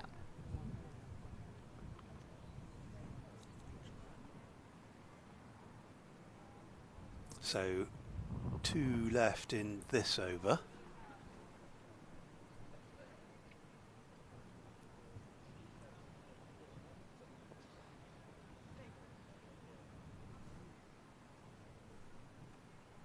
Bass wants long on and long off to come in a bit.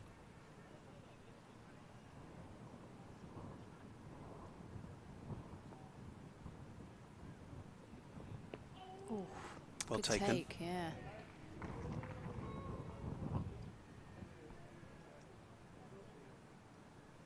Ben Brown started life with Sussex and went over the border.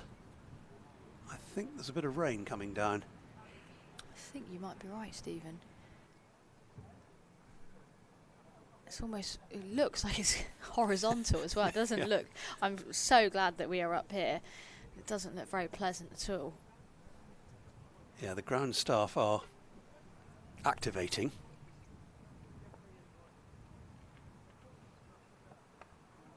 A ramp, and it has worked. I completely lost sight of the ball there. I completely lost it as well. I thought for all money that, I don't know how he would have stopped that, but I thought he missed that, and Ben Brown actually caught it, which would have been remarkable. But it was well played in the end by... It disappeared into the mist. They look like they're going to try and crack on here, the umpires, which is kind of the opposite that we've seen throughout the day. As soon as there has been a little bit of rain in the air, they've been very keen to come off. But I think they might be thinking that those showers earlier passed over quite quickly, and hoping this one does the same. Yeah, well, the first time they came off, it was in bright sunshine in the first session, but they turned out to be spot on in the decision, in that the rain arrived, and that was the longest spell of rain we've had today. And it gave the groundsman the chance to get the covers on before the worst of it. But intent on toughing it out for the time being. It's one of those sessions when you're glad of floodlights. It's really quite gloomy out there at the moment. Looks like it's going to be James Fuller back into the attack. I wonder if we're going to see some short stuff. Liam Dawson's having a rest. He is having a rest, yeah.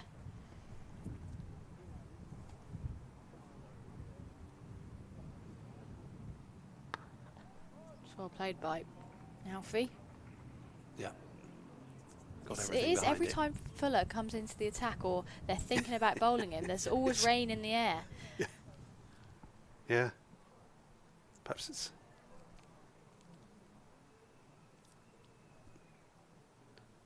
Yeah, there's a possibility of the floodlights taking over from what natural light we have at the moment.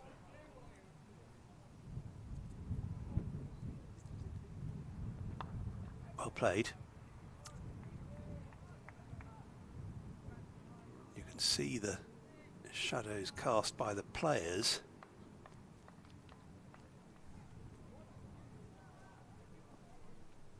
Who'd be a fielder at the moment with the wind howling past you? They've looked pretty chilly since they've come back out after tea. Liam Dawson, I know he's been bowling most of the time, but the rest of the time he's had his hands in his pockets. Very reasonable. Keeps them warm. Yeah, I'm sure they've got a couple of pairs of hand warmers going. James Vince is doing the same at the moment. Keeper can't do it though. Gloves too big. Yeah, surely your hands are warm. Yeah, inside the gloves. Yeah. He's probably got inners as well. Inners as well. Yeah. No excuse. They probably stink though, especially at this time of the season. Yeah. Just the 2 slips for Alfie Ogborn. Oh, there's a little bit of a fish there, although I don't think he was committed. No. Just sort of fended at it, half-heartedly really. Yeah, you wonder whether they might be more attacking for the tail-end batsman. Yeah, I don't think it's a kind of plan where they're going to get the ball up really full to Alfie and want him to drive though. Looks like it's going to be more back of a length and some shorter stuff potentially, especially with the short leg in.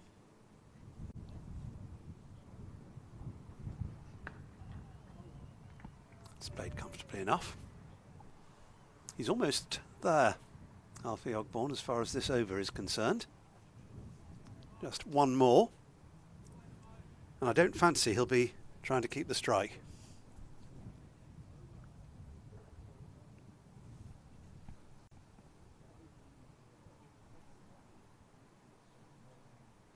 Brightening up a little now.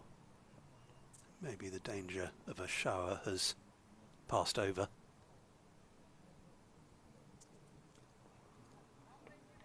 That would have been hard to reach even if he'd wanted to. Not sure if that's the ideal ball to end the over with from the bowler's point of view. You want to make him play. So I imagine that Ogborn would have been quite comfortable watching that sail over his head. Yeah, 53 overs gone here. Somerset 136 for 8. It feels like this partnership is a lengthy one at the moment, but they've only added 12 runs since the departure of Jack Leach. You've got a hint of sunshine now. Yeah, it's just every couple of minutes it changes.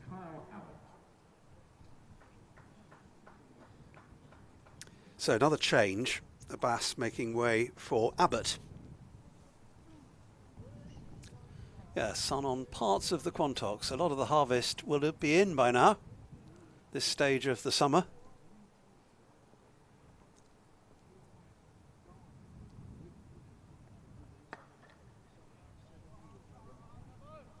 Still a lovely patchwork of colours, those fields up there. Extra green and gold and brown. An agricultural quilt. Yeah, it's a lovely view from up here, isn't it? Again, just the one slip in. It's Kyle Abbott this time with the ball in hand. Pursuing his Somerset vendetta. Only 2 to his name today. Oh, is that another one though? It is. It is. It's gone up to 3.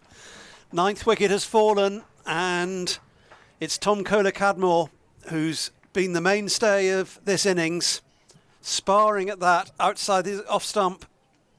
A thin edge, no visible deflection, just a feather through to Ben Brown. Abbott knew it. Yeah, the bowling change has worked from James Vince. He knew straight away, and Kohler-Cadmore knew straight away as well. He's played really well, a fine 63 on a day where batting has not been easy for Somerset. And it's going to be down to Ogborn and Shoaib Bashir to, well, scrap for a few more, I think. Yeah, don't fancy it'll take particularly long from here, although I did Shoaib Bashir batted very entertainingly in one innings last season, which I was fortunate to see. He can hit the ball. Well, you'd think that he's well in tune to the Bazball era, so we might see a few shots. It'd be interesting to see if Alfie plays a little bit more expansively now as well. Obviously doing a good job with Kohler-Cadmore, but I have a feeling that during that knock, one of us commentators gave in to the Bashir by name temptation. It was just hearing that. I was going to mention James Rue was at the other end, and I recalled him on an interview saying how much he enjoyed being at the other end to watch Shoaib Bashir hit the ball all over the place in that innings. So Hampshire will have a bit of memory of that. Bashir on strike then, the number 11. How much more can they eke out, these two? 136 for 9.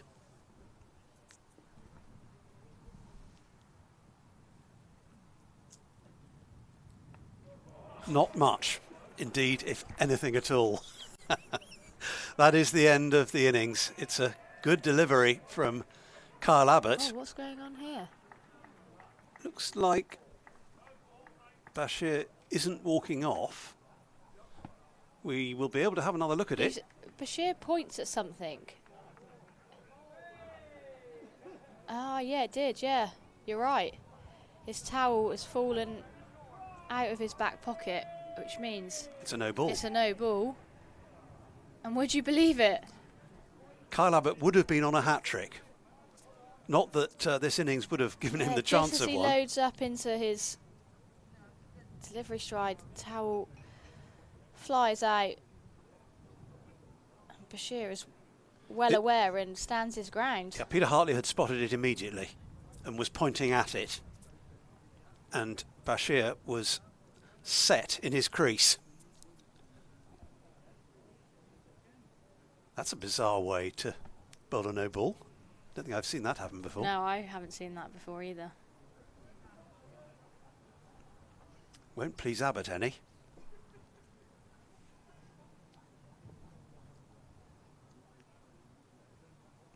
I wonder how that will affect this next delivery.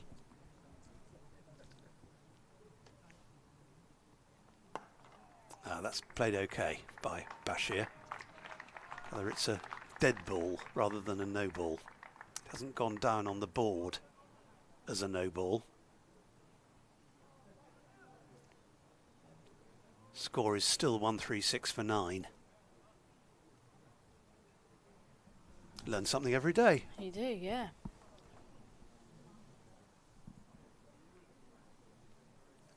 I mean, it was right at the last second. Yeah, I can see the logic as well of that, because it's just a misfortune, isn't it, for the bowler? It's not like he's overstepped, done anything wrong. Yeah. To be fair, you don't see many bowlers, in particular seamers, actually run in with a towel. They'll usually give it to mid-on and mid-off, but potentially because they had everyone back on the boundary for Cadmore, he didn't have many friends to look after the rag, and hence why it ended up being on his person.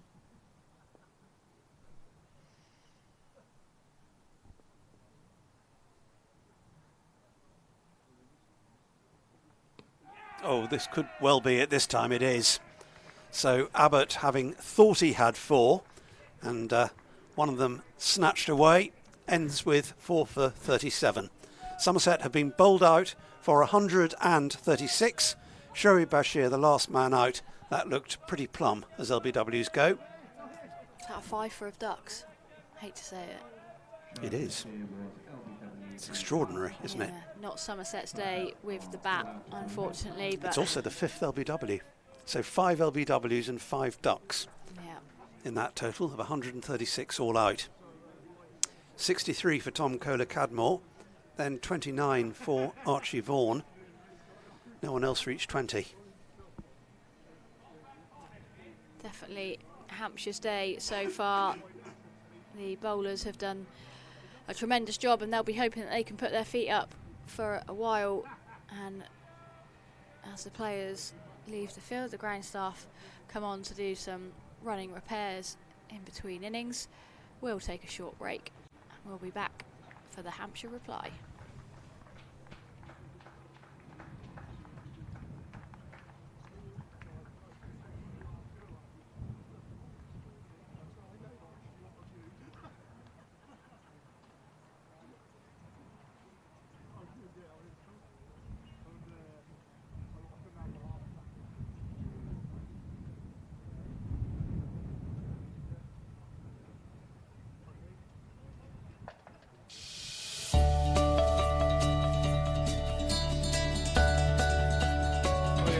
Nice to meet you, Finn. I'm Dan. How you doing, mate? You okay?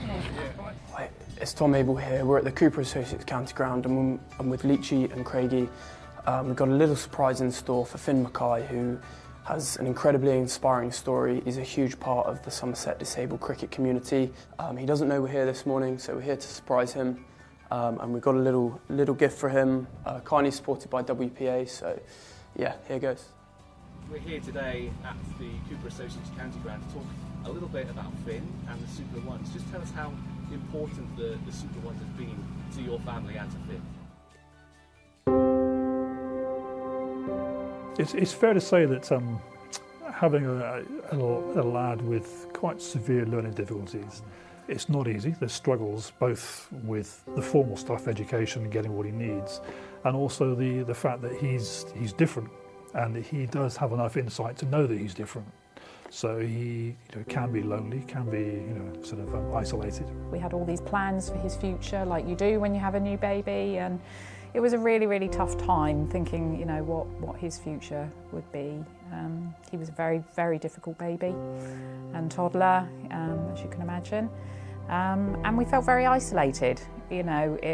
Friends, you find, they say when something like this happens, you discover who your friends are. You certainly do. And we felt very much on our own. He's got 2 older sisters who, obviously, as parents, you're trying to balance the special needs requirements with an ordinary family life for his 2 sisters. So it's not been straightforward, We planned to have 3 children and do wonderful things together, and it impacted a great deal on the time that we could spend, with them. Doing stuff, so they've had to put up with an awful lot, really. Having him, you're not accepted in the normal world, taking him places. So when Super Ones came along, we jumped at the chance that there was something for young people like him. You immediately felt that he felt relaxed. We felt relaxed because we were always on edge with him. If we took him, to other places, people would frown at you, and stuff with his behaviour. So to be, to be able to relax knowing that he could do what he wanted, he was fine. What's developed through this has been amazing, because it is life-changing for him, but I think on reflection it's probably life-changing for all of us as a family, actually, that there's more support from other families and other parents. Someone without additional needs, I guess, we take that for granted, that you can go out and find a place to belong and have that sense of belonging, but for some young people that's not always the case. So to provide that, and they can build that identity, feel part of the community, and then begin to experience what we might take for granted it has huge impact. The statutory bodies, as we all know, everyone's under financial pressure. So Finn, without this, wouldn't have a great deal now that he's left formal education. He wouldn't have a great deal of interaction. It completely changed all of our lives to, be a part of something like that. Yes, it's cricket, but then you've got so much more that comes off the back of that, which actually is, for Finn, has just helped him grow as a person. So that's been great. And, long may it continue.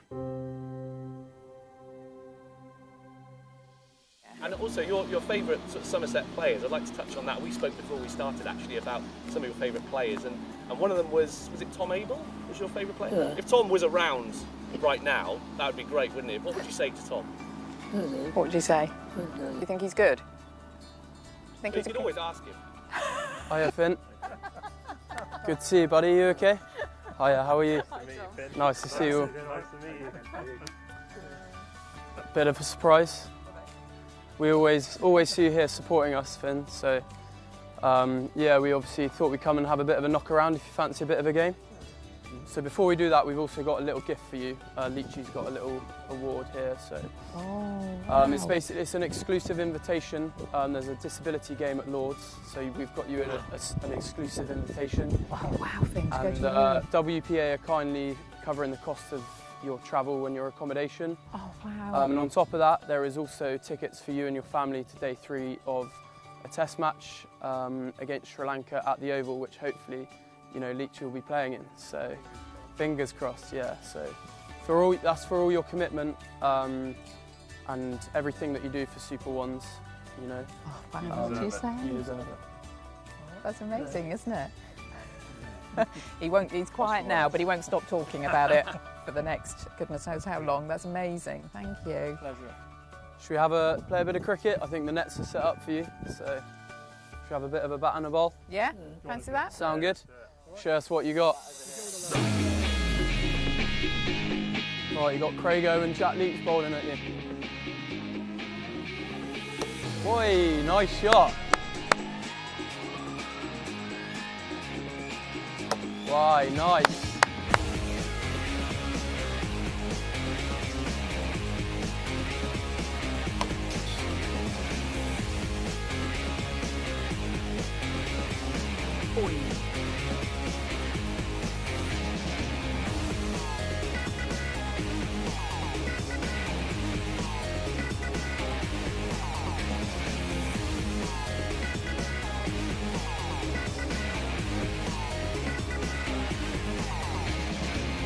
Hey, nice ball. Oh, buddy. Finn, we've got one more little surprise for you. We've got a signed championship shirt from this year from all the boys. You can get framed up. Okay? Do you like that one? Come on, buddy. Finn, what are you doing? How bold. Well done. Well done, Finn. That was awesome. Great to see you, buddy.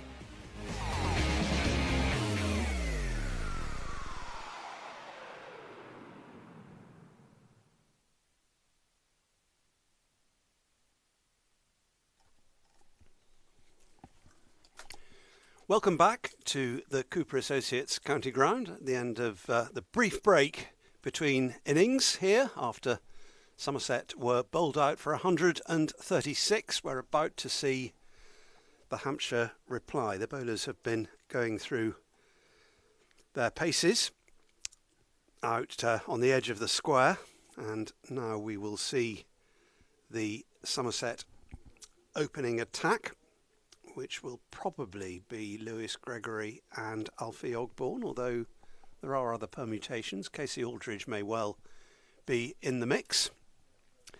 I'm Stephen Lamb. Harry Everett is with me. Good afternoon, Harry. Evening, Stephen. Yeah, 28 overs remaining in the day, if light allows, but the forecast is a bit better for this evening session, so do join us for what could be a pretty exciting session. Tell your friends that it's the last week of the County Championship season. You can't wait for a few weeks' time. If you want to watch some cricket, get your mates involved now, because this could be a pretty exciting session. And Lewis Gregory is going to take the new ball, which is exciting, as we were just saying. Would Somerset go to Jack Leach early? Would Alfie Ogborn open the bowling? Well, I reckon it would still be Alfie Ogborn on the far end, but Lewis Gregory, who's barely bowled the last couple of weeks, bar that amazing spell at finals day in that semi-final against Surrey, he's going to come on and have a bowl. It's good to see him taking the new ball, actually. Yeah. The skipper and most experienced seam bowler by a distance. So that feels like a good call to me. I'd go for Alfie Ogborn myself at the other end.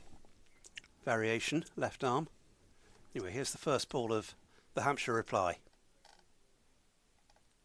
Oh, well taken. Great take by James Rue. Athletic, wasn't it? Absolutely. Cool, what's that hit? Thigh pad? It must have been. Must have been no appeal from anyone. So, an immediate piece of acrobatics from the Somerset keeper.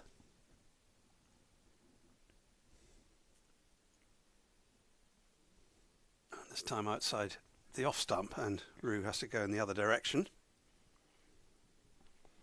Pretty nimble on his feet. James Rue, the T20 Blast wicket keeper of finals day, of course, as well as being the One Day Cup. So he's now kept for Somerset in all three formats. Tony Albert is the Hampshire batter, opening with Fletcher Middleton, son of Tony Middleton, former Hampshire opening batsman. He's a player I really rate, is Middleton, actually. Do like him. Proper right-handed opening bat. Will take his time.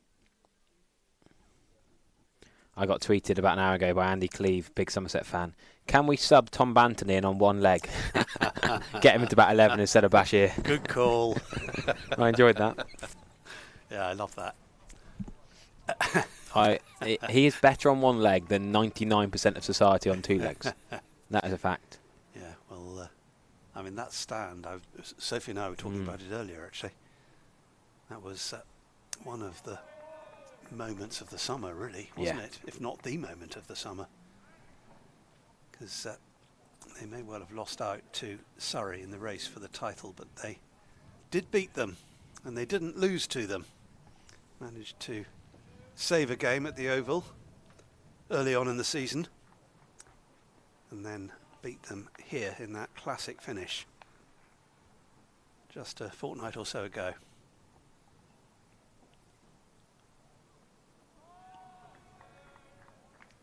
Well, the only argument is Lewis Gregory's been saving himself in games. Well, this last game of the season now.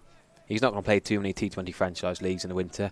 He'll have a big old break in October, much deserved. So he could, bowl himself in the dirt. Sounds daft, but actually he'll risk a few niggles. He has all in his injections. I think he'll bowl a lot more in this game than he would have done against Durham and Surrey. Somebody asked him whether he was fine for the next game. A couple of games ago, he said, "How do you define fine?" Yes, I did enjoy that comment. That's nearly an outside edge. I think that's a moral victory for the bowler to complete the over. Has done a bit for the seamers. We saw it with Abbott and Abbas earlier. And Gregory has started with a maiden, with a bit of help from James Rue. Yeah, agreed. Yeah, very well surmised there. Good athletic wicket keeping from James Rue. So, naught without loss, Hampshire, and it will be Fletcher Middleton. Fletcher with an A, in case you were wondering, at the end. Yeah, not Luke Fletcher, no. Yeah, that's always been a spelling I've enjoyed.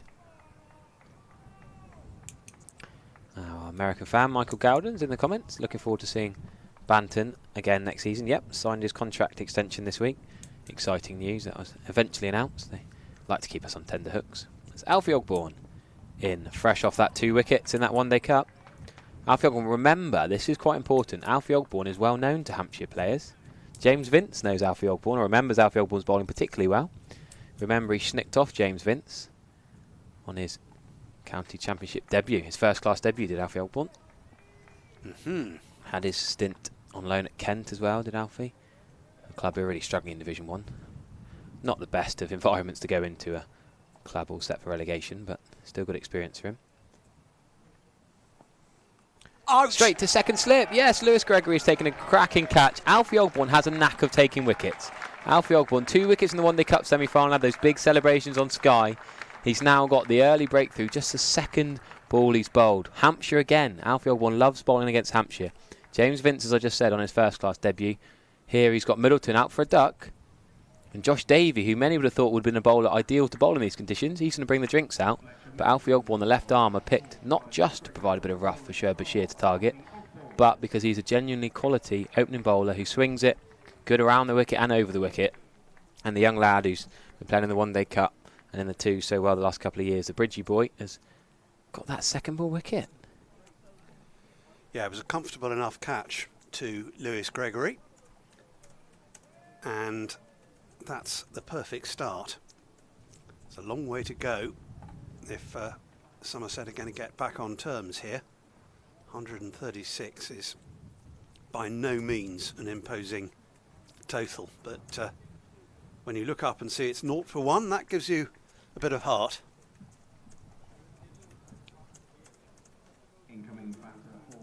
It's probably be Nick Gubbins coming out to join Tony Albert. Yeah, left-handed number 3. Good player as well, Nick Gubbins, who was at Middlesex, wasn't he, for a fair while? Very experienced.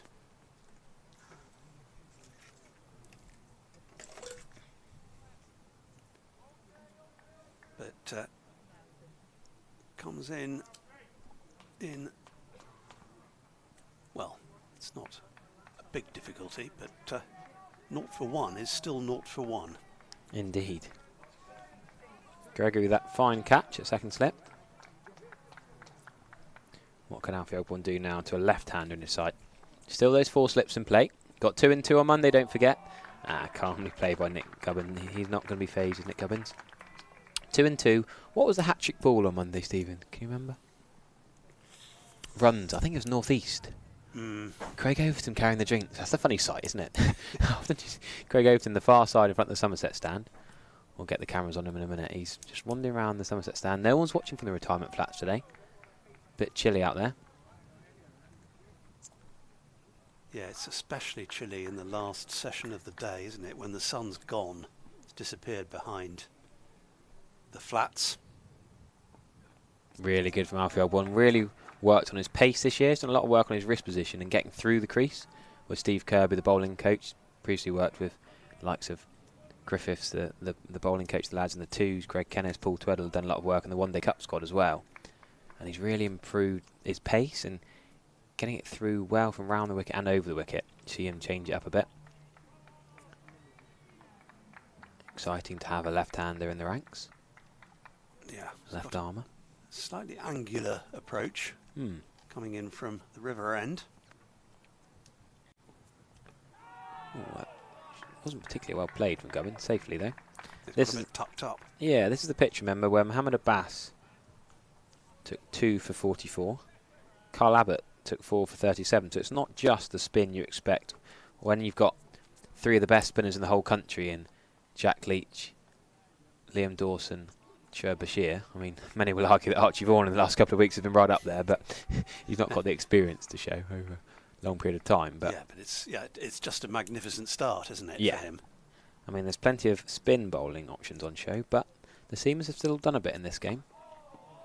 That's more composed from Gubbins to end the over, which is a wicket maiden. Well bowled, Alfie Ogborn. You cannot ask for a better start than that. You don't reckon you'd expect him to get 6 wickets in the over then, Stephen? 1 for 0 will do me fine. Will do fine, exactly. No, top lad is Alfie Ogborn, one of the nicest lads you'll meet. Always got time for fans, for, you know, anyone who wants to have a chat with him, to always very polite. He'll be the last one to leave. He's always signing autographs and chatting away to people. Probably helps that his commute is across the car park as well when he lives in the flats in the ground. Here's Gregory. Second over for him. And that's a very firm defensive push from Tony Albert, who's already lost his opening partner. He isn't off the mark yet himself. Hampshire aren't off the mark yet. And we're into the third over. Can Somerset create some real pressure in these remaining 26 overs?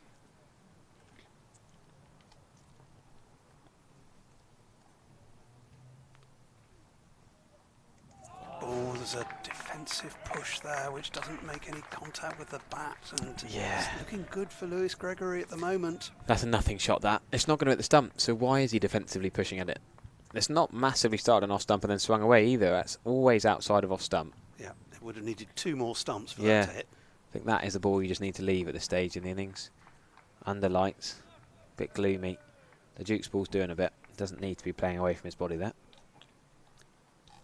Yeah, Gregory gives it a bit of a polish. Doesn't need much at this stage to keep it shiny.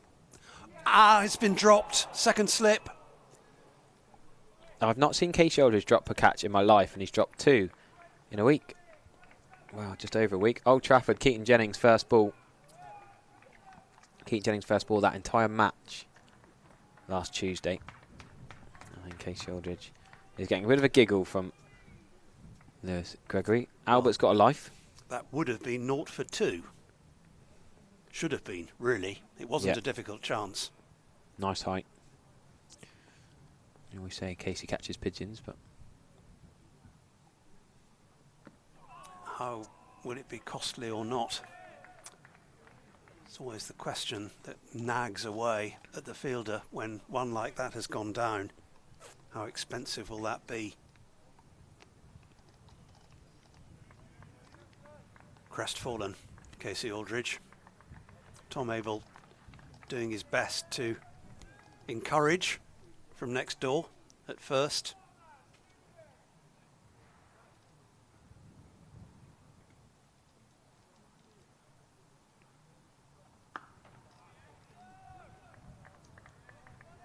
Well forward, Tony Albert.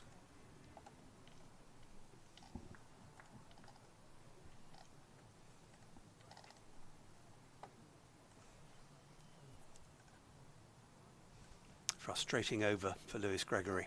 Should have got into that wickets column along with Alfie Ogborn.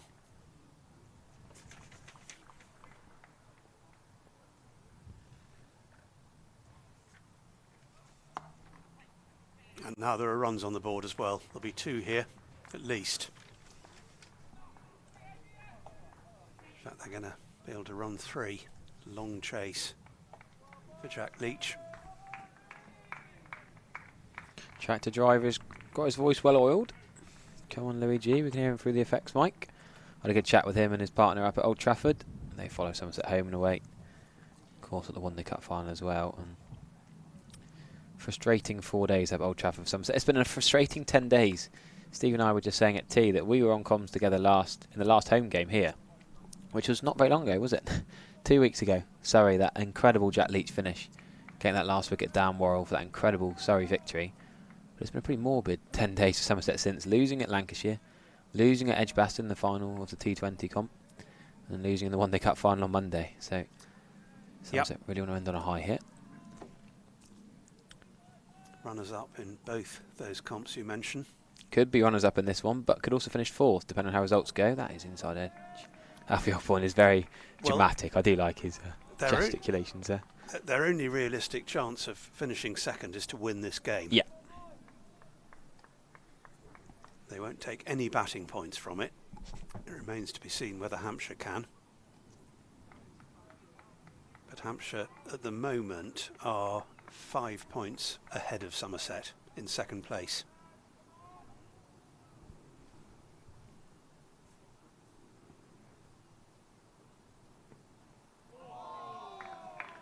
Electing to leave that one. Tony Albert. Yeah, I think it's a good option to leave as many as possible here. It's going to be a tricky period for the Hampshire batters. I think Somerset will fancy 4 or 5 wickets even. That sounds a lot in 20 overs, but if they do get 20 overs in these conditions, if it gets no dark on this, they could play till 6, half 6 to get those overs in.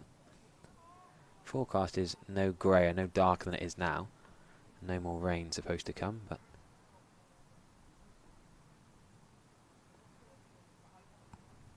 still 4 slipped.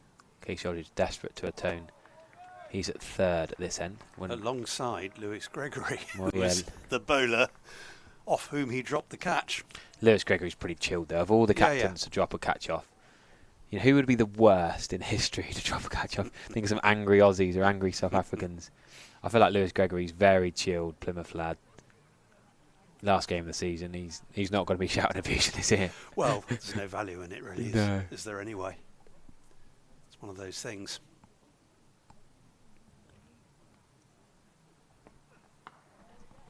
What you want to concentrate on is making sure it doesn't cost you.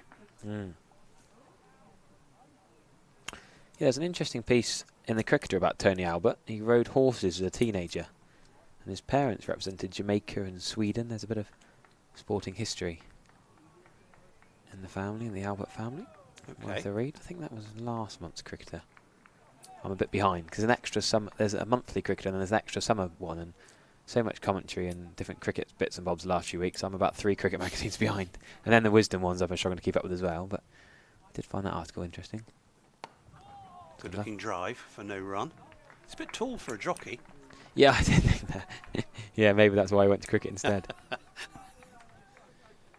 James Taylor was really good build for a jockey and had a horse racing background in the family.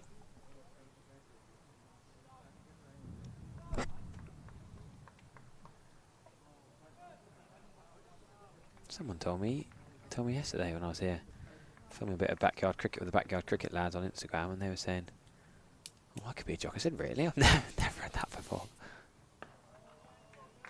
That's the area, and that's well defended by Albert. How much will Somerset rue giving Albert a life?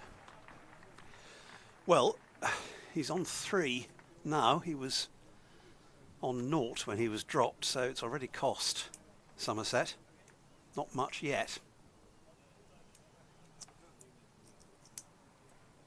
No batting bonus points for Somerset again. How crucial could that be in the chase for second? Winning the game is the important thing, but missed out again here and didn't get to that 250 mark, though Kayla Cadmore did his best. He was gutted. I think that's a sign of a good batter, really, that how desperate they are for runs. He got 63 top scored, but he was devastated because Alfie Ogborn did his job. He held up that end really well. Alfie was staying there with him, just TKC was the man, scored the runs, and he was gutted when he snicked off, caught behind.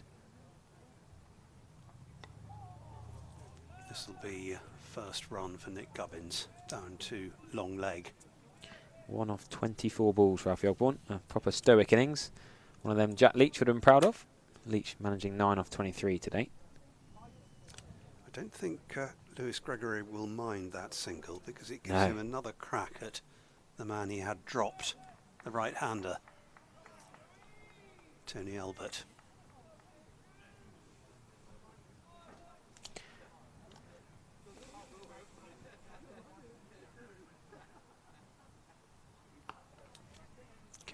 Could they push 2?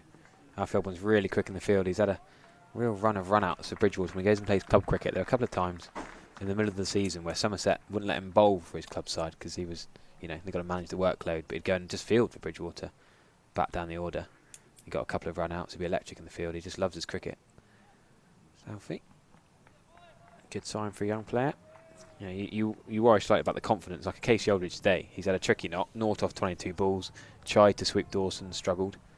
There's a lot of confidence in these young lads. And then dropped a catch. Yeah. I think for Casey, when he's on top of the world, that Leicestershire semi-final, he was absolutely superb. Did the same thing for the England Lions against Sri Lanka. He was brilliant.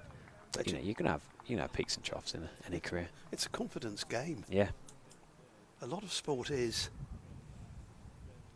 And it ebbs and flows. We were talking earlier about the confidence that Tom Banton's one-day form has given him going into Red Bull cricket. and enabling him to establish himself in the middle of the order. Yeah, absolutely. He's been the best season I can remember in Tom Banton's Somerset career. Well, you can't say all 3 formats anymore if they don't play the 50 over in both formats. In the 2 formats he's played here.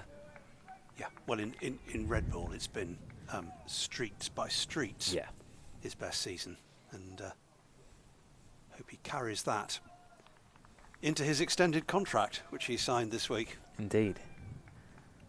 Do you remember when I announced him on comms here? Do you remember that exclusive when he came on, he hadn't signed his contract and he came on here and announced his new contract? We wondered if we'd do that again this week. I think it would have been a nice touch. We should have asked Ben and Will to not announce it on the social media before today. Let him come on. He came on with a bib, didn't he, when he was on 12th as duty? Well, he could have hobbled up here on the lift and could have announced. Yeah. Look forward to seeing more of him next year. Hopefully a lot more. Yeah, if we see him around the ground, we might have to ask him to come up on commentary Friday or Saturday. Tom, not with much to do with his leg and a boot. He was speaking to Jack Kyler, the BBC Somerset sports reporter, earlier on. They did a piece with him. Firmly forward, Nick Gubbins. So a couple off that Lewis Gregory over. 3 done. 0 for 5. Hampshire in pursuit of Somerset's first innings total of 136. Alfie Ogborn has yet to have a run scored off him. Pretty good start, eh? He's got a habit of starting well. Here he is again. There we go, Stephen. You put the mockers on him. There's the run. Should be 2. Easy chase for Archie Vaughan. Not seen Archie with a jumper on yet. He was pretty hardy. Old Trafford was stunning in the sunshine. Oh, that's a bad throw. James Rew does well there. So many wicket keepers, when they get a bad throw, they'll moan, they'll kick the dirt. James Rew, wherever you throw it to him, oh, he's looking at Archie now. He's looking. Is he looking for an apology? Yes, he's got one. Yeah, no. I think it was a raised hand. It was. And then James just gave him the sign of the gloves. In the gloves, please, mate.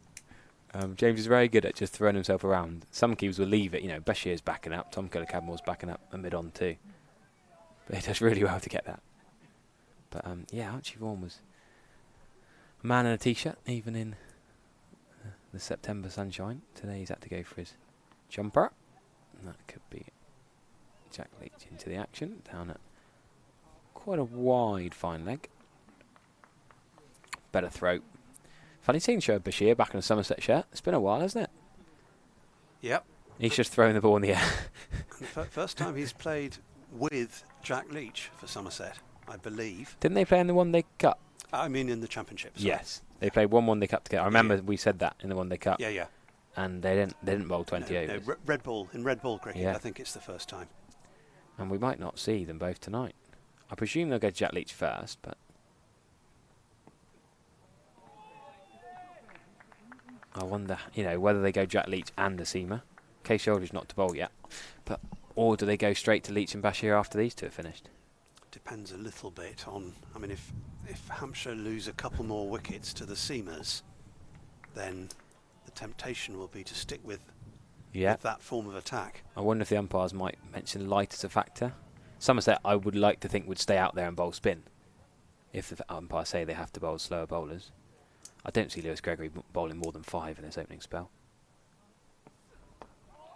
Alfie's young, quick and fit. He might get through 7 or 8. James Rew has had a nice throw.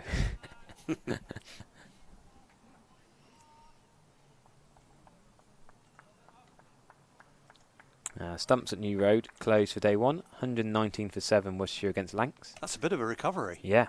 They were 56 for 7. Yeah, these dogs have been here across the day, actually. I was looking at them earlier. There's 2 dogs. You can't quite see the second one there, just behind. Dalmatians. In luminous overgarments. That's on Gimlet's Hill.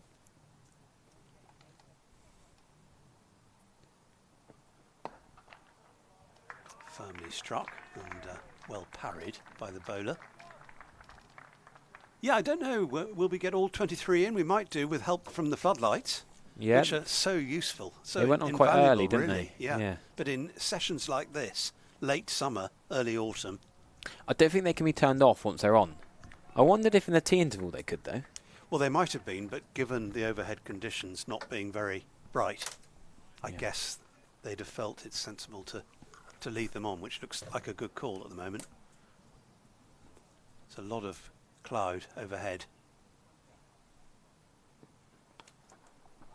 Clipped nicely out to deep square leg for 4.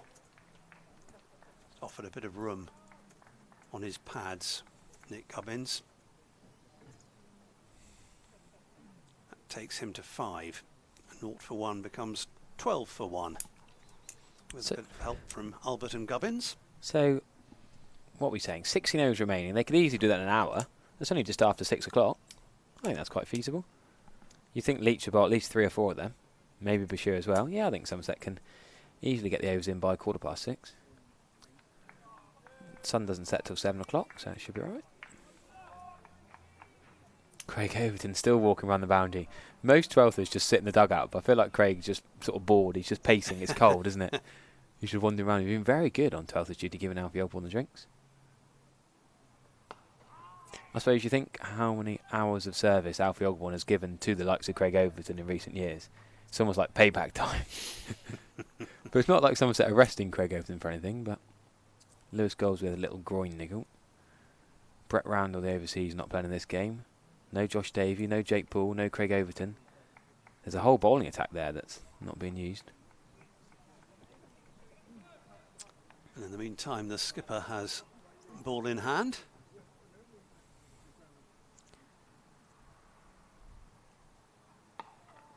Watchfully defended by Nick Gubbins, the experienced cricketer. Nick Gubbins. Carl Abbott didn't get 18 wickets against Somerset this game. Well, he's not going to anyway.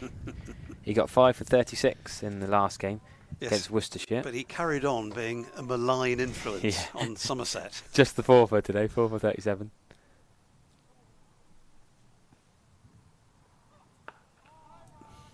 Yeah, he got Tom Taylor, who's injured, batting at number 11, with Kashif as a runner. That was the final wicket of that Worcestershire game. That took Hampshire above Somerset in the table with that win, and Somerset losing up at Lancs. Big fan of fishing is Carl Abbott. We had him on. Were you here when he was on commentary? Popped on with us and talked about his time at Clevedon. Played at Loudoun in the Devon League. Clevedon in the Whipple. South African who's spent a lot of time in England in recent years is Carl Abbott. Not related to Sean Abbott of Australia. Oh, not closely anyway. Who is playing in the current ODI series. Yep, indeed. They're at Lords on Saturday and Bristol on Sunday, is it? Or Lords on Friday and Bristol on Sunday? Yeah, Lords tomorrow. Friday, yeah. Tomorrow, yeah. Still cricket season. I'm lost with what day of the week it is. Yeah, well, hopefully England can keep the series alive with another win. It'd be nice to go into the last game at 2-2. We'll have another screen going in here, won't we? I've lost my Sky Sports phone. I've got my Irish landlord Sky Go password on. I can't find that. That's quite helpful for double screen in Sky Sports days. Gregory still with the 4 slips in. And that is taken this time. The first of those 4 has taken the catch. It's Tom Abel, and the second wicket has fallen. What a tangle he got on himself there. It's a bit of a weird position. Lewis Gregory's immaculate line and length, as we know. It was a pretty comfortable height for Tom Abel, so it's not the man who was missed. It's Nick Gubbins who's gone. Tony Albert. Let's just see this catch taken again by Tom Abel. Low to his right, but comfortably taken with both hands. It's like he wanted to leave it, and at the last minute he was just too late. His brain getting to his body. He knows as soon as he's hit it, he knows he's in trouble. That's a massive wicket. I know. Be honest with you, I don't want to write off Toby Albert, who could go and get a big score here, but Somerset would probably think they'd rather drop the young opener than drop Nick Gubbins. Nick Gubbins is one of those guys that could make you pay and play a really stoic knock. His experience and the new lease of life he gave his career after leaving Middlesex. But there's an important wicket walking out to the middle at the moment in the form of the Hampshire skipper. You don't want to drop anyone, but Nick Gubbins not comfortable apparently with the umpire's decision, which we can have a look at again. That delivery. no, he hit that. False information coming through your ears, Stephen. Don't trust that. He's hit that all day long. He knows he's hit it. He's tried to leave it, and last minute, just not. That's clearly he's off hit the that. bat. Yeah, definitely. He knows he's hit it. End of story. Here endeth the Gubbins lesson. Floodlights now shining brightly. We would not be playing without them at the moment. This is massive for Somerset to stay on here. Somerset got to do whatever they can, because James Vince does not want to bat in this light. James Vince would much rather save it till tomorrow. But if Somerset can get the prize scalp early, this will be massive to defining the course of this game. Lee and Dawson, I would argue, is actually the other big fish. And then Gubbins, you say they're the three key men. Gubbins gone. If Vince goes as well, yes, there's Ben Brown and plenty of the young lads and the bowlers can still bat, but you think your Vince, your Gubbins and your Dawson are the guys to get you centuries in this game. Yeah, here is Gregory then. Oh, out of his crease. Interesting from James Vince. Middle of the pants off that into the ground, didn't he? But interesting tactic, getting down to it. Well bowled, Lewis Gregory. 1 for 6. Identical figures to Alfie Ogborn. The only difference being that Gregory's bowled 1 over more.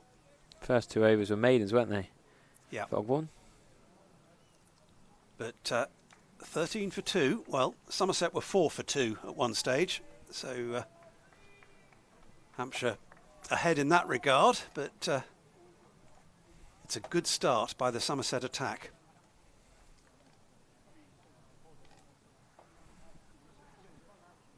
Ogborn to Albert. Could there have been a single there? Thought about it? No. Archie Vaughan's there.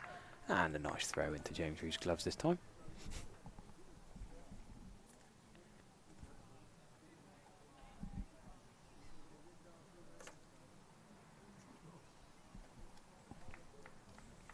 Four slips at the ready.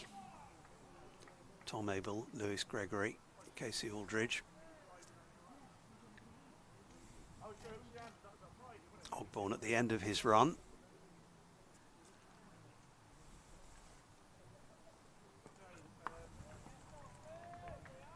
Is it Tom Lammonby at 4th? Yeah, yeah. Often it's 4th or gully or point sometimes. Tom Lammonby, the opening batter again. Poor chap's moved around a bit, hasn't he? Not, well, you know, yeah, it didn't tell us any more about... He's opened the batting most of the time when Andy Mead's got out first, second ball anyway. He's in the first over. Poor old Andy Mead in at 3 to, well, maybe help him out, and he's still out second ball. But at least he wasn't running down the wicket this time. One positive Somerset will take from that. It's a shame for Lewis Goldsworthy because he came in, got 38 twice against Durham, then didn't do so well against Surrey, then got injured, didn't play against Lancs or here. And a little groin niggle. He's still been training, but...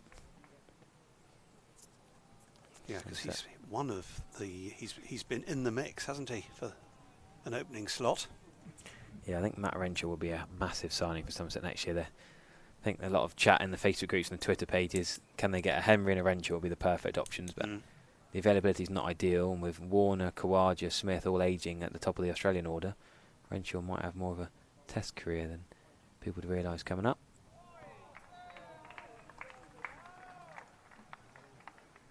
Yeah, Renshaw-Vaughan opening partnership has a good ring about it. I totally agree. And the right left-hander. Yeah. And they're different styles. I think that helps a lot of problems. Then you go Lammonby at 3, Abel at 4, Banton at 5. That looks so secure. You know James Rew's going to be at 6. Whether Thomas Rew comes into the equation, maybe I'm a bit ahead of myself. They'll probably go Gregory and Aldridge at 7 and 8 still, with Craig Overton at 9, and overseas Quick at 10, and Jack Leach at 11. That's the dream Somerset 11 for the start of next season. No signings required, just an overseas or 2. Yeah, I think Thomas Rew may be still a little bit on the young side. Well, yeah. Well, you say that, but then we would have said that about Archie Vaughan, wouldn't we? Well, yeah. Archie Vaughan's only a year and a half older than Thomas Rew, and he's done pretty well in his first couple of weeks. He has. And I'd say Thomas Rew's an even more exciting talent than Archie Vaughan is. Yeah, but you don't isn't it? Want to rush things. No, he's still got school to do. He's out to South Africa now. So Thomas Rew had He couldn't come. He couldn't watch the One Day Cup final on Monday because he was at school. Yeah, Monday, Tuesday, Wednesday, and today. Today's his last day at English school before he's off to South Africa tomorrow for a bit of schooling out there, St Cillians. Going to be runs here, at least 2 down to third man. They'll settle for that. Yeah, not a bad life as a young school kid, is it? And then he's going to play there for 6 weeks or so, a bit of a exchange, bit of study, bit of cricket. Then he's got the England 19s training squad, then the England Under-19s World Cup, then England Under-19s captaining back here in the summer next year alongside some Somerset commitments. So I reckon next July, August, we'll see Thomas and James Rue batting together. Thanks to Eurolay, the speed gun, just showing you. I was chatting to some of the backyard cricket lads earlier about the pace the bowlers bowl. Abbas more like 68, 72, that sort of area. Alfie Oldbourne a bit quicker, up to 85 now, that quicker second ball. Yeah, when he got me out a couple of years, I don't think he was bowling that fast. I played and missed it in for 3 overs and then he got me out, whereas he'd probably got me out first ball with the pace he bowls now. He's got that sling in his wrist, hasn't he? That slingy action now is Alfie, as well as having the direction and accuracy on point. Lovely shot. 4 runs for James Vince. Don't need to run there at all. James Vince is far too good a player to miss out on a long up outside off stump. Time the pants off of that. We know he's good with the cover drive and the whip through mid wicket. Anything short he can place between point and mid off. Do you remember that T20 Vince innings here, Stephen? Was it 125, I think it was? In a T20 opening the batting. And he just creamed it everywhere. It wasn't hoiking, it wasn't running down and whacking it from the start. It was fluent cricket shots. He's one of the best looking players. He's up there with a Mahela Jayawardene and Ian Bell, I'd say, when he's on form. Yeah, graceful batsman.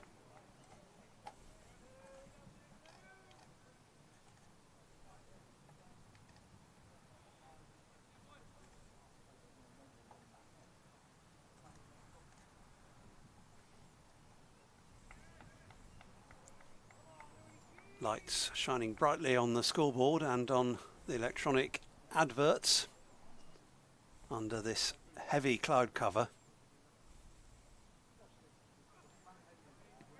which Lewis Gregory won't mind at all. Firing that one a little bit too far outside off stump. Still 20 overs potentially left in. That feels like a lot, doesn't it? This day. We might see some spin. We probably will see a little.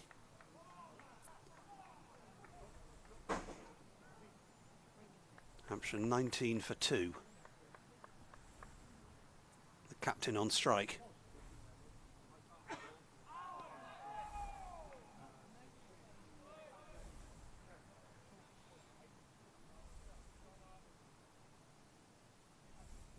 One for 10, Lewis Gregory. Should be 2 for 10.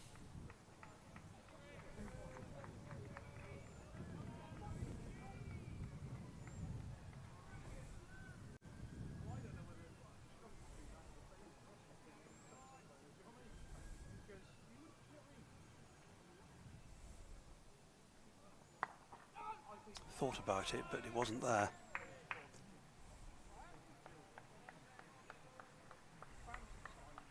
Gregory in his 5th over. I wonder whether that will be it for the moment after this next delivery.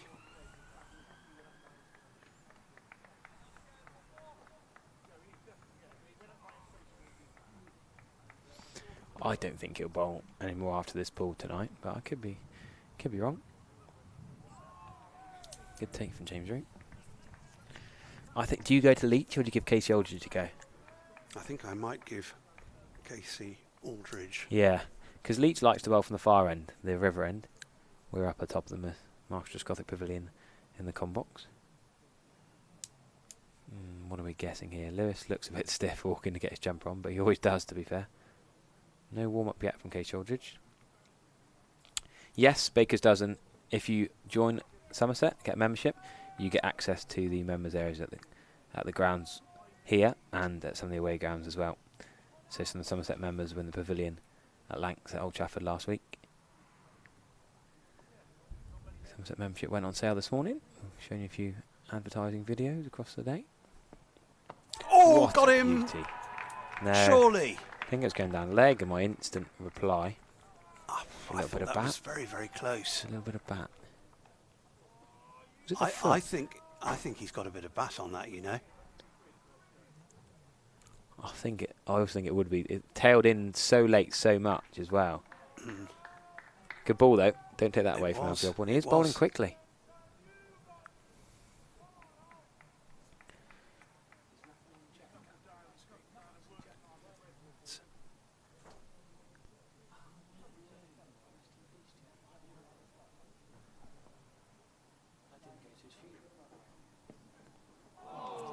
Well bowled again. This is a great spell from Alfie Ogborn. He's got the wicket to his credit. He must have been very, very close to another in this over.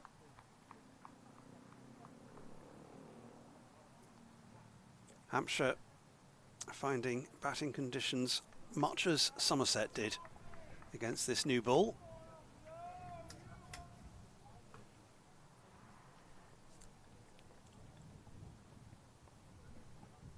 Not much warm-up yet for Jack Leach or Casey Aldridge. Alfie Ogborn's bowling really well. You won't be able to take the ball out of his hand.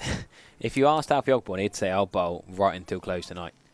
I reckon he'd happily bowl 11 straight through. And he's at a much fresher stage of his career. They won't want him to. The bowling coach won't want him to, and Lewis Gregory probably won't want him to, but you know, he'll rest up tonight. He hasn't got far to go home. He hasn't got to sit in the car and drive home.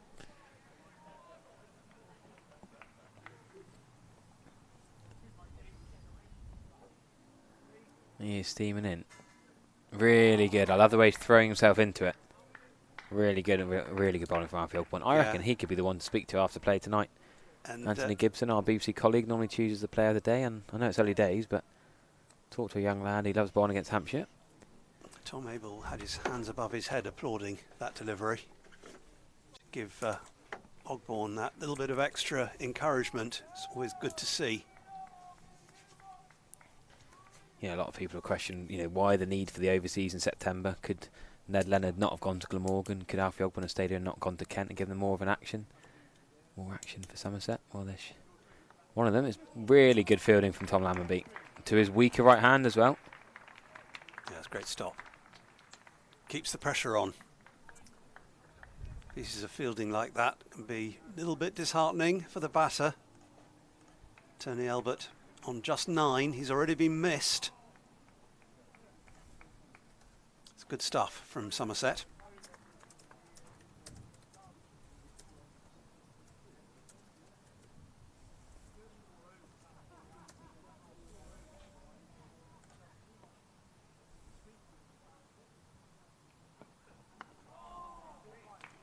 Well bowled, Alfie Ogborn.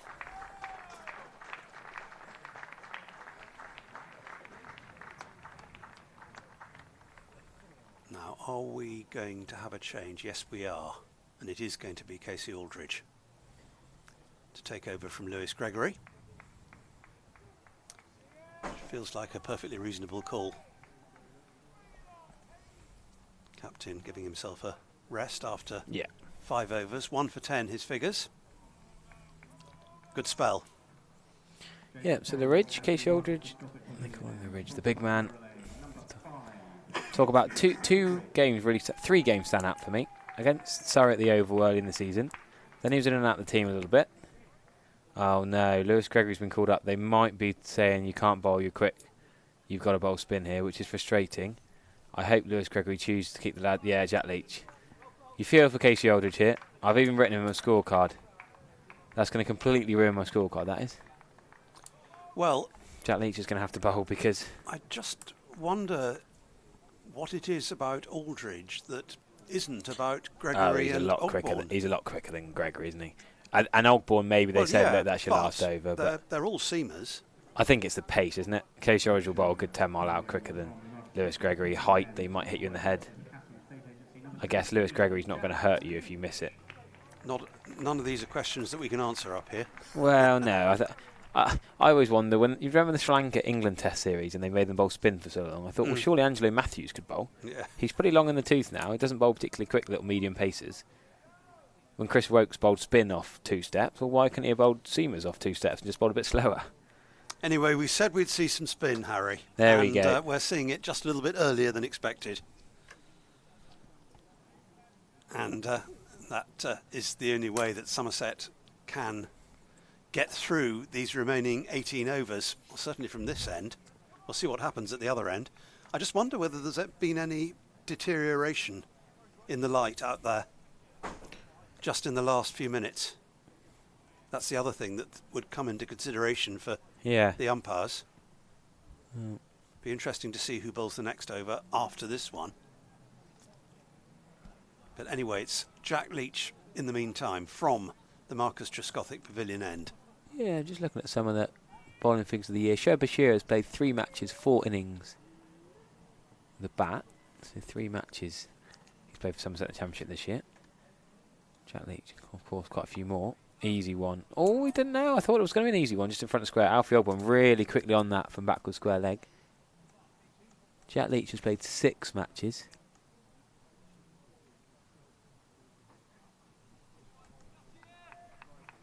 .255 overs Jack Leach has bowled in the County Championship in just 6 matches. That's a fair effort, isn't it? Well defended by the Hampshire skipper. This is the wicket that Somerset really want. Indeed. This evening.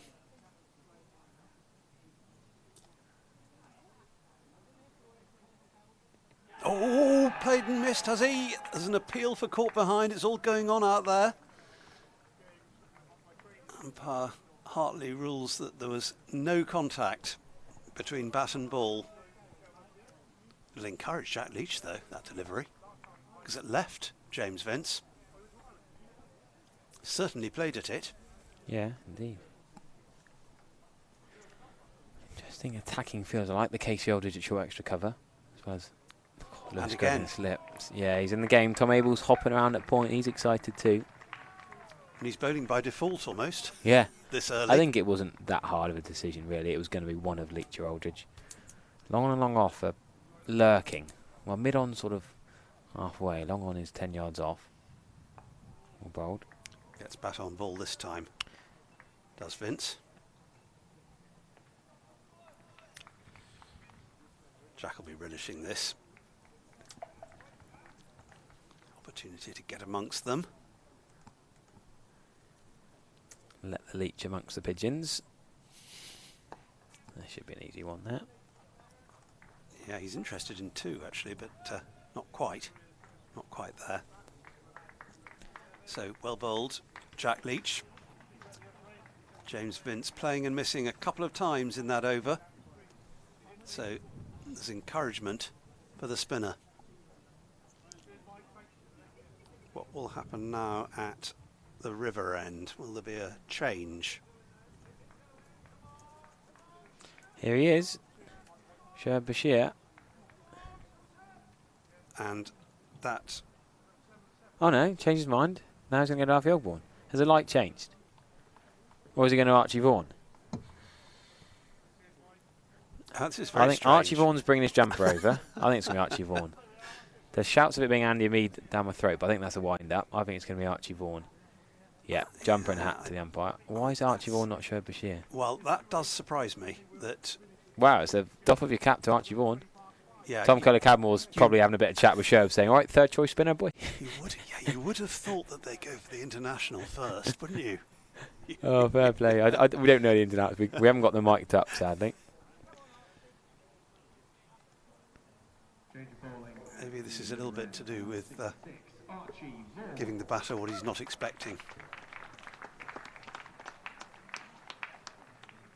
Looked for a while with all the comings and goings at that end. It could have been anyone who was coming on to bowl. They're all trying to fight over who gets to go.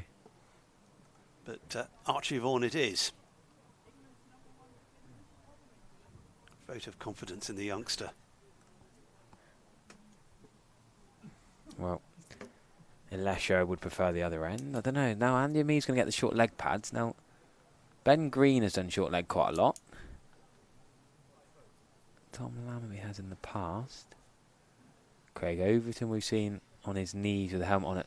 Short leg slip more often. Andy Amee is the man chosen this time. I think it's going to be short leg. Yeah. So anyway, Archie Vaughan, deep long on. Interesting. And a deep backwards square. Tom Cullicadmore loves to chat with the fans. Good on him. Chatting to the fans in the Hildreth stand. Alan in the Hildreth stand got the earpiece in. Give us a wave. Oh, he's gone straight away. James Vince has hit it straight over Jack Leach's head. That is a yard over Jack Leach's head. He couldn't have picked him out any better. It's just over his head though. A slog sweep from James Vince. He's not going to let Archie Vaughan settle. Is that a bad ball? I don't think it is. It's gone for 6. I think James Vince has decided he's going to target the young lad early on. How often do you see a slog sweep for 6? That's got to be a September shot. I don't think James Vince is doing that early in the season. I mean, unless he's trying to get back in the Bazball England test side. He's gone again. That's filthy. He did not mean that to go there. It's going to be an easy 2. He scuffed that in front of square. Jack Leach didn't pick it up early. It's a very un-Vince-like shot. Very interesting approach. No respect for young Vaughan. Yeah, but Vaughan would have been encouraged by that shot. The way it was played. Now deep mid-wicket's going to go back after that hack for 2. I don't normally say James Vince hacks the ball. Maybe it's just to get the fielders out. Takes a couple of calculated risks at the start and he thinks he can then milk it. Don't know how calculated they were though.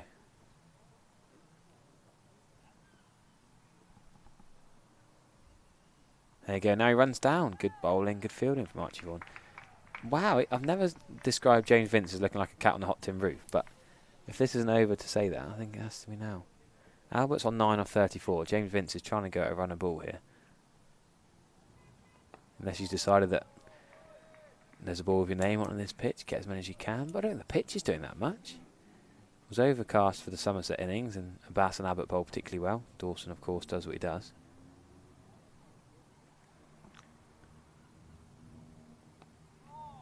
Well, the last couple of balls were slightly better played. Sher Bashir's in the action in the field, but maybe he doesn't. Oh, he is going to have a bowl. Sher Bashir's going to bowl from this end. Okay, so maybe Jack Leach has decided he wants the other end. Yeah, that would be it. So Archie Vaughan has bowled 1 over to change ends.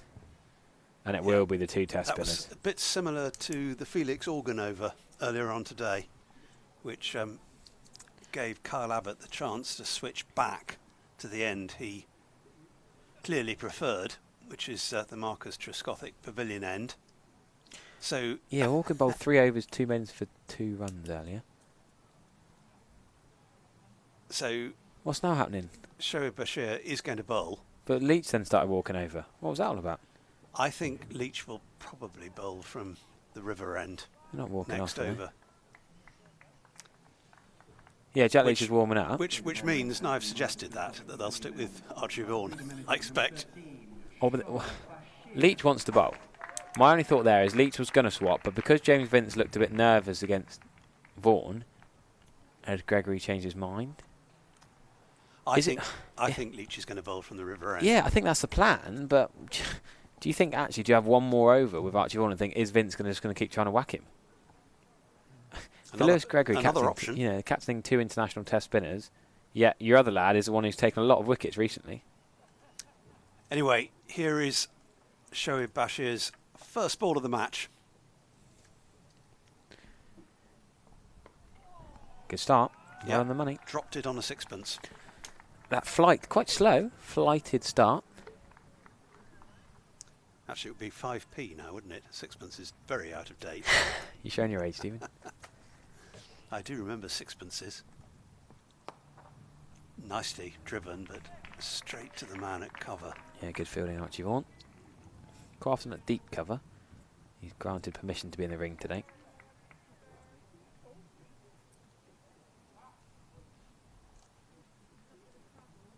That's fractionally short, but treated with respect by Tony Albert. Still not quite into double figures. Albert having been missed before he'd scored.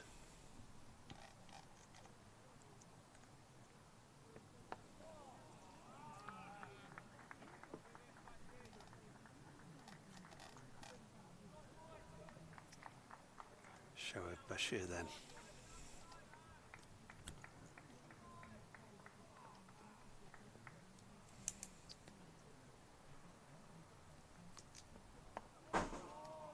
He's dropped on a nice line and length straight away.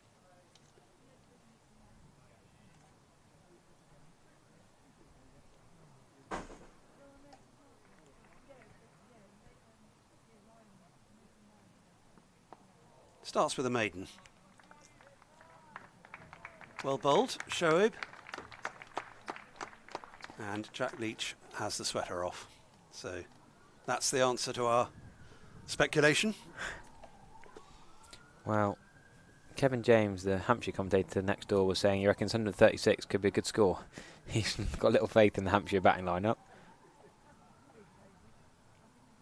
It's not that the pitch is doing loads. I think it's a little bit tired, a little bit worn. It is September, don't forget. Also, that a lot of batters in September, the head's not in it to dig in and bat deep as much as at the start of the season. They are knackered. Think how emotionally taxing it must have been to drive up to Lancashire, lose in 4 days, having been to Edgbaston, and then go to Trent Bridge. These Somerset guys are knackered. Hampshire, yes, they weren't involved in 2 white ball finals, but still a long old season with the schedule these days, and they haven't got as many players as Surrey to keep rotating players in and out.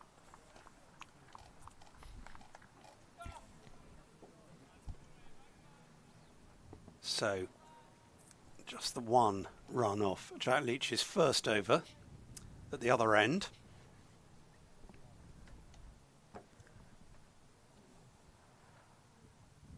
Here they are, Leach and Bashir in tandem then. Good start again from Jack Leach. Well, that was a rather more respectful opening shot from James Vince than he played to Archie Vaughan in the previous over.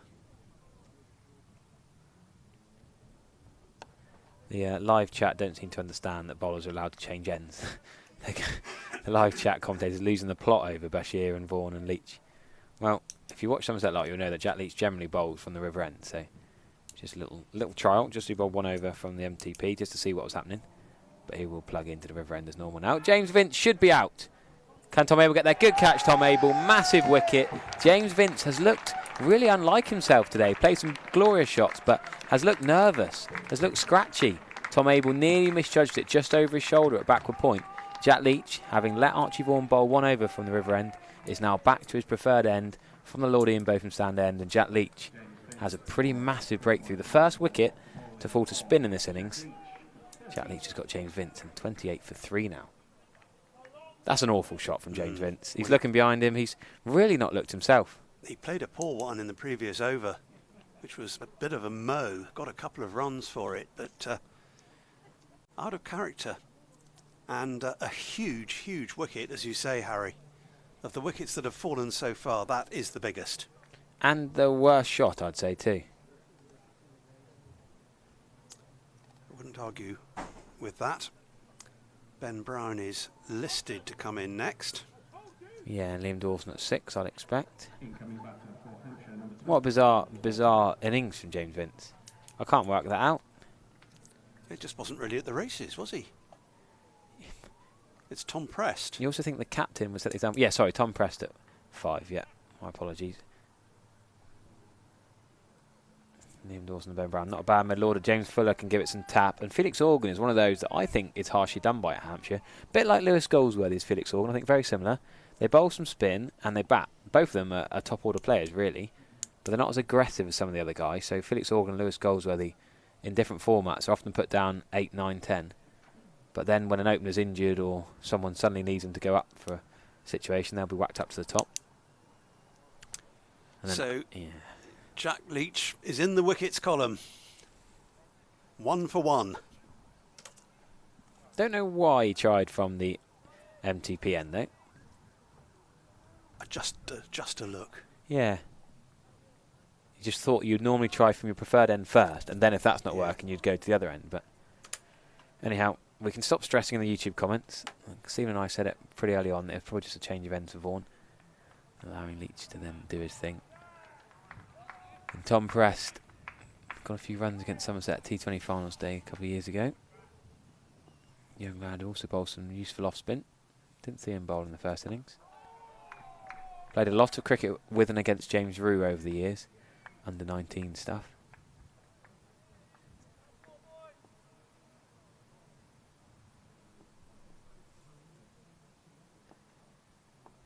The puns are already coming. I'm enjoying. Not a very convincing shot. I'll bet he doesn't. And not impressed with the new batter. Very good. A bit of humour from the live chat. 4,000 watching now, with most of the rest of the county championship rained off pretty early today. The driest part of the country is the West Country yet again. Well bowled, Jack Leach. That is, I fancy, a wicket maiden. Yeah, it is. 2-1-1-1. His figures at the moment.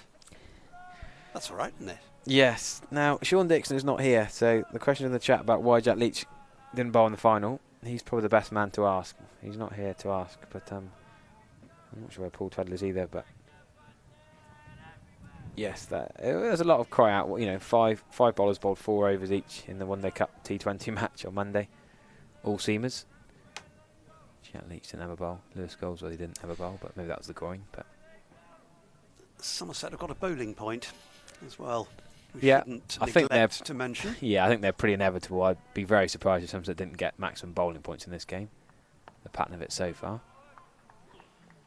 Well, we could end up, the way things are looking at the moment, we could end up with no batting points for either side. I think I would strongly suggest that's the case. 250 is a long, long way off. Somerset dug themselves out of a hole and still only got 136. So I think the Gloucestershire fan's been kicked out. He's been escorted out by the steward. Gloucestershire fan come down and giving it large down here. Oh, that's a lovely reverse sweep. That is beautifully played by Albert. I thought Press would be the man to reverse sweep, but Albert plays that really well in front of Scrap. It's finally got into double figures. Tony Albert goes to 13.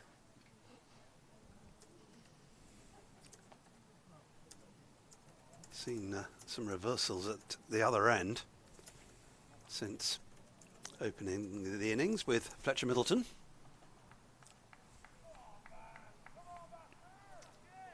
"13 wickets so far today.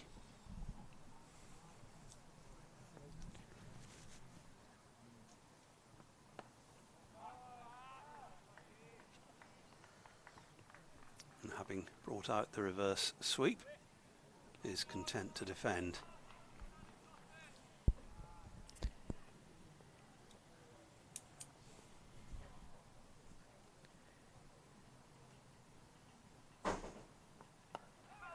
Wow. To deep mid wicket. There'll be a comfortable single, no more than that. He was looking for a bit more than that, I think. Not hanging around, are they? I think Tony Albert had his eyes on the boundary either side of the sweeper. 33 for 3, Hampshire.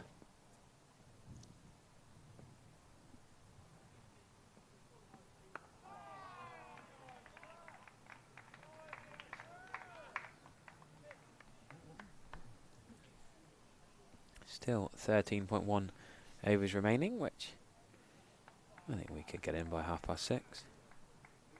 Especially if these two take us to the close.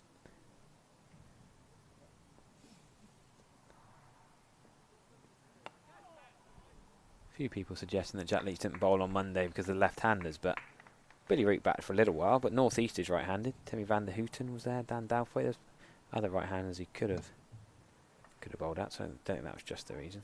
Well, he's got 2 right-handers to bowl out now, yeah. which I'm sure he'll relish. Already has the wicket of the Hampshire captain. Another right-hander. Can he add to that? Potentially he's got 7 overs to do that this evening.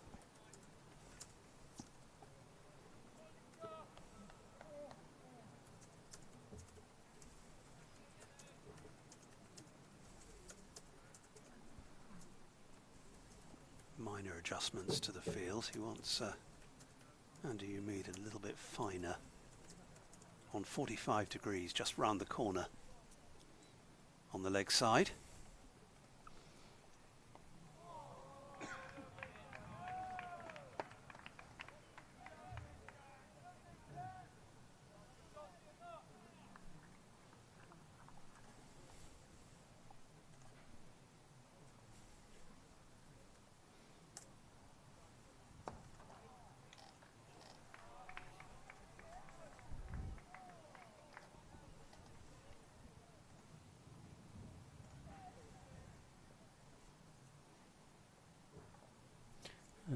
Suggestions for a more attacking field from the live stream chat.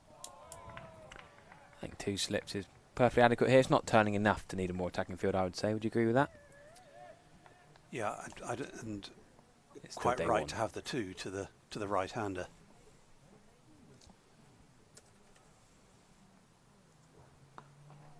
Nicely played, will be a single for Tony Albert.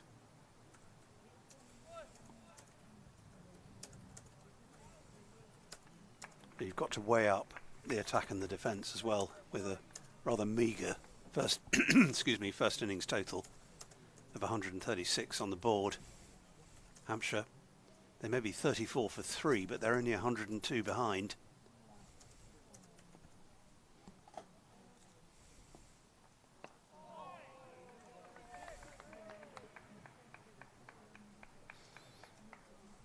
Yes, the forecast for Sunday's not at all good, but the last games of the season very rarely go into the 4th day anyway, especially with tomorrow and Saturday being much brighter forecast. Yeah, if wickets carry on falling at the rate they have Saturday. There we go, another wicket. Casey Aldridge, he makes up for that catch. Press this time. Albert was the one he dropped earlier. That was an easy one in the slips, but Casey Aldridge to his left. Not quite as hard as that Adam Rossington catch in the T20 Blast Finals Day team. Remember that beauty. But Casey Aldridge with a safe pair of hands this time. Yeah, he might. I don't know whether he might have preferred it if it had been Tom Albert. Yeah, I think he would have done. But anyway, he's taken it, and he's taken it comfortably enough. Jack Leach reckoned that was safe from the moment it left the bat. Look from the other angle. Yeah, it just didn't quite get on top of it. And nice sprawling effort. Annie Chase coming to celebrate the wicket. The neutral Somerset third voice next door. The BBC comms. Well, funny little innings that from Tom Press. Didn't really seem to go anywhere. Didn't seem to get anywhere. Not off 7 balls, and he's quite an aggressive, positive player. Well, he wasn't really in there long enough to make any impression, was he? But he just middled it straight to, well, the big bucket hands of Casey Aldridge. Yeah. Slightly bizarre. Well, Jack Leach has 2 for 2. Somerset's day getting better and better. Sophie Luff just texted me saying, good job she left and got me back on comms to take the Somerset wickets. 13 off 22 for James Vince, 5 off 17 for Gubbins. No one's really found it easy to score. I can see now maybe why Vince tried to score quickly. He thought maybe get them before you're out, but you know, Tom Kohler-Cam was an aggressive, positive player, but he showed that you can take your time, get your eye in and bat properly on this pitch. Ben Brown, the new batter, at the non-strikers end at the moment. Still no Dawson. Dawson at 7, and I thought Brown might be 7. Liam Dawson's my captain of my fantasy team for this week. So. I fancy we're going to see plenty of defence from these 2 batters if they can see it through the next 12 overs. Oh, that's only just over the head of leg slip. Won't be 4. They've already taken 2, and they'll settle for 3. That could easily have been the 5th wicket. Yeah, brave shot that. Really brave with a bounce and the dip. That's not far away. Tom Ablett, leg slip, really leaping high. Bit of confusion in the YouTube chat. It's Toby Albert. If you haven't seen Toby Albert play for, it's not Tom. There's plenty of Toms in the Somerset team. It's not Tony, no, it's Toby. Toby Albert. Pardon. It's definitely Ben Brown. Yeah. Who's on strike now.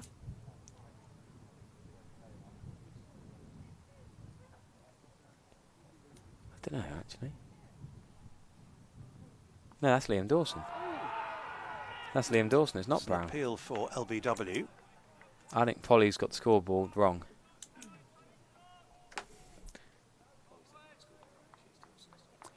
Yeah, well, I think it's just been updated. Pretty corrected. sure it's Dawson, not Ben Brown. Sorry, scoreboard error. But we can see Liam Dawson's manners was quite noticeable, the way Liam Dawson picks up, the way he strikes the ball. Yes, both diminutive figures, Brown and Dawson, but different styles of batting. And Dawson's such a good player. I wouldn't say wasted at number 7, but potentially could have had him even as high as 5.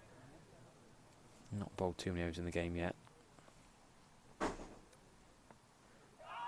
Wow, he's going to sweep every ball now. There are plenty of oohs and ahs going on out there. Hands on heads, keeper, first slip, leg slip. It's all happening. He's panic sweeping this a bit from Toby Albert. He's outside the line, but is he going to top edge it? Tom Cadmore is mid-off, gesticulating. Can they have another catcher in? James very well taken. I don't think Albert is going to last long against Bashir. Keep playing like that. They want it. Leach wants to either get Dawson out this over or keep him at that end, because Albert, I think, wants to face Bashir again from Somerset point of view. Just wondering whether there was any bat involved in that. Very difficult to tell. Yeah, not the last ball, a little bit early in the over. Whether that one just squeezed in between James Rew's legs. Here we go again. Oh, I think there might have been something on this, you know. Yeah, but a glove in between the legs. James Rew, yeah, hands on head. So that could be the second drop. Well, it could.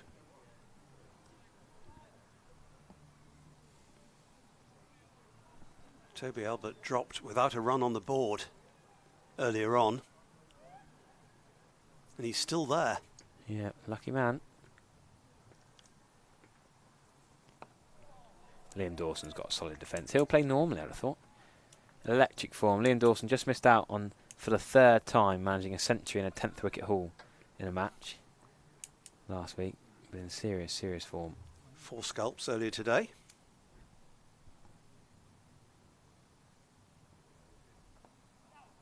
Single there.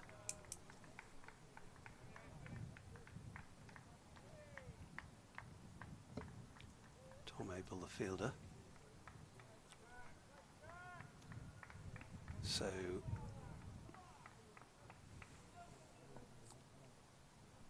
Albert on strike again.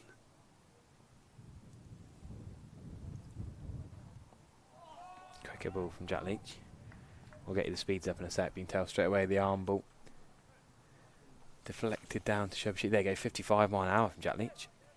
I think his arm ball's really come on this year. I think it's the most I can remember him using it in a Somerset shirt.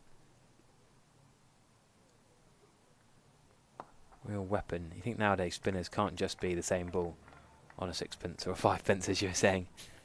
You know, he's not going to suddenly bowl a left arm wrist spinner, or he's not going to bowl a rapid seam upper, but just that arm ball. And yes, 100% Dawson is the James Hildreth of Hampshire. Should have played more for England. Liam Dawson and a couple of games. Carried the drinks quite a lot. A few white ball games and a few tours, but got a feel for him. He's done everything you could possibly wish to do in county cricket. That's a better shot from Albert. Calmly taking a 1 to deep cover.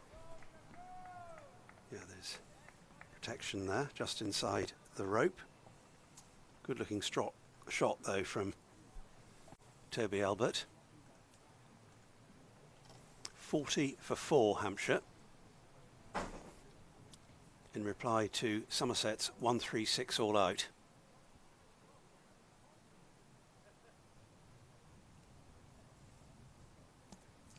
Good to see Leach and Bashir in harness. Indeed.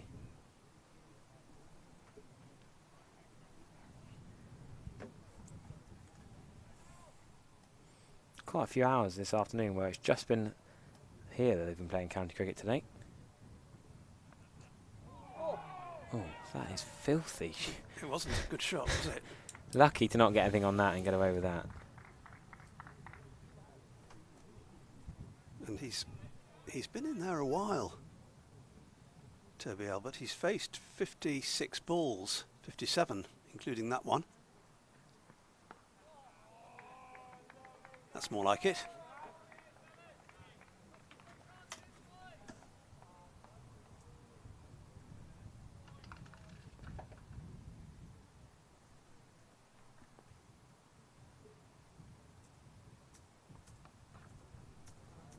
Going to be runs here, 4 of them, down to long leg, crossing the rope just in front of the Colin Atkinson pavilion.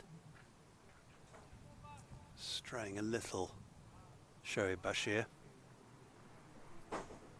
and Albert taking advantage. We'll take him on to 23. It's his second boundary.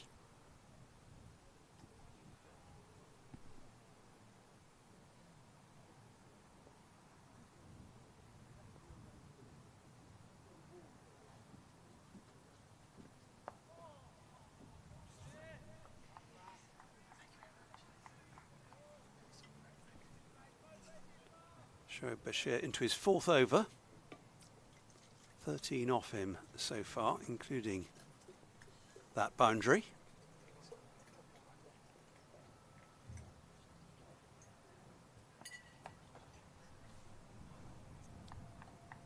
Again, there's protection out in the deep, as that one is driven through extra cover. Will just be a single. I like the protection on either side. Yeah, the only one I'm not sure about is a deep cover. Part of me thinks, could you encourage him to play against the spin? Well, he was saving runs there, and you can't save that. That's still going to be 2, isn't it? Yeah, he'll get round to it eventually. They might. No, they're not going to take 3. They premeditated the 2. I think that's just slightly too full from Shoaib Bashir. If he brings that length back for length more, then you've got Dawson driving against the spin. Harder shot, riskier shot, that might bring the slips into play. Pretty windy out there, as you can see on the camera. Bit of autumnal breeze. Yeah, the flags on the Andy Caddick Pavilion have been fluttering away all day. Full of the breeze, the westerly wind that we've had, which has brought some clouds in, and we've seen them roll past. Not many of them have actually spilt their contents over us. We've lost a handful of overs today, but we've had more cricket than not. That's a nice shot. That's a lovely shot, agreed. Only 2, but they maybe could have sprinted 3 with Tom Amby having to dive and pick it up, but that's as fluent as anything that Toby Albert has played. That's the problem with dropping him early and then getting away with those ropey attempted sweeps off Bashir. 2 for 6, Jack Leach then.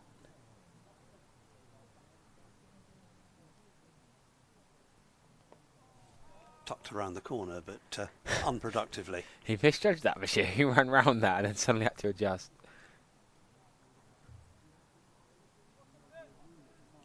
Yeah, a lot of talk about Liam Dawson. He was offered, he could have gone with the England squad, but he wasn't guaranteed to be #1 spinner. So he went and played in the South African T20 League instead of carrying the drinks, which I don't blame him, to be honest with you. Liam Dawson so many times was overlooked as a 2nd or 3rd choice spinner, even in India, Bangladesh, Sri Lanka, when really he should have deserved a game. He did deserve a game. I don't blame him for saying, look, rather than carrying the drinks, I'm now in the latter stage of my career. I can go to South Africa, be guaranteed to play in the T20 League, get a bit more money, a bit more experience. Fair play to him. You can't deny an honest, hard-working county pro that you got to cash in on some franchise leagues after, you know, years of thinking you're going to be an England cricketer, but just missing out.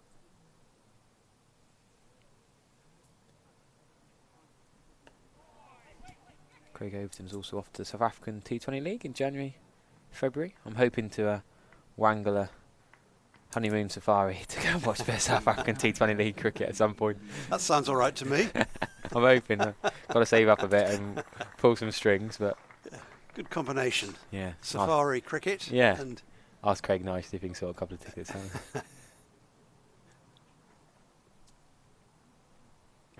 Tom Abel's playing it. Runner van der Merwe. Sort of taken over from the Big Bash in January now by some of the stellar county names.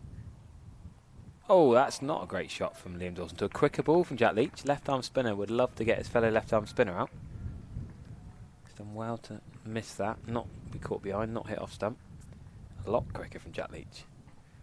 We'll try and show you that one more time. We saw a 55-mile-an-hour quicker ball a minute ago. I reckon this one could even be 56. We'll get our Eurolate speed gun up for you.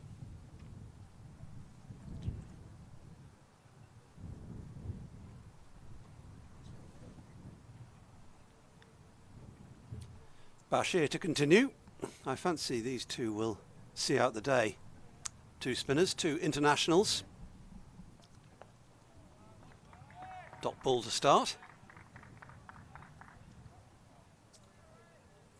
50 for 4 Hampshire.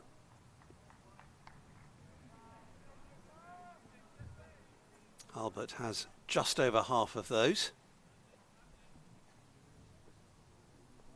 as you'd expect, given he's been in since the start of the innings. Sweep, which will find a fielder. Best sweep shot he's played yet, I'd say. Controlled, middled it. Yes, it was down on the ground, only 1 run. He's never going to get forward to it, which makes me think, actually, is it worth playing? But I guess he's trying to get it squarer, in between deep backward square and this sort of mid-wicket that Tom Lammerby's at. Yeah, there was a good reverse sweep too, wasn't there, earlier? Yeah. Reverse, was the reverse sweep? No, it wasn't Tom Prest, it was Albert, wasn't it? Yeah. Pressed out for a duck. One of 6 ducks today. 5 in the Somerset innings. So the Olympic rings is 5, and Audi's 4, isn't it? What's 6 ducks then? We'll have to come up with something for that, Stephen. That's your project overnight. A flock. A flock of ducks. Yeah. Is 6 enough? 2's a crowd, 3's a party, whatever.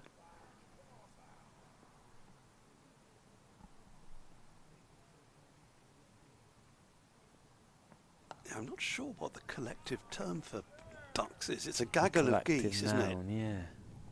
Don't know. Answers on the stream, please. Yes.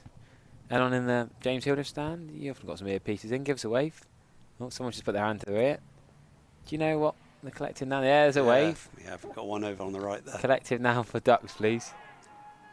That's an ambitious appeal from Sher Bashir.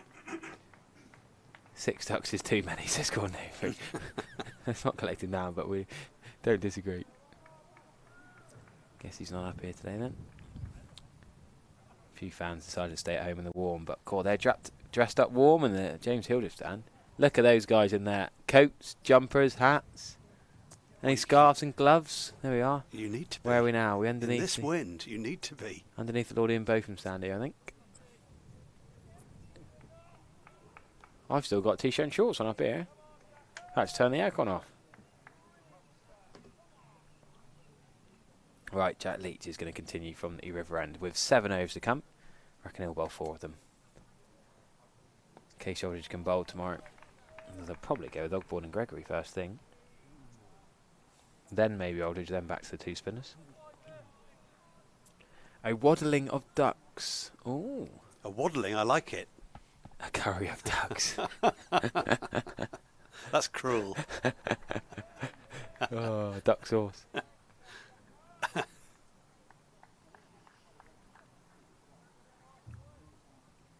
Oh. Brave to say that on comms I see in brackets. Now that would have caught me out many, many times. So when I see Brave to say on comms, that means don't say it, Harry. You know, 10 years ago as a young fledgling commentator, I might have fallen for that trap. I've just about learned.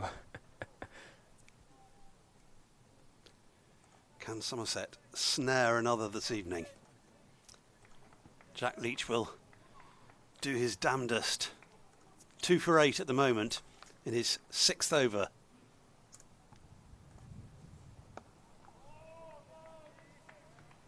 Oh no, that's harsh. Dan, we can't read that one out, but he's probably got a point, some of these.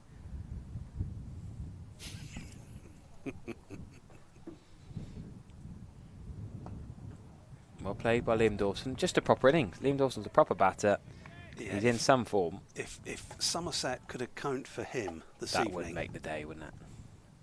They would feel right in this game. I'm sure they do already, but he's a big wicket, Liam Dawson. Go on, then have a guess of his first-class batting average. What, this season or no, overall? Yeah, altogether, overall. We'll go niche. Go on. 35. Oh, Stephen, you're so good at this game. 34.86. You're phenomenal at this. Right, his test batting average. I'll give you a clue. He only played 3 test matches, 6 innings. And he had 2 not outs. But it's not going to be 35, is it? Not quite. It's not. 24.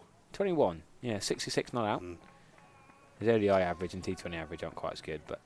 He's unlucky not to have played more, isn't he? Really, given the 33. quality he's shown for Hampshire over the years. He got runs against Somerset in the One Day Cup final a few years ago. In 2019, did he do well then?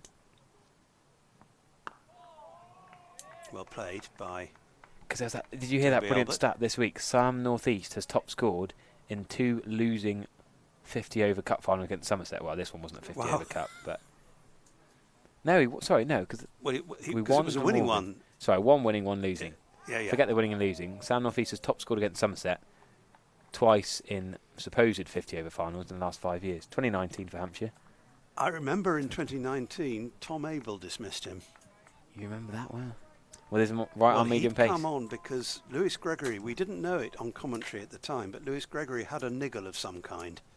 So Tom Abel came on to bowl and accounted for Sam North East, which was quite a moment in the game. Yeah.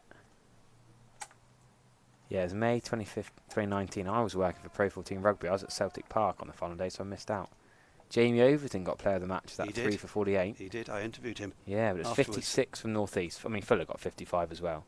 Don't forget, James Fuller, who was playing in this match. So from that match, the only remaining Hampshire players are Carl Abbott and James Fuller. Chris Wood's still at Hampshire, but not playing in this game. Weatherly, Donald, of course, played recently. Riley Rousseau was playing for Hampshire that day. And yes, Tom Abel got 2 for 19 off 5 overs. Bowled North East and Carl Abbott. You wouldn't have expected Tom Abel to bowl 5 overs in a 50 over. Can't match. Yeah, I think you'll probably see that Lewis Gregory didn't bowl his full quota. He bowled 8. Yeah. He bowled 8. Craig and Jamie were the only 2 to bowl their 10. Jamie, of course, been in the England squad recently.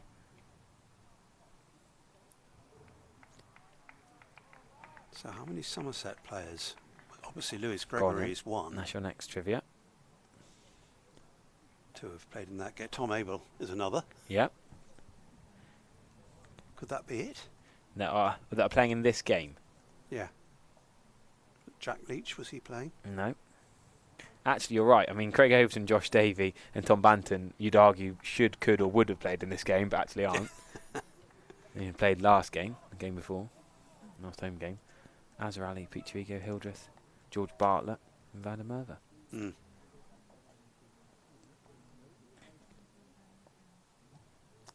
Still Jack Leach from the River End.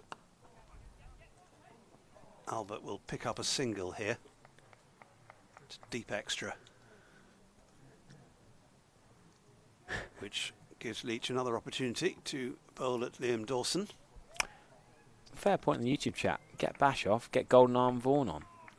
I mean, Jack Leach has looked a lot more threatening than Bashir has so far. 6 overs for 9, whereas Bashir's bowled 6 overs for 20. I mean, left arm spin away from the right hander helps as well. That is part of it, isn't it? But do you try Vaughan just something different before the close of play? There's a bit of rhythm and routine here. He is warming up. Archie Vaughan's warming up at mid-on.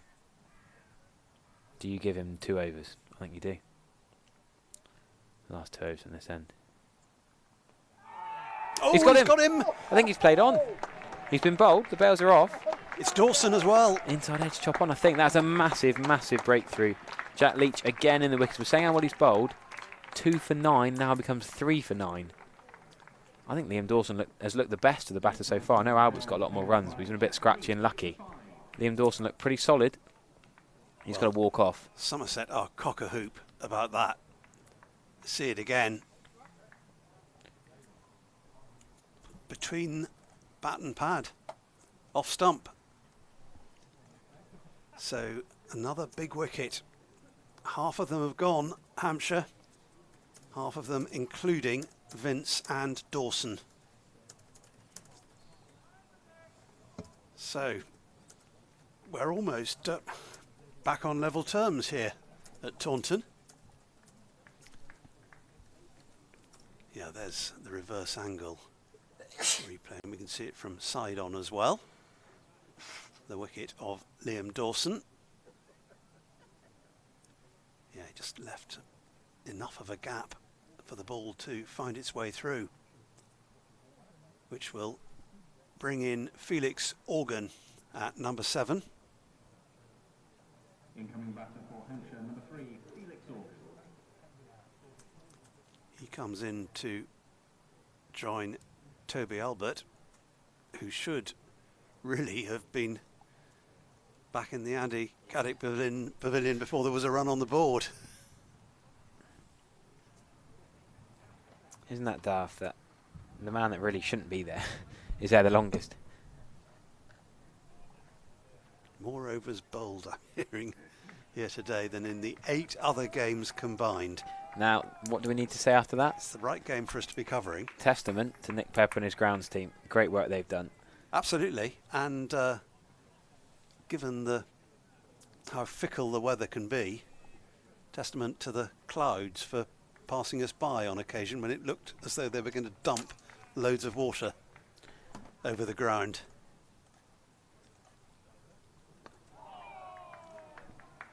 First ball to Felix Organ is defended.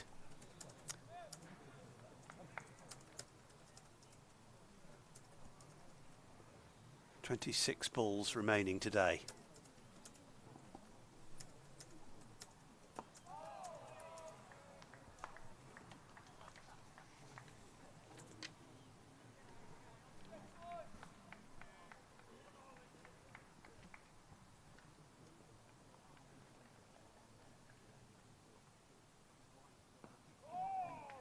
Watchfully defended to complete Jack Leach's over. Look at those figures. 7 overs, 1 maiden, 3 for 9. He's working his magic again.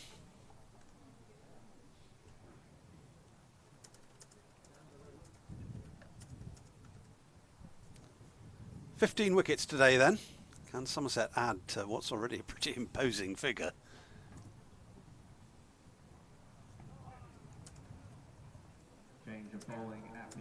They are 80 runs behind that first innings Somerset total. There's our photographer, Harry Trump. Evening, Harry. Not me. The other Harry. Signed him up to photograph the wedding. Go on. Excellent. Yeah. Get him in. Oh, here he is, Archie Vaughan then. 3 catches. Now, the rest are quite spread. I'm surprised by a deep cover and the deep backward square leg and the deep mid wicket. Although Alfie Ogborn is stopping 2 at that sort of almost fine leg.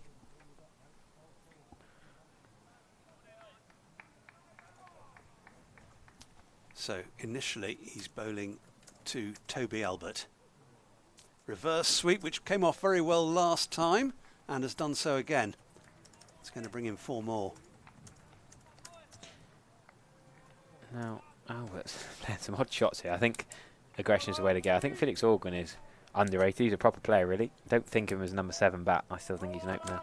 Can bat 3, has done over the years. But he might dig in and try and bat through, whilst Albert seems to be taking the aggressive mode here. They're still talking about ducks in the live chat. Peking of ducks.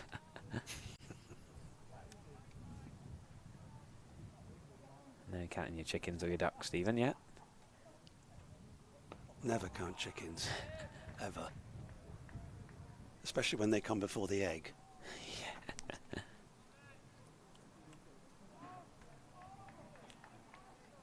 Yeah, not 9 lives. Brian makes a good point. At least a third, if not half, of the county championship matches this season have been thrillers involving Somerset this year. Essex at home, Surrey at the Oval. Yeah, I was there for that. That was amazing. Durham away wasn't a good game for Somerset. But Warwickshire at home was a thriller. Surrey at home was a thriller. Yep. been some cracking finishes here at Taunton, and it's been an absolute pleasure to witness some of them. But the Surrey one has to stand out. Yeah. Yeah, we thought Warwickshire was going to be the best of the season, chasing 4-13 Tom Abel innings. But Surrey did. Yes, ducks do lay eggs, Gordon Avery. That's a bit of a bizarre question. You never had a duck egg? Never had a cake with a duck egg or eaten a duck egg? Well bowled Archie Vaughan. Decent start there. Well, I say start. Restart. First over was taken to a bit by James Vince, but 5 dots in there. Yeah, but that was an indication, wasn't it? Although we didn't know it at the time, of Vince coming unstuck. There was the slog sweep over square leg for 6 off his very first ball, Archie Vaughan's first ball that is, followed by a very messy looking hoik out to mid-wicket. And Vince didn't hang around for much longer. So Jack Leach will bowl 2 of the remaining 3 overs. Yeah. You think so? Slip and a leg slip. Oh, that is beauty. Too good. Jaffa. We say beauty and harmony then, Stephen. Not used your word voluptuous yet, have I? Not yet, but we'll I'm sure there'll be an opportunity. We'll find a way tomorrow, Saturday. Slight field adjustment here. Second slip, Casey Aldridge. I like that. That ball's turned enough to bring a second slip into play.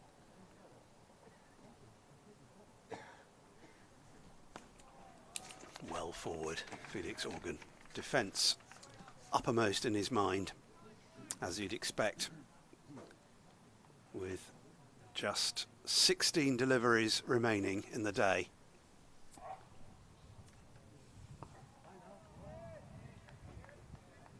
Now 15.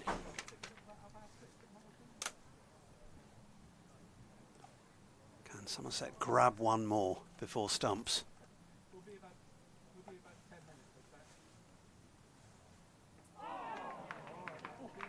That was a bit tentative from Organ.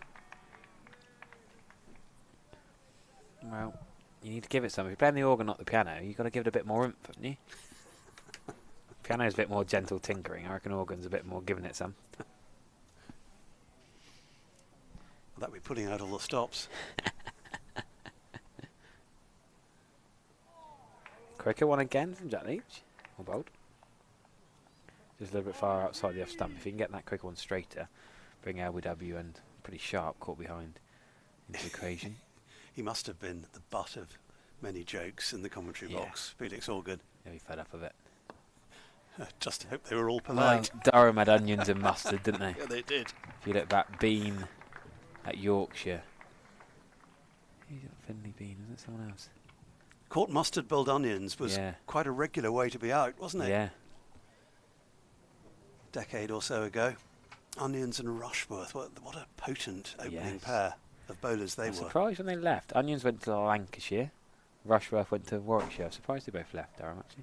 They felt like Durham doing a bit sort of northern green seamer pitch, sort of through and through, I always thought.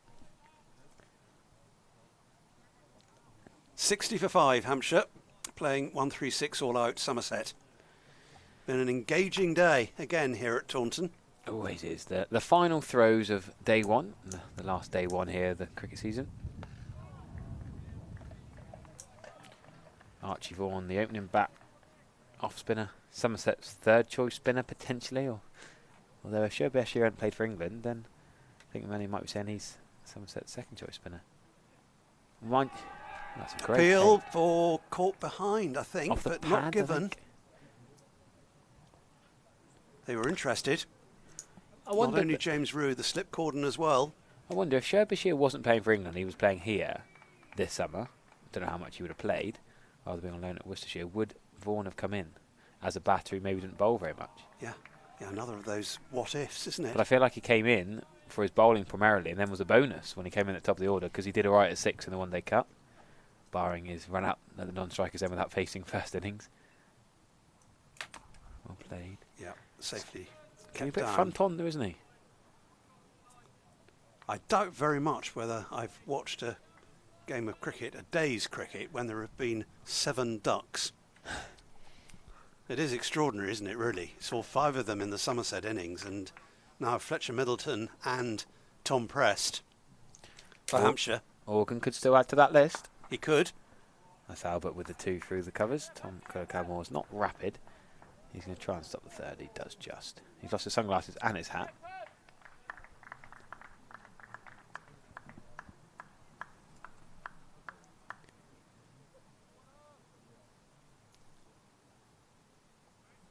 So Albert onto 38 with that. Defended firmly. That will be it for Archie Vaughan. For the day, at any rate. May see him turn his arm over again tomorrow, who knows. Just 1 over left then.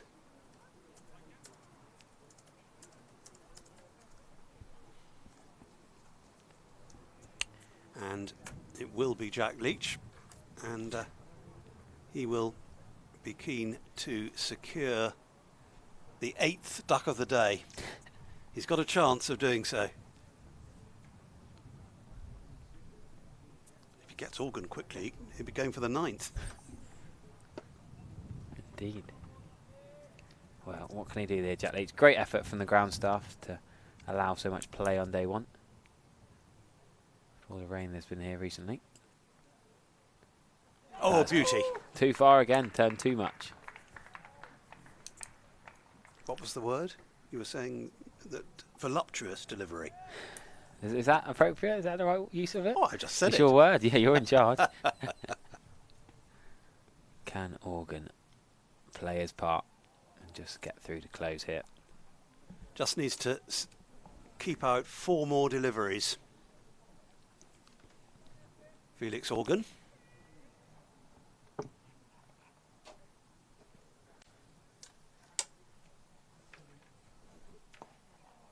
There's one of them.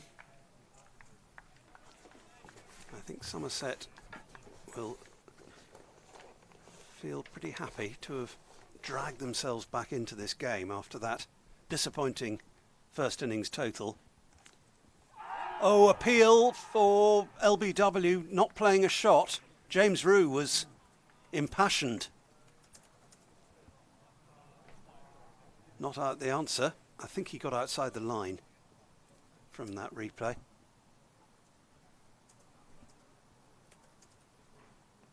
And again, shouldering arms and leaving it. Not so much. There's always extra excited appeals. I'd take them with a pinch of salt if I'm honest. Yeah, especially when you're heading for stumps. Yeah. How many overs have we had today, Stephen? 28 in this little spell. 53.5 earlier. Defence from Organ, and that is the end of the day's play, with Hampshire 62 for 5 in reply to Somerset's 136 all out. Toby Albert finishes on 38 not out. Felix Organ yet to trouble the scorers. And, well, it's pretty evenly balanced. Maybe marginally. I think the fact that Vince and Dawson are both back in the hutch, massive. I think that'll give Somerset some real faith going into tomorrow. I think Somerset are definitely edged today. You got to say 62 for 5 is pretty good. You'd back Somerset to get them out for under 130 here. Yeah, I think you would. There's a little bit of help for the seamers and for the spinners, and Somerset have got a quality attack. Great to see Jack Leach in harness with Shoaib Bashir, and a contribution from Archie Vaughan as well. Engrossing cricket, which we've much enjoyed bringing to you, and we'll bring you another day tomorrow with Somerset on 62 for 5. From Sophie and from Harry and from me, a very good evening to you.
Testing, testing.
Thank you.